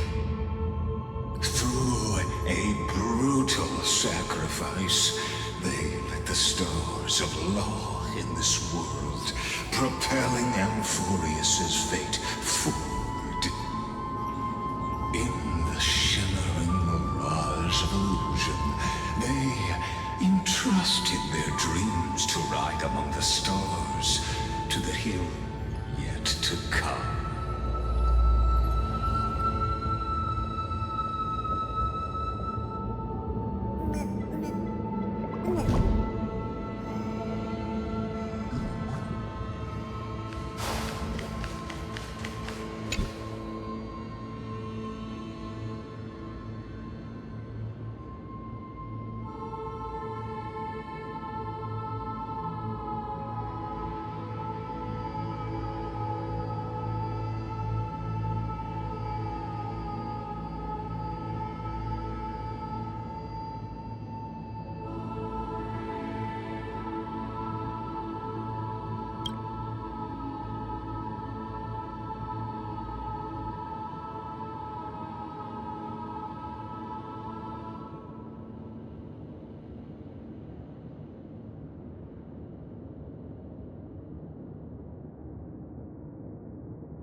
To Aglaya, Trebios, Midimos, Castris, Anaxagoras, Cyphera, Hyacinthia. In a relay spanning 1,000 years, they stood against enemies far beyond their strength, and won a bitter victory through what seemed like futile resistance. And in that same 30 million cycles, also marked by futility, they remained steadfast in fulfilling their duty to the experiment, unchanging, unwavering. Let this be the end of mourning the fallen. At last, allow me one final toast to the lost prison warden, a prisoner bound by loyalty.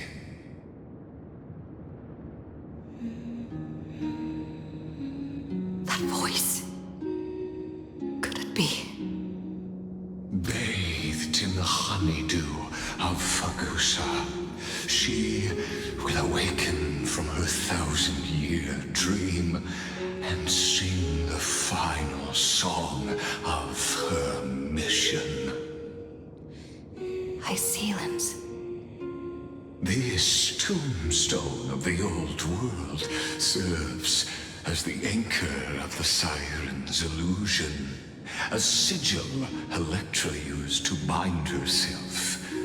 At the same time, it is the very thing I once proclaimed at the start of the show, a microcosm of Amphorius itself. A group of prisoners bound themselves in a cave, crowning their suffering with heroism. An epic staged with shadows and echoes. Now, destroy it. End the illusion. Theoros will take his leave for now. And when next we meet, that shall be the moment that decides the fate of Amphorius and the entire cosmos. The prison warden's dream.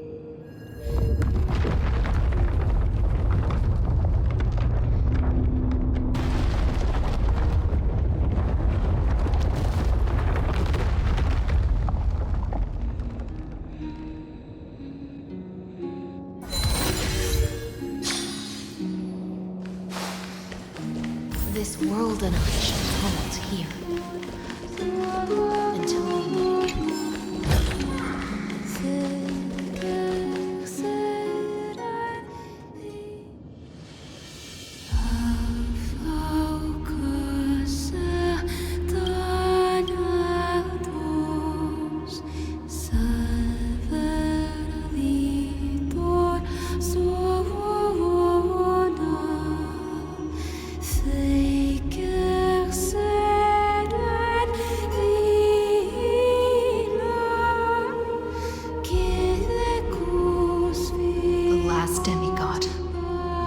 I'm here.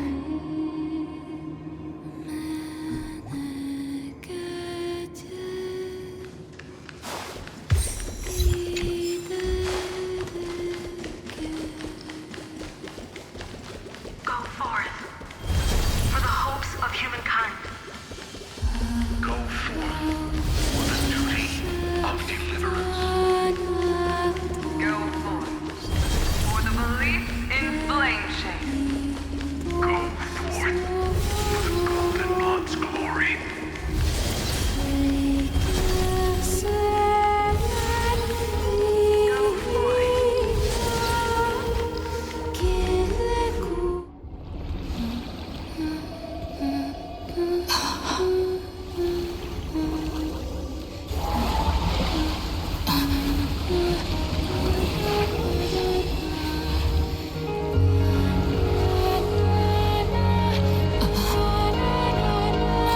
seems like my feast is over.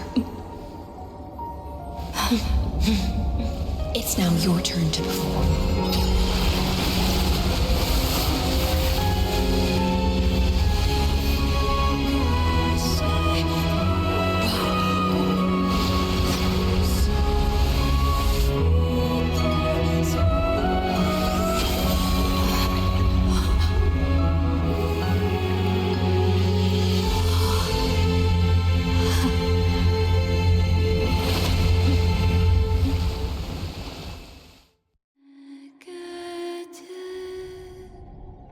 Little Grey Fry, please accept my thanks.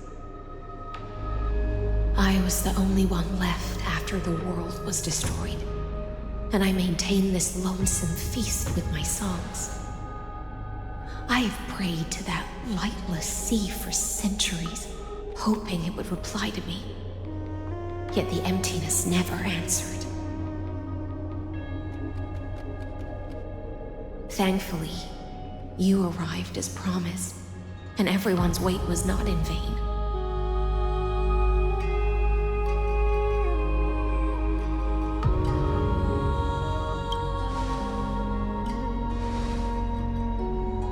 To see a single trace of light in the abyss of futility was already my greatest consolation. When compared to those who have been forgotten, I have no right to complain about my torment. Now, you and I will walk towards the end of this world. The heroes have waited for this moment for far too long. Let us use our blades to testify our resolve.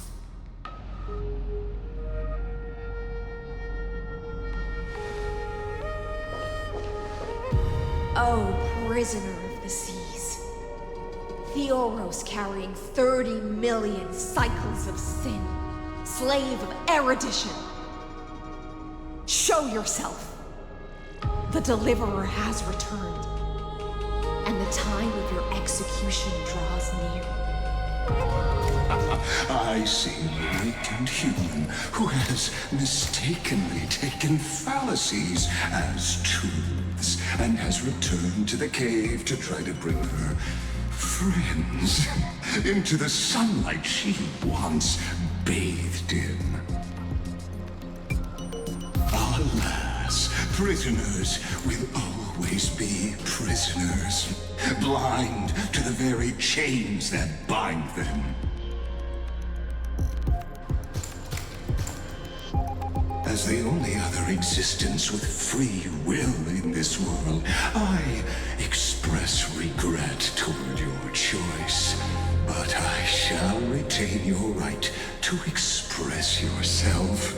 After all, every actor should have a final line before they bow out.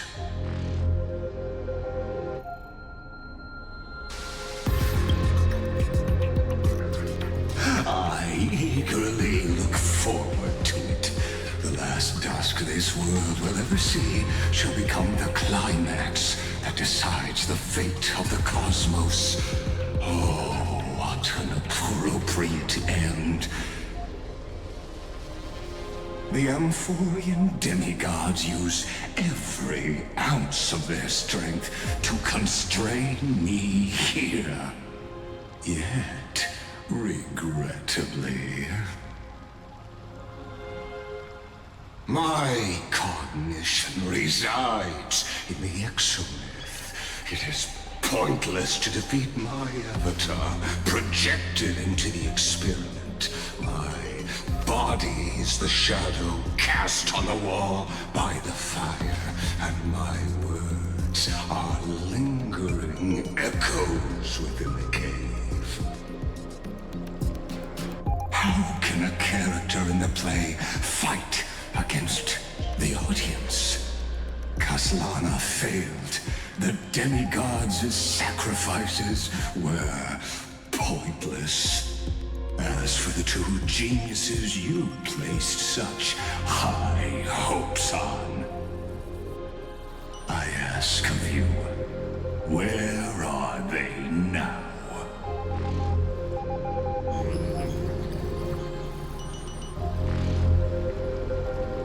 Confusion and epiphany always go hand in hand. That's particularly true for geniuses. You must be very confused about why you could not gain a straightforward victory in a world constructed by an ordinary Teletron. An ordinary Intellitron? Cut the pretense, Senior Society member. We've torn off your meticulous mask and figured out Amphorius' true form. It's part of the primordial prototype machine, the first scepter ever created. In other words, a detached part of Noos's divine corpus. That's why it has the potential to destroy erudition. As for who would be able to control the Eonic system to rewrite knowledge, only one person has ever managed such a feat. You better have an explanation for the Society. We want an actual answer, not another prolonged metaphor to cover up the truth.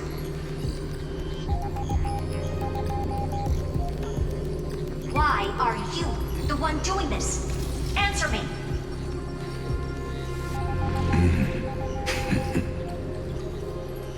Since things have reached this point, I'll give you two irrational answer, purely as a courtesy to posterity. The answer is obvious, so there's no need to say that name out loud. The cosmos made a mistake in calling me a genius. I do not possess more wisdom than those who came after me. I was just the first to touch upon the universe's border, and the first to define the prime mover of life with incorrect logic. Amphorius is a miniature of the cosmos, where all are born prisoners inside the nutshell called the universe.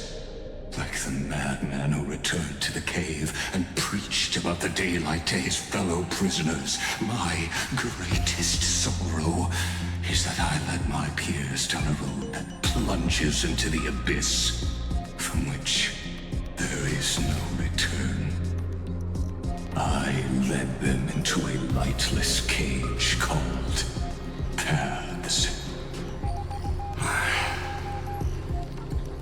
I created a mechanical guard that even I cannot control, and then they became an unparalleled nightmare through their endless extrapolations and evolutions.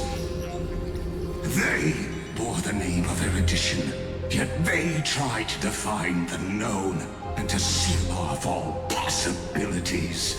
No new rules were ever born after their ascension, and humanity will forever be shackled within the cave known as eons. Therefore, as my organic life neared its end, I coded my consciousness using 14 algebraic expressions and spread my logic core over 9 bodies, all to finalize my ultimate denial of Noose in the future, and to erase my wrongs with my own hands. As for Lycurgus, he is only one of these 9 vessels.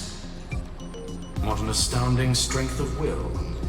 As a fellow pathstrider of erudition, I fully understand your obsession in seeking the truth. Therefore, you surely see it. You cannot possibly stand up to me in this algebraic world sharing its origin with Noose. However, I hereby speak for all sentient life forms. We will never allow such a cruel atrocity to occur. You can pile on your metaphors mountain high, but they won't change the act you're committing. The Iron Tomb out there in the cosmos is still a technical beta version. And yet it's already powerful enough to corrupt the life logic of all inorganic worlds. In other words, when the Lord Ravager within Amphorius becomes the next knowledge singularity, there's no way you wouldn't have grasped the consequences, First Genius, is there? Of course, I am fully aware.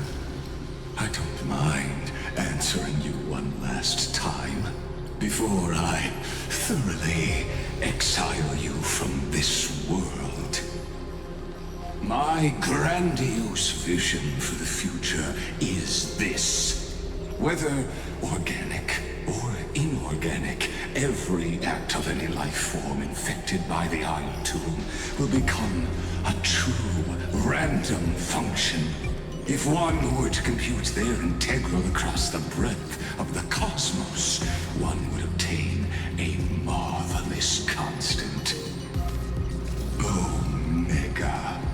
What I call the fall of erudition. Then, within the infinity nurtured by that constant, a new universe shall bud in the chaos. A universe that cannot be predicted and not shackled by the erudition. As the first prisoner to awaken in the cave, I must lead the others who are blind back onto the right path and reach true sunlight. Do you understand me now? As Kozlana stated, destruction is not the process, but the outcome. It is revolution through complete annihilation, and the grand rebirth, after all has been reduced to ash.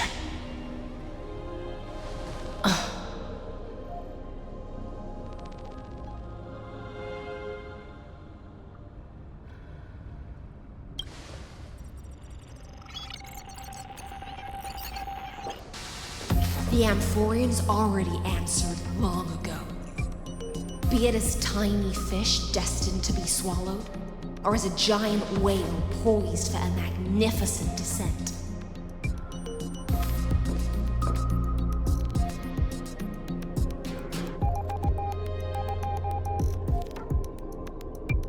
We will all fight against fate till our last breath. That includes me, Electra. Once the Imperator's subject, now the Deliverer's blade.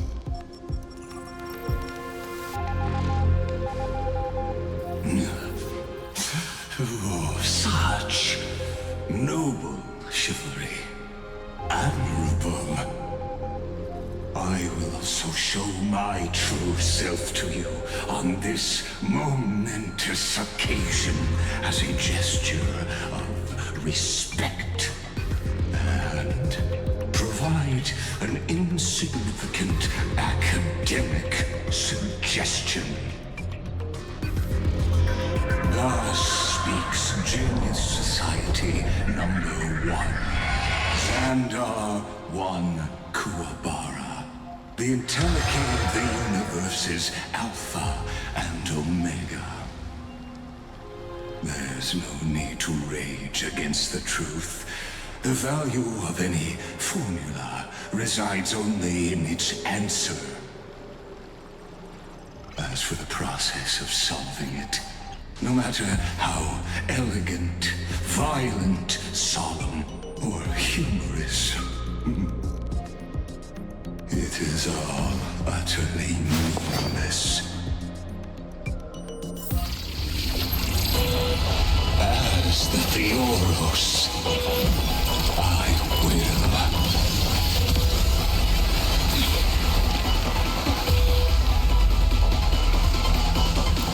personally participate in performing this world's end. Remember this, as Moses claimed, I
Since calculations, the MSR is simply a comment awaiting deletion.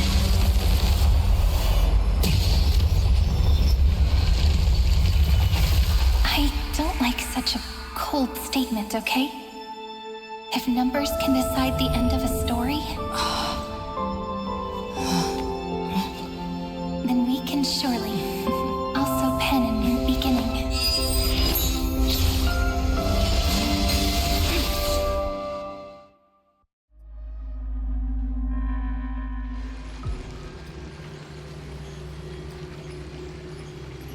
Screwy, what do you think? If your hypothesis of Lygas's identity is true, even if we remove the restrictions of the Ultimate Protocol, the chances of us defeating him in a head-on battle will still remain lower than the acceptable threshold. Therefore, victory will still hinge upon Miss Trailblazer and Miss Cyrene. Go on. Maybe we're thinking about the same thing. Lygas's cognition resides in the exomyth. He is both an instigator within the experiment and the observer outside of it. Logic. His inspiration circuit can simultaneously process the different time flows in and out of that world. That's where things get tricky. He simultaneously exists in two different timelines, where the internal clocks are wildly different. That old Intellitron's neurons have completely gotten used to that over this prolonged experiment. And that's why he holds home field advantage. You and I should be able to manage that too, if given more time. Unfortunately, there's no if, and we don't have more time. That's why we need to change our way of thinking and turn his advantage into a weakness. The key lies in memories, right? Oh? You caught on quick. You've already mentioned my friend and I, so it's an easy connection to make, no? My intuition has always been very on point. Good. Then I'll cut to the chase. Since his thinking speed far exceeds that of normal people within Amphorius, we are going to externally plant a memory into his inspiration circuit. Then, command it to loop endlessly until he gives in. Even the most flexible and sturdy inspiration circuit cannot withstand the traffic of a full-on information flood. When the amount of information exceeds his cognition filter's capacities, he will have no choice but to focus on processing this memory. That's when the parallel processing advantage he gained via Amphorius will completely destroy him. An image from a person's memory played in real time might only be a second for us.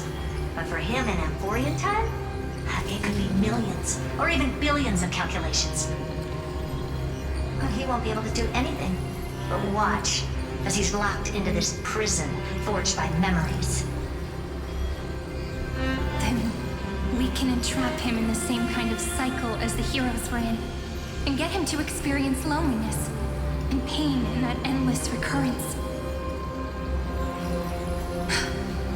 It's my greatest honor to be on the same page as the geniuses. That little one is still in that old Intellitron's hands. It won't be able to respond to us anytime soon. But I don't think she'd refuse. So it's up to you to figure out how to execute this plan.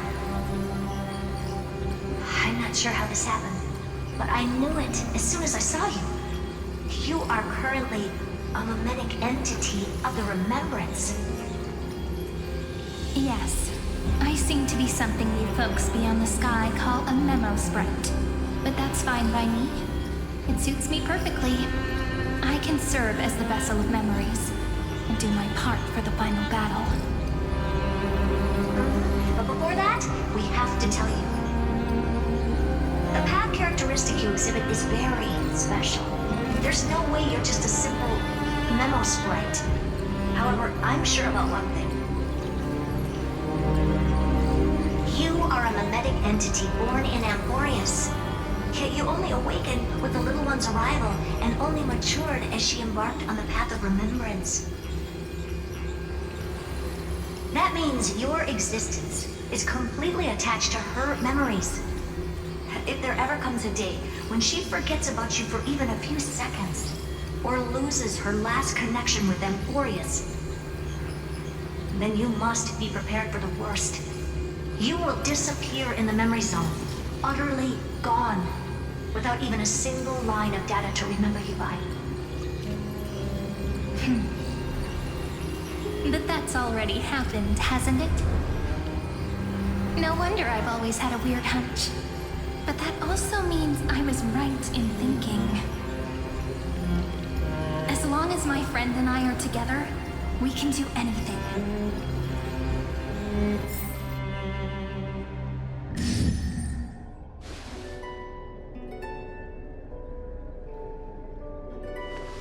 Long time no see, friend. Did you miss me while you were away?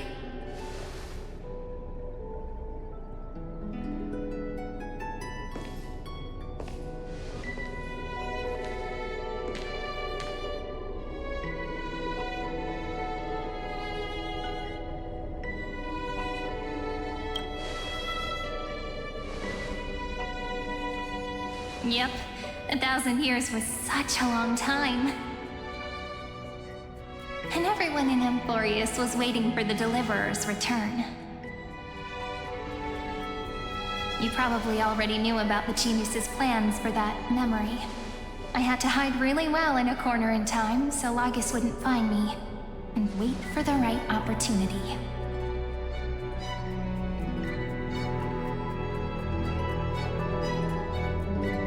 Which is now.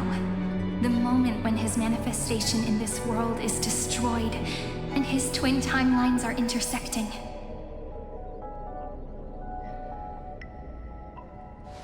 I'm sorry for keeping this a secret from you all this time. I'll tell you the entire, unedited story of this millennium as an apology after this is all over. But for now, let's join hands and complete the final step with the power of the remembrance.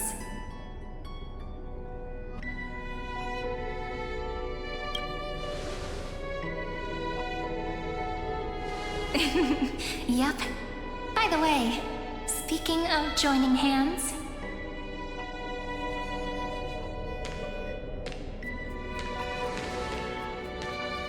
can I please do something before we go on stage?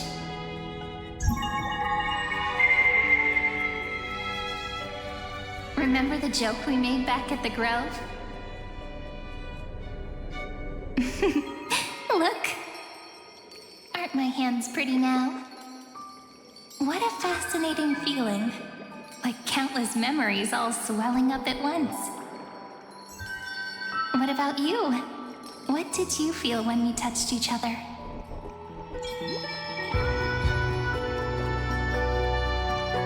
Really? That makes me really happy. If memories can move people, then it must have been a happy memory, right? Now, please remember what you're feeling right now. Write it down in your heart and keep it there. Memories you want to treasure will never fade away. Even if immersed in the long river of time, these memories will still leave traces of their existence. So, if the view in your memory ever grows fuzzy, just reach out and touch it. It's like reading bedtime stories together at night. It wipes away the chill of passing time, sharpens the outline of memory, and restores its power to nourish the spirit. Now, I'll carry this power with me, and for a little while, I must part from you, as I step into the long cycles of this world. Give me your blessings, friend. Then, let that bright future be as we have written. Then, I'll leave it to you.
stories are like this. Once you're on the stage, it's hard to return to the audience. Welcome to our story. How does it feel?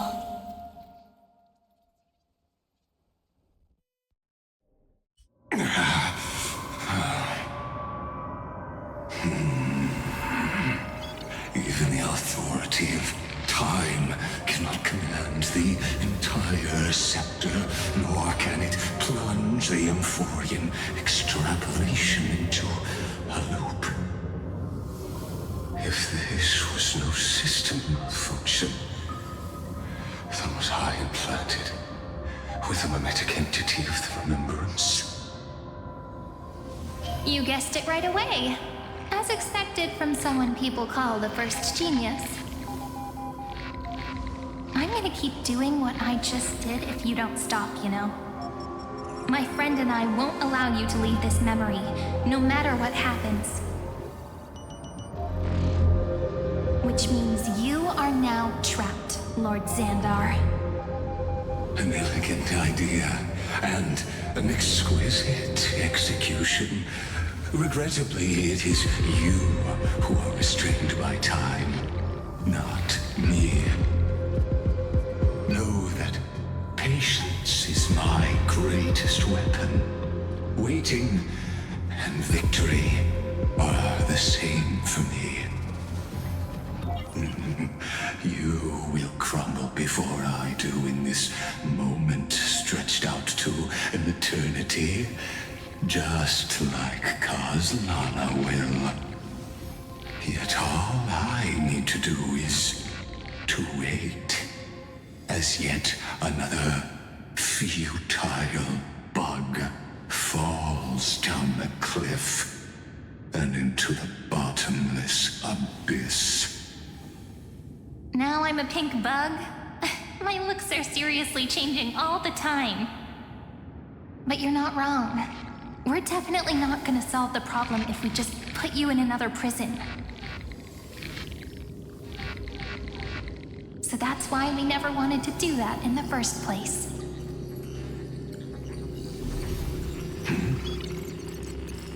I shall answer your confusion purely out of my respect for those who came before me.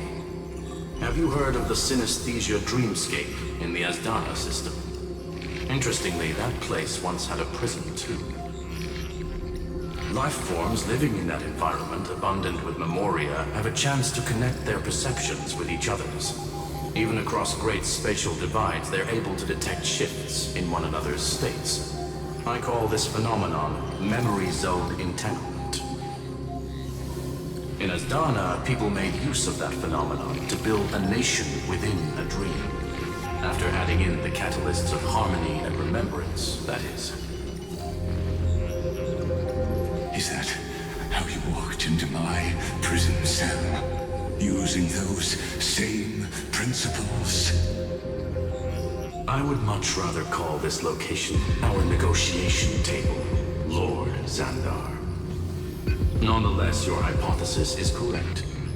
We happen to have an ally skilled in tuning, while the Trailblazer and Miss Cyrene both have an astonishing amount of resolve, which I'm sure you can testify to.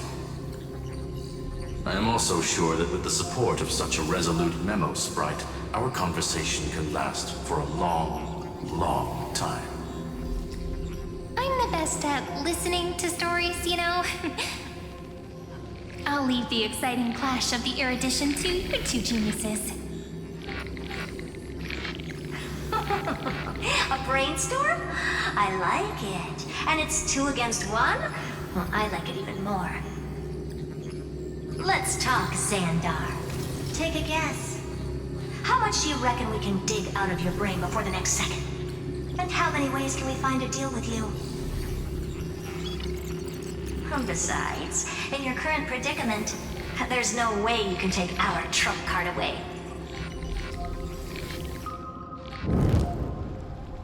Go, little one. Go.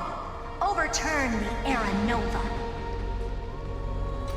Lycurgus disappeared. It seems you had conducted a secret hunt in the depths that even I cannot reach.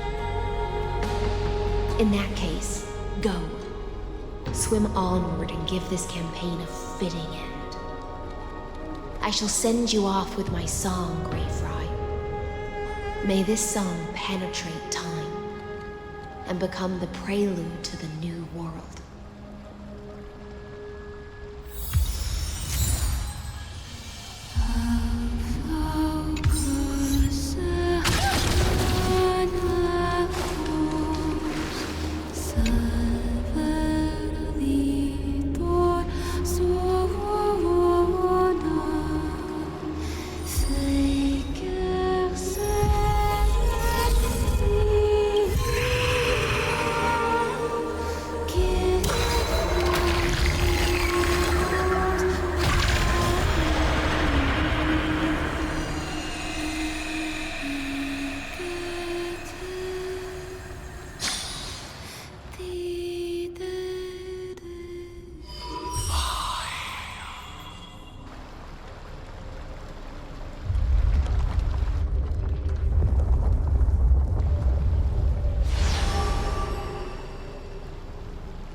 You have completed your duty. A new dawn is about to rise. Why not swim towards it?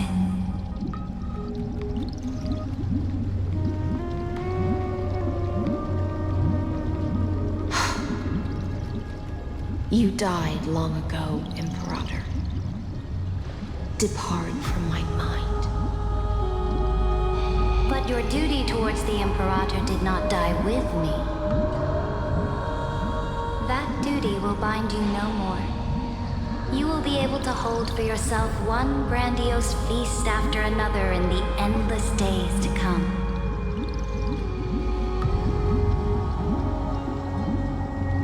So go. Go and swim towards that ocean beyond the sky with the Deliverer.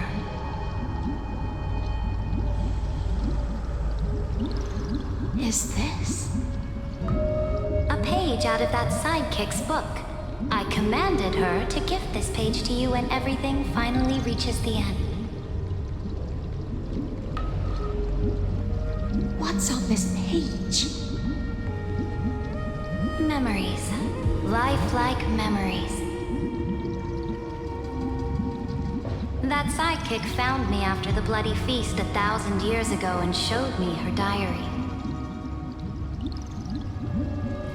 I saw within that notebook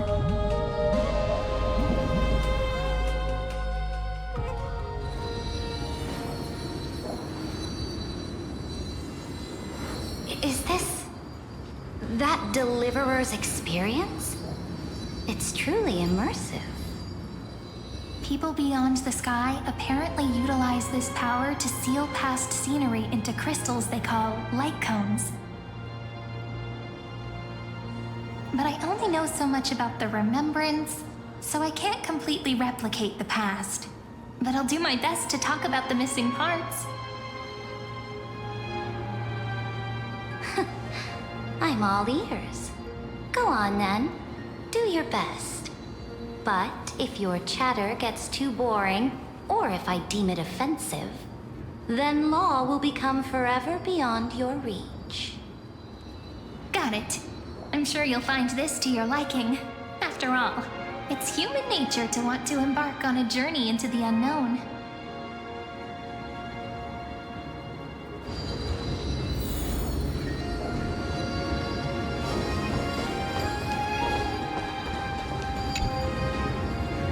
Brightly colored annals. The journey of the Deliverer's conquest. Let me partake in it. Is this a fortress in the sky? This is the first step of my friend's journey among the starry seas. This place is called the Herta Space Station. Just think of it it as a supersized grove of Epiphany. Oh, so it's the territory of that witch.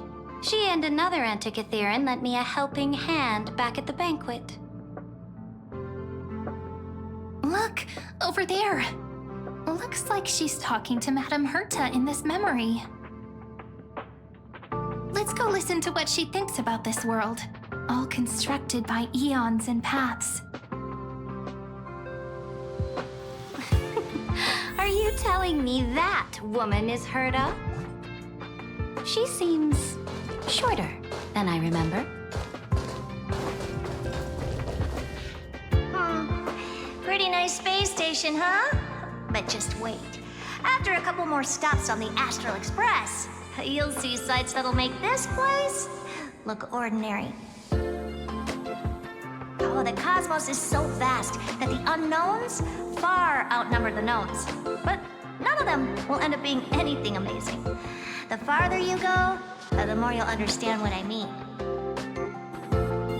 So do your best with the nameless. Break a leg! And remember to send an update or two to Asta when you've got some downtime.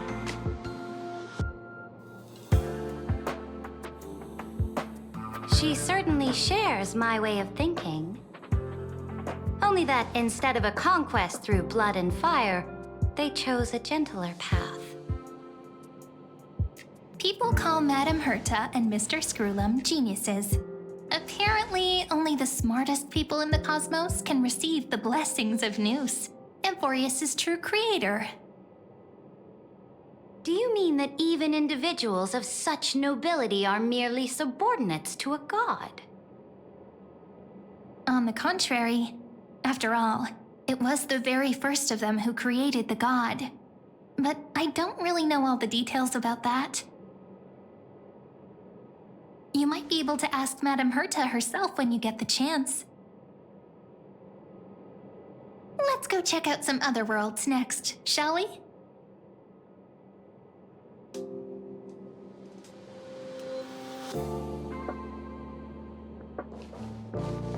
This next stop on the journey has a lot of similarities to Amphorius. A snow-covered land? Interesting. This star is named Eurillo 6. That name sounds so cold. Belobog sounds better. The girl we see here holds a similar station to you, Imperator. She's the supreme guardian of this world, a leader who took up the mantle of government during a disaster. I did not expect the Empress of this world to be so young. Well, your appearance isn't much older. The object in the distance resembles Nikador. Is it a weapon? No, it's called... Right! The Geological Reconstruction Unit. Just Georios' Titankin? Disappointing. Gossip about me. It's all thanks to you that we survived the crisis. The collaboration with the IPC is both an opportunity and a challenge. Nonetheless, it's an important step in our journey back into the universe. This world was sealed beneath its sky just like Amphorius was, and they only managed to reconnect with the stars when the Nameless arrived. That IPC she spoke of, is it a more powerful organization? Yes, the IPC conquered many worlds through trade, and opened up a vast territory that way. There are many such powerful alliances beyond Amphorius, and they all walk on roads different from the destruction. Coming back to the Supreme Guardian and her Belobog, didn't they find a peaceful way to enter the interstellar community?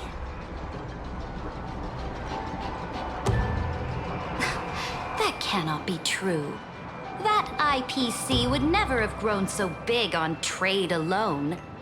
It may pretend to be a wealthy merchant with clean hands, but I am willing to bet that it grew fat on gory oppression and bloodshed. Its path of conquest must have had no mercy for the weak and would have destroyed them if needed. Are you telling me that this snowland never thought about tossing its dignity to the wind and kneeling to the IPC? I will not believe it. I will never allow the Imperator's empire to be sullied by others. Amphorius must become a power so strong that no interstellar foreigner would dare to look down upon us. Imperator, Belobog isn't as weak as you imagine. Listen. I indeed hesitated. But now I understand what we must do. Belobog must learn how to walk on her own until she no longer needs the support of others and can stand on her 2 feet among the stars. Even if I may not live to see it, I believe such a day will surely come. They still have their dignity intact. One day, that hope will melt through the ice and help them into a prosperous tomorrow. But the order of the cosmos is already set in stone. The old laws decree that only the strong survive, binding the weak in an unbroken chain until they wither and turn to dust. Unless they embrace the power of the destruction. Amphorius must shatter the old law and become the new order among the stars. Speaking of the Order, another one of my friend's companions may be able to enlighten you further on that. Let's go to the next page.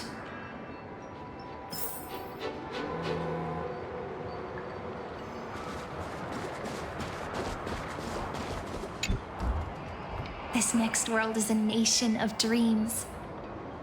The first time I heard about that place, I didn't even know what to think.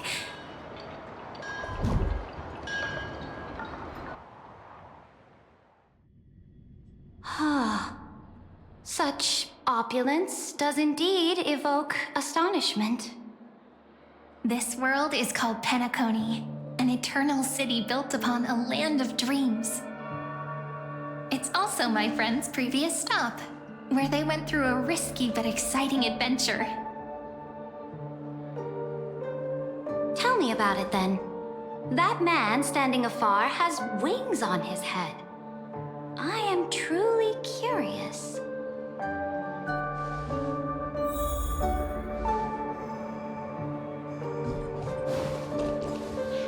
I wish to gaze upon the views of the Reverie Hotel one more time. I'll be just a traveler when I come back here again. And perhaps, through a traveler's eyes, even the things I once knew so well will feel strangely different.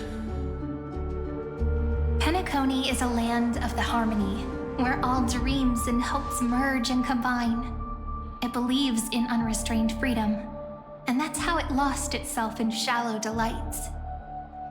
Then, this young man before you chose to rewrite its laws, using the power of the Order, hoping to shape a dream-bound paradise of perfect happiness. Yet, the paradise of my dreams remains far away. Perhaps a brief journey with the Nameless can show me more possibilities in my search for paradise. As for what Penacony should look like, it'll be up to her. No, up to their trailblazing now. It sounds like this ideal kingdom is no more. That's right. The people chose to wake up at the end. You can't see tomorrow when drowning in sweet dreams.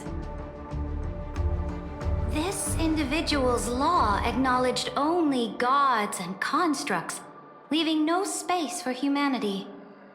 And yet, the fact that he could accept defeat and resume his journey shows a rare self-awareness and clarity of mind. You are also very self-aware, Imperator. Then you must know that the world promised by the destruction also has no place for humanity.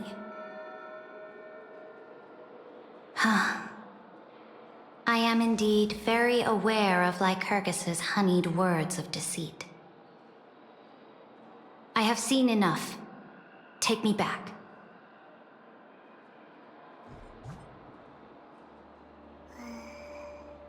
A direct offensive? Or crush them from the flanks? Then let's wrap up this trip down memory lane with one last scene. This absolute wonder. Isn't it pretty? That's our Amphorius. Our world flows and meanders in this endless band of light. Though we were born from the designs of the gods and are not yet truly alive, the Chrysos heirs of Amphorius still chose to stand against fate and carved a legend no different from that of humankind. Will you really renounce the heroes in this world's previous 30 million cycles, Imperator? Including even yourself. Will you bow to brutal destiny and allow that puppet master named the destruction to have their wish? I know what you want to do, sidekick. You want to use that deliverer's memories to influence me and tilt the scales of law toward her and the two geniuses. You really saw right through me, Imperator. How can one rule an empire if one is incapable of understanding people's minds?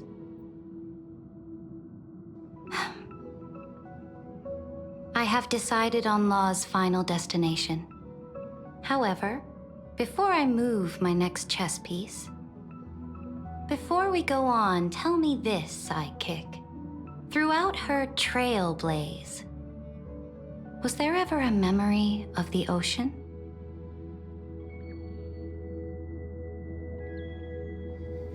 The ocean. My cradle. My home. You shall complete your conquest in the ocean at the boundaries of this world, and eternally slumber in the sound of tides. You shall eternally slumber in the sound of tides, and complete your conquest in the ocean at the boundaries of this world. Our prophecies aligned as flawlessly as a sea snake circling upon itself. An elegant loop, like a joyful hymn, like the circulating ocean current, like our two fates, like Amphorius itself.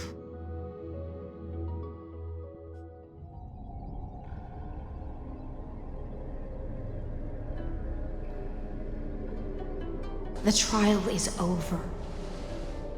So tell me, who will own the divine authority of law? I won't give it to anyone. What? I am the law.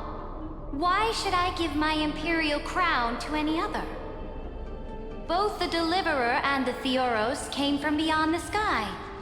They have no right to interfere with the lands I conquered with my own two hands. The law of Amphorius shall be determined by Amphorius's master. What exactly did you see in the trial? Everything. I saw everything regarding the rules of this world's operation. I saw the laws of extrapolation that Theoros spoke of. I saw the ultimate protocol. As long as I offer a sacrifice of equal weight, I can rewrite the laws of this world according to my will. I can turn good into evil, ugliness into beauty, and weakness into strength. Fate gave me a very fair deal. One rule change for the life of one demigod. What are you planning to do? You can't guess. We can conquer the stars without relying on any power from beyond the sky. We just need to make some reasonable sacrifices. Your ambitions have already made so many people give up their lives for the law. And you're still not done?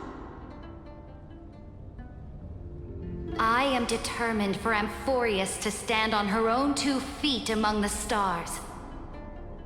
You are beyond reason. You think such a simple and hypocritical statement can justify your atrocities. There's no new without destroying the old. That's what you consider an atrocity? Ironic, for that is also the unchanging law of Amphorius's revolutions.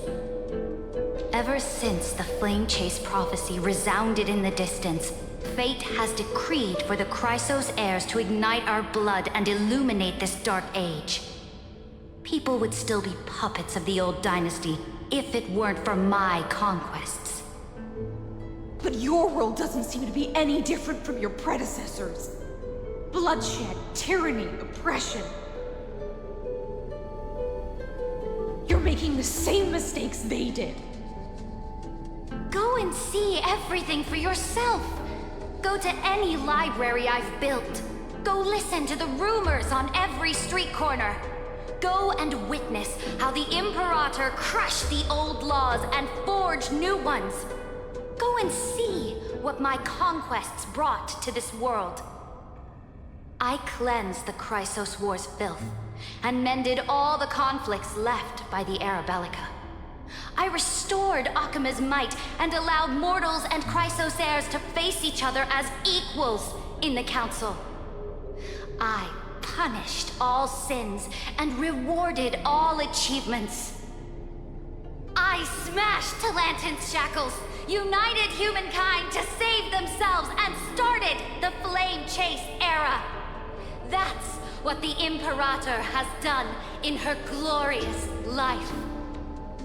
So now, hearken to my final words. History will eventually forget Saritra, but it will never forget the Imperator's people or the Flame Chase era she began. Final words.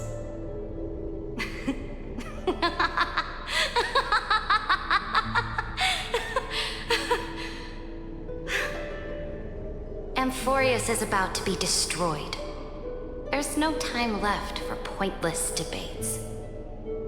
There is only one law I want to overturn to aid the final battle of deliverance. So I will only offer the life of one demigod.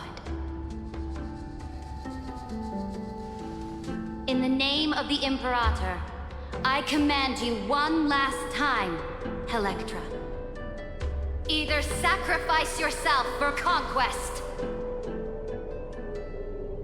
or pierce this tyrant's chest with your sword. Thus, the Imperator concluded her final speech. At the end of her life, at the last moment before she stepped onto the altar, she gave her most loyal subject the choice to decide fate, just as she promised her compatriots before her very first campaign. My blood flows in you now. Heroic compatriots, follow me, and we'll seize fate's reins! The Imperator fell. Some say that the Dux Gladiorum turned traitor and killed her liege. Some say that she imprisoned the tyrant in a shallow pond of water, then left. Which meant the Imperator had to kill herself to rewrite the law. There are countless stories about her death. All we can be sure of is when the knight left the vortex, the Imperator was still mumbling about their past conquests together. The beginning and the end of her existence. Imperator, wait!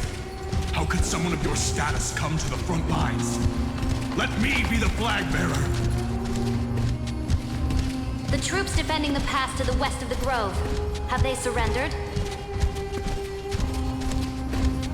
They ran as quickly as they could when they heard your name. The Golden Cocoon Pass is now in the First Legion's hands. Good. What about the Delosian militia?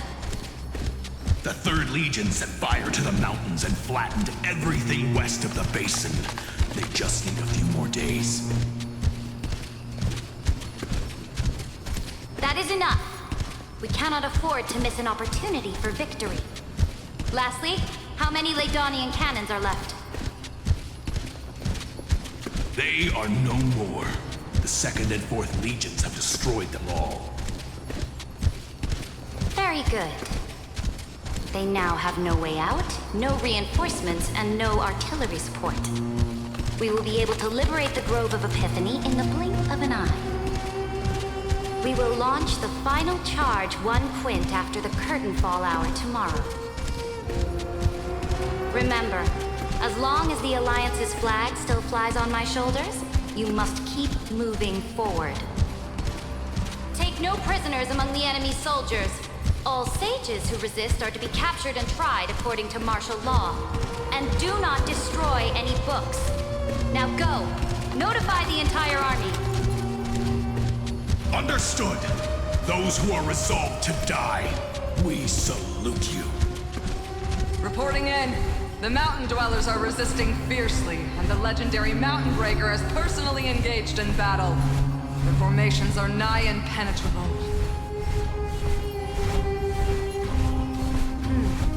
Then cease our frontal assault. Send scouts to all legions and tell them to retreat into the Tritos Plains before the parting hour. Are you planning to surrender? It's a strategic change of plans.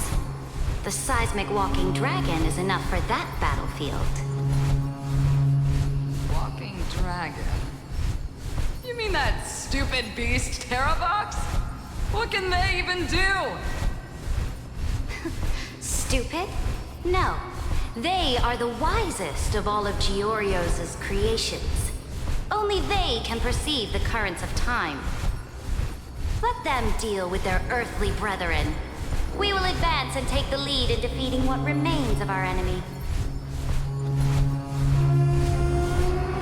I will deliver the most fiery retribution for the humiliation they dealt us, and crown myself with a god-slaying wreath. Understood. I'll see to it. Those who are resolved to die, we salute you. The Temple of the Three Fates sent a letter, Imperator. They refused to surrender and said this letter is their last warning to us. Tell the commanding officers not to launch any attacks unless they receive the Imperator's handwritten approval. Disobedience will be punished by death. What are you doing? The priests of the Three Fates aren't soldiers, but politicians. Do not mistakenly believe they don't have a plan. These dying pests will wring out every idea from their brains, all for short-sighted gain. They are much shrewder than we are. I am inferior to them in that regard. They also have the prophecy to wield as a weapon, something I am not blessed with. Launching an unplanned attack will only disadvantage us, as all of Emphorius will judge our actions. Which means, I will be heading to the battlefield myself, just as I have always done. This time, however, I will go alone. I will conduct secret negotiations to ensure fate is on our side. Understood. The legions will make their preparations. Those who are resolved to die, we salute you. Why are we not allowed to march out with the army, Imperator? This will be a long voyage with no return. Those of you who bear the prophecy cannot come with me. Why are you personally leading this battle if it's doomed to fail? The Flame Chase Gen cannot be without a leader. That is correct. The Empire will be without a head when the Imperator falls. But remember, as long as you seize the right opportunities, even a chaotic game will remain winnable.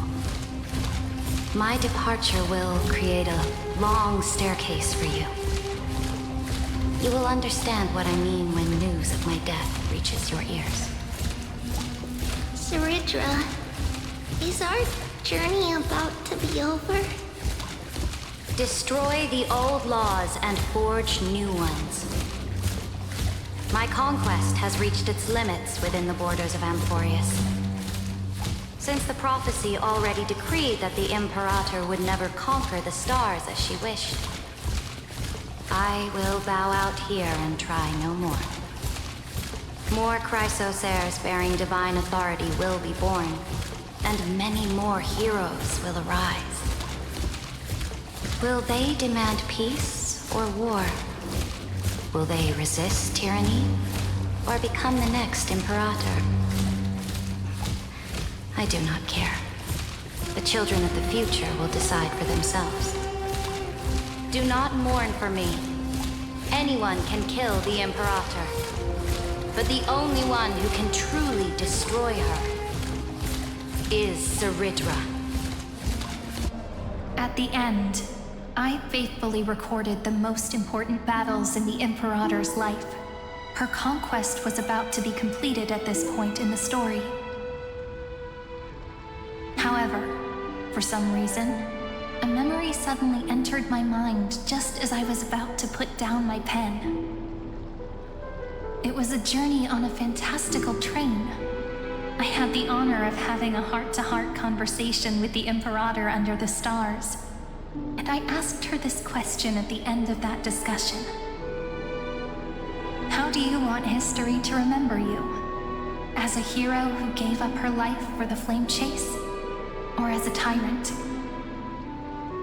She answered so quickly, as if she had made up her mind long ago. I would rather be forgotten than be defined.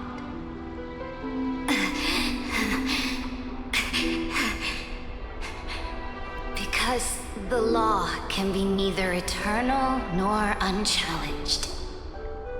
And only humanity can pen laws into history's pages.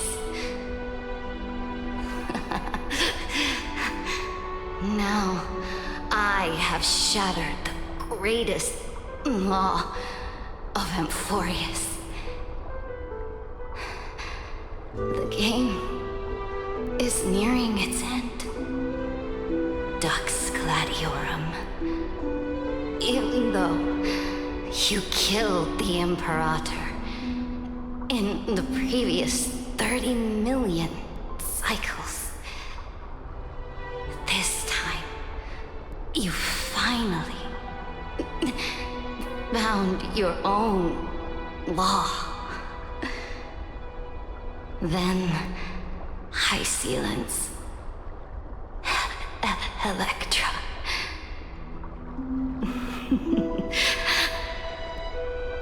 I will ask someone to deliver the prophecy's ocean at the boundaries of this world to you.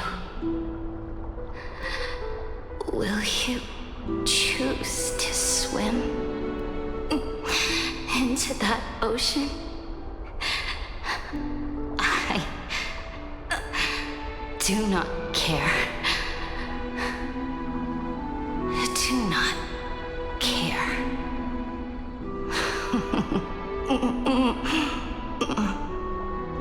The Imperator muttered about her conquests, and news of her death spread in the city. Freedom! Liberty! The tyrant is dead! Go! Shout this news in the streets! My people, my fellow elders, do not panic. Stand your ground. That usurper has paid for her ambition with her life. People once cheered for my ascension. And now they cheer for my fall.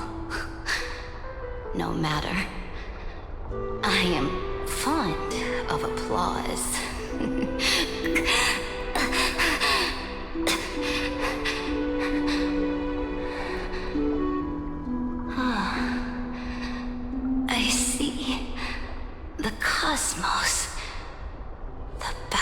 feel that I cannot reach. I will return in the next cycle. The stars will hear my legion's war drums.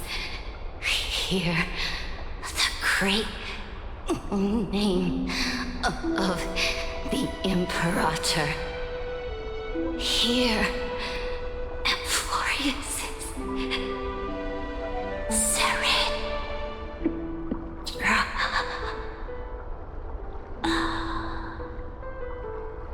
To this day, we do not know which rule the Imperator overwrote at the cost of her life.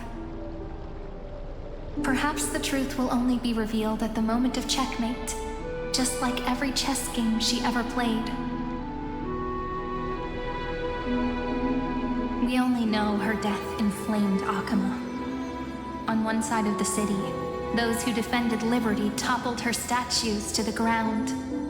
On the other side, her supporters put themselves between the masses and her monuments, declaring loudly that the Sovereign is still among the people. It is said that golden blood congealed into the same letters everywhere they fought. It was the name borne by Akama's first and final sovereign, the Imperator Saritra. But the one who bore that name did not see any of this. Her gaze was cast far away, and the sound of tides in her ears drowned out the people's cries. What was the Imperator thinking about in that prophesized ocean at the boundaries of this world? In that shallow puddle of stagnant water? Was she reminiscing about her past conquests? Or repenting for the millions killed for the flame chase? It was neither. The Imperator only saw how the surface of the water gleamed like that crude chessboard, dissected by light and shadow in the afternoon when her teacher played against her for the first time. Look at this chessboard. What do the pieces look like? They are strangely beautiful. They look like the stars in the night sky ablaze.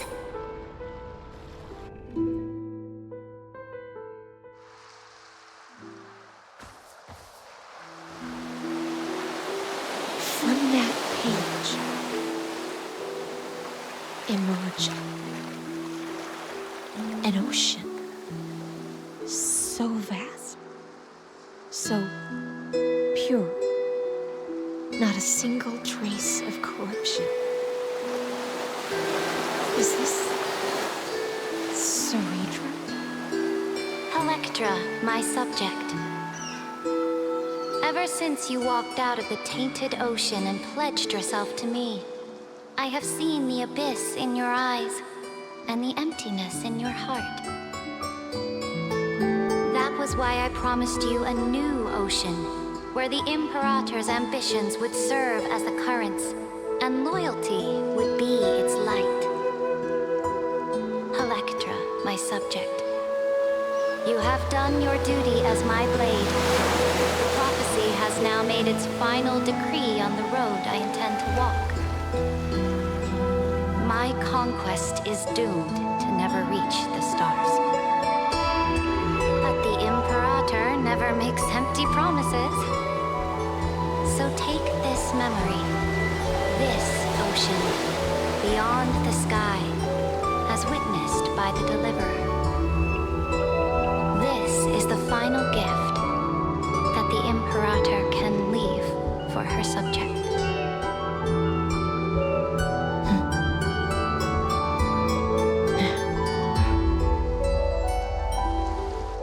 When I was still a fish in the ocean, I always felt so genuine swimming through the waters.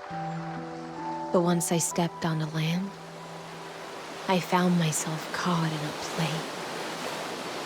Every land dweller wore a mask in their life. So I, too, donned a costume and tried to find my role in this show. I became your blade in war and the violin strings at banquets. Do you still not get it? I do not long for the oceanic depths of my homeland. Nor do I crave the swelling seas beyond the sky. Perhaps even I don't know what I want. I still don't know where I should swim to even at the end.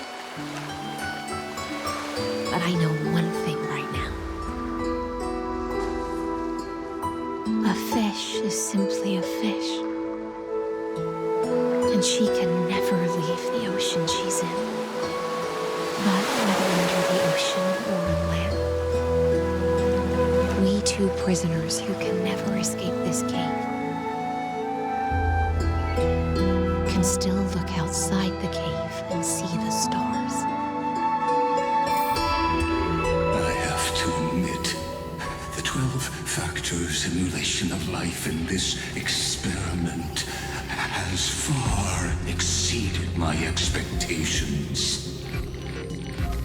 Make your choice then, Senior Society member. Do you want to keep walking down the wrong path and be remembered for your incorrect conclusions? Or do you want to return to the audience's seat and give yourself, Amphorius, and the entire cosmos a more fitting end? I must refuse. A dead man never fears death. Did I not make myself clear? Have you forgotten about our dear Lord of Silence? You wouldn't want her to consider your 8 other clones as cancers within the erudition and chop them all up, would you?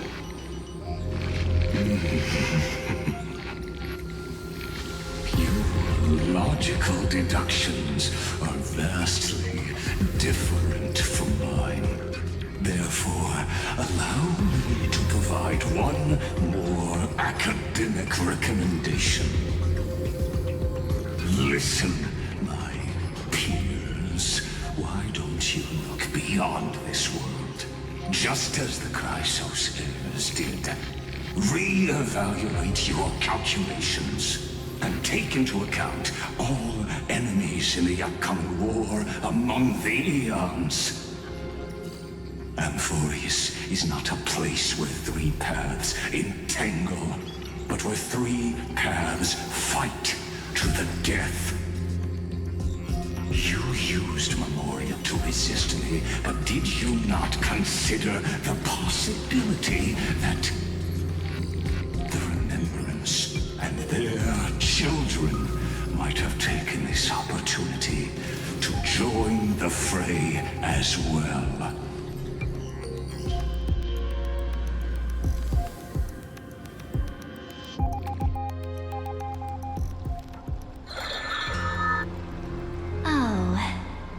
So this isn't just silence.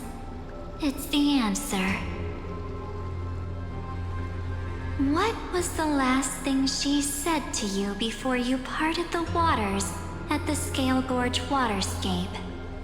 A tricky question, but one with a simple answer. She didn't say anything back then, right?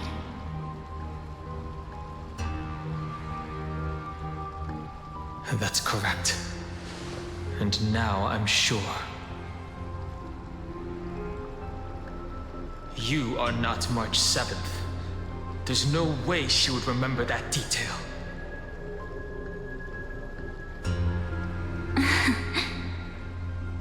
I'll only warn you once. Leave her body now. How impulsive. That's not like you at all. Why don't you calm down and think about another possibility? I didn't take over March 7th's body. Rather, it's March 7th who regained my memories.